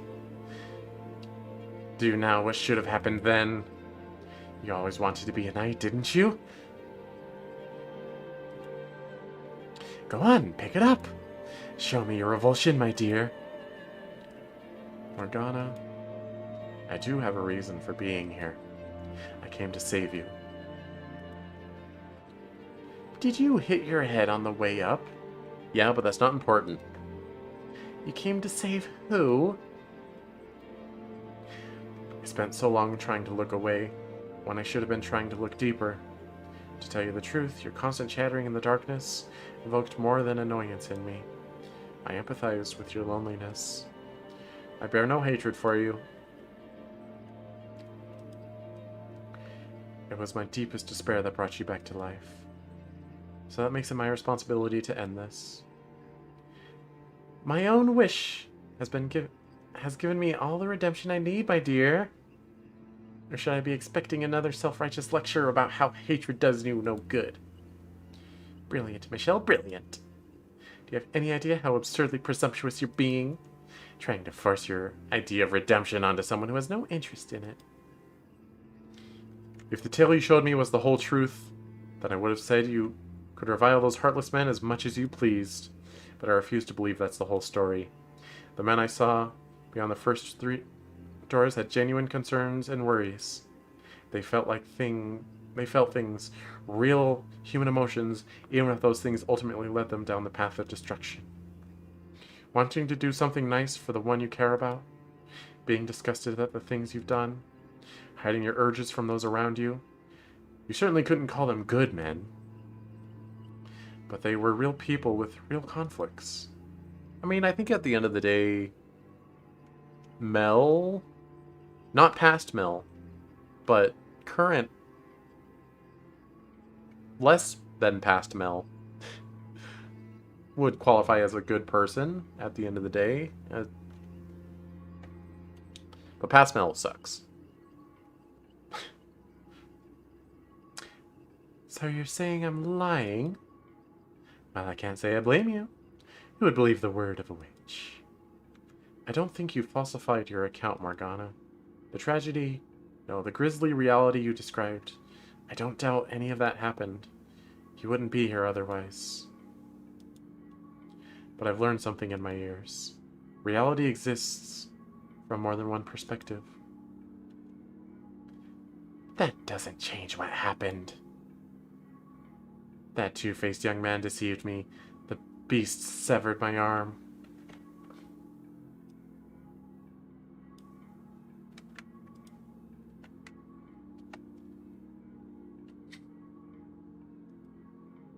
The greedy, power-hungry lord used me for his own personal gain.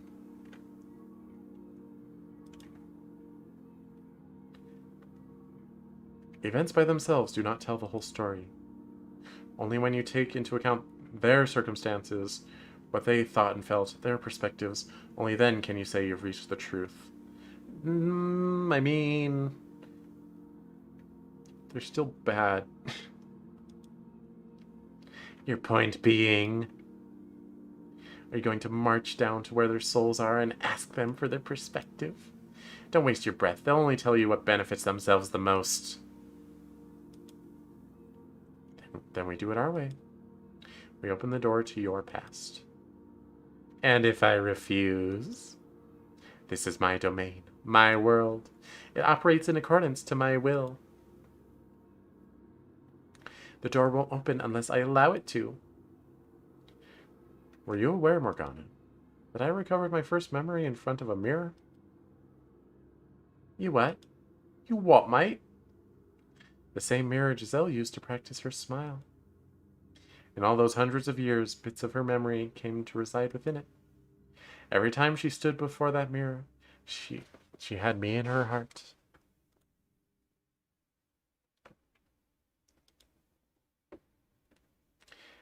And next, I saw one of my own memories play out in my bedchamber.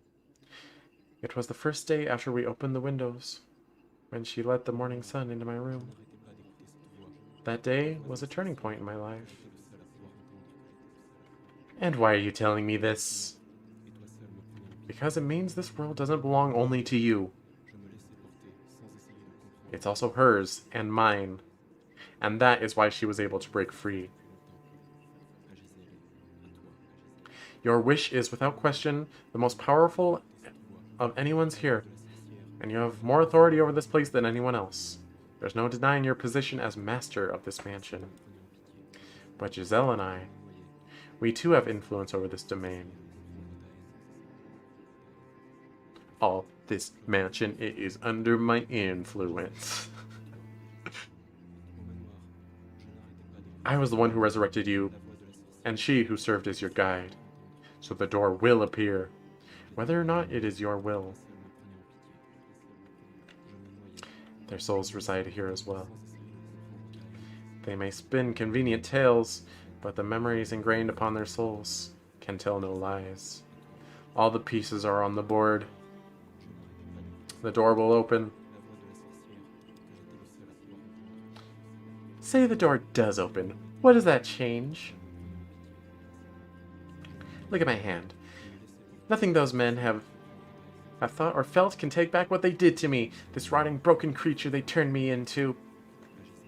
I don't care what was going through their heads. They will never have my forgiveness. My hatred is unwavering. My wish will not be undone so easily.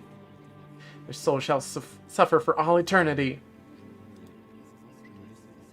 Before we begin, Morgana, let's get one last lingering question out of the way. And what might that be? who the white-haired girl is. Is it Morgana? That's your lingering question? We've already established that was you, Morgana.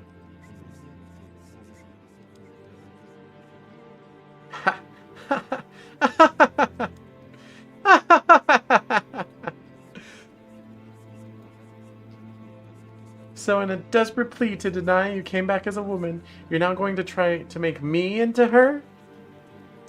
That is perhaps the most ridiculous thing I've ever heard. That was you, my dear. Don't avert your eyes. You must face reality. I'm not averting my eyes, and I'm not in denial. I have faith. Faith that I only ever made it back to this mansion once, when I awoke in the rocking chair beside the fireplace. Ha! Nevertheless, that hardly justifies accusing me of being that foolish girl. How could you possibly think I was her? Never have I not been present in these walls. Not even while she was alive and in the claws of tragedy. My hair is not white, nor are my eyes red. And look at this horrid, festering face. How could I ever become her? How your soul appears is irrelevant in this case, Morgana. I will uncover the truth about you, things even you don't know. And if I can show that you were, in fact, the white-haired girl, in that moment, will your reality be rewritten. If you're so confident, then be my guest. Find out for yourself just how little you're capable of.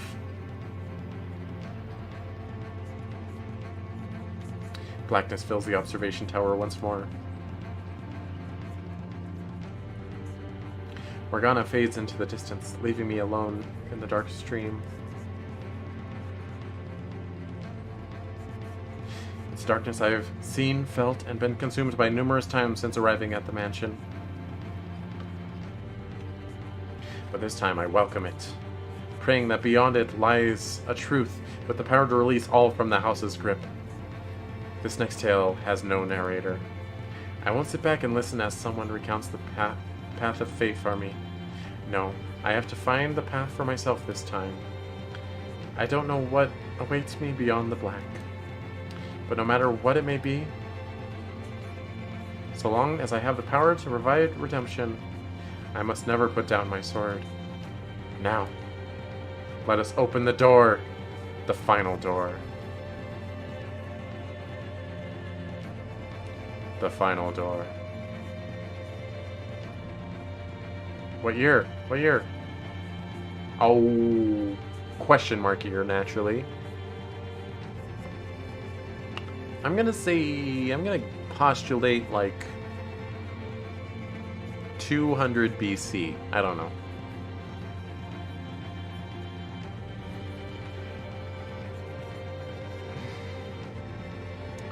I was thinking to myself earlier that I would call it for the day at the beginning of the final door.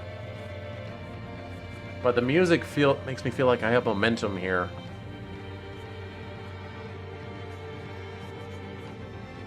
Evie, if you are listening, is now a good stopping point? Or am I so close to a important scene? Or am I so close to the end or something? It's long. That's kind of what I thought.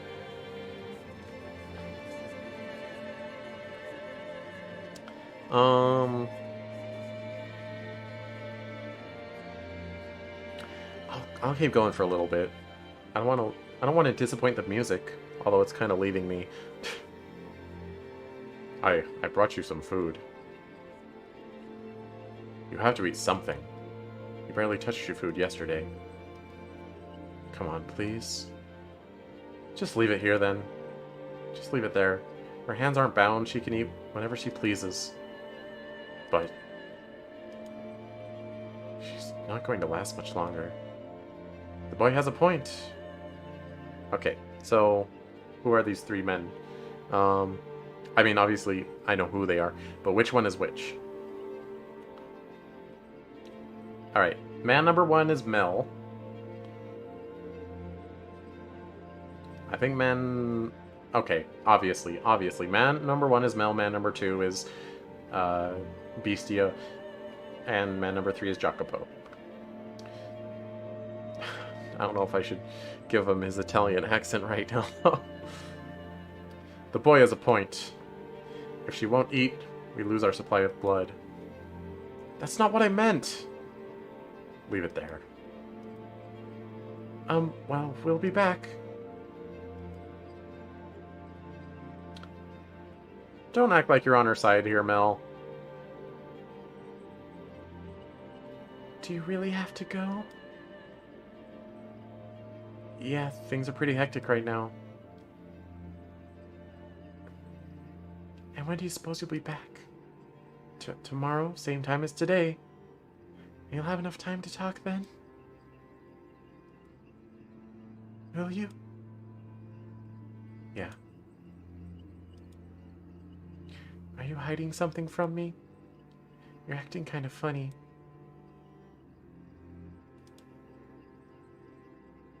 You're my sister. I wouldn't keep anything from you. I haven't imprisoned an old friend in a tower to drain her blood. No, I would never do that. You're not yourself, though. What's so different about me? Well, you're not acting much like a prince. Ah, right, of course. Don't worry, I'm still your prince, same as always. Good night, Nellie. Oh, she's still just Nellie, huh? My princess. We live in the olden times where incest is perfectly normal.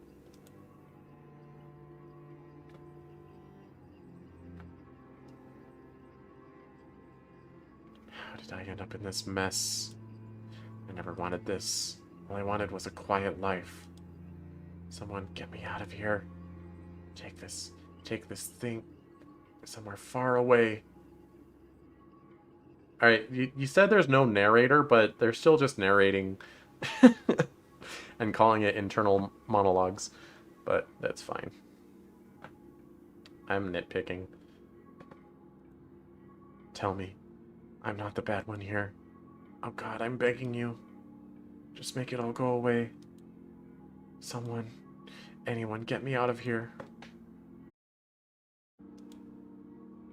Oh, Twitch is freaking out.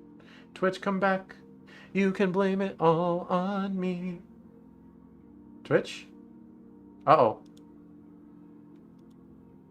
Have we crashed for realsies? The final crash tier?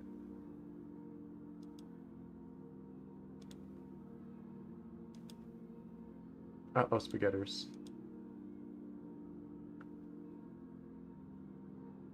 Okay, there it is.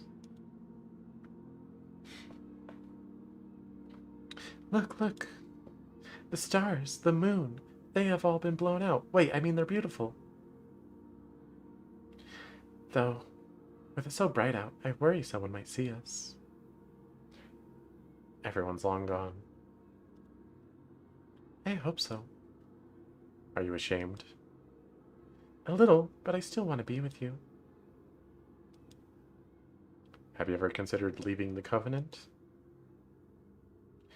You can't just stop being a nun, you know. It's not that simple. I've made vows, sworn my life to service of God. I mean, if I believed in God, I would want to serve him too. But, you know, I was not aware. I don't know much about this land's traditions. If I were to leave the church, it would have to be in my next life. I'd like to be a normal girl, lead a normal life. Get married, have kids, and before I know it, I'm an old lady. Thinking, it was an uneventful life, but it was the best I could have asked for.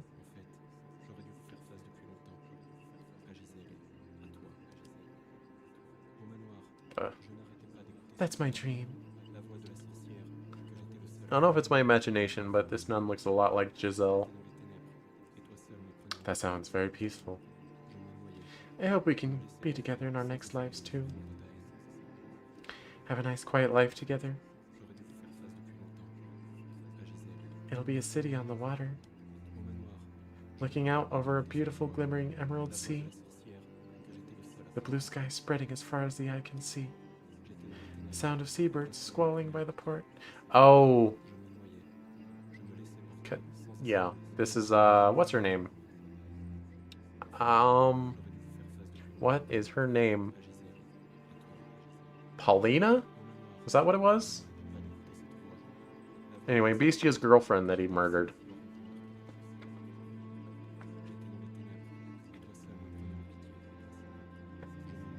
The two of us, sitting shoulder to shoulder over the city. Doesn't that sound wonderful? Well, we do be crashing again, though. It certainly does. I would love that.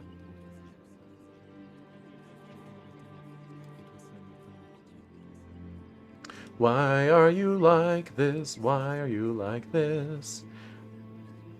Please stop being like this. I would really appreciate it.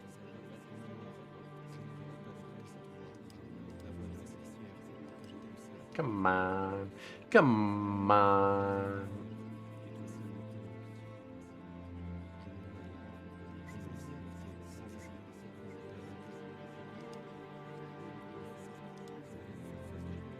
Okay, there we go.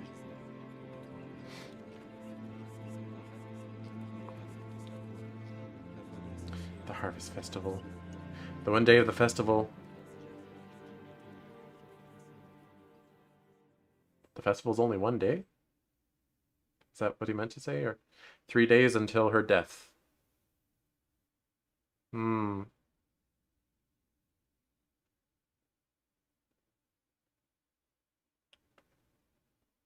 Well, I think that's actually a pretty good stopping point. Maybe. Wake up, Miss Toadstool! Yeah, we're gonna call it. Unless there's a chance of me beating it today, but that does not sound very likely. Screw you, Dieter. Man, I can't believe I liked you.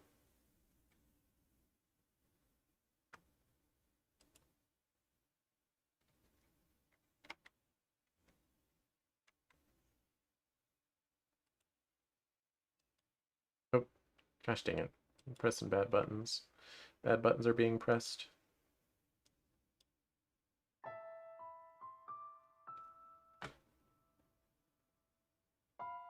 Morgana was here all along on the title screen. Can you believe it? It's crazy. It's craziness. Anyway.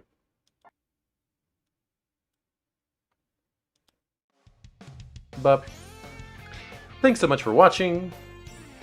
If you watch the YouTube VOD, click that like button. Or if you watch it live, click the like button. You know. Friendly reminder, Cheese Louise 2D debut August 28th. Be there, be square. Do it, do it.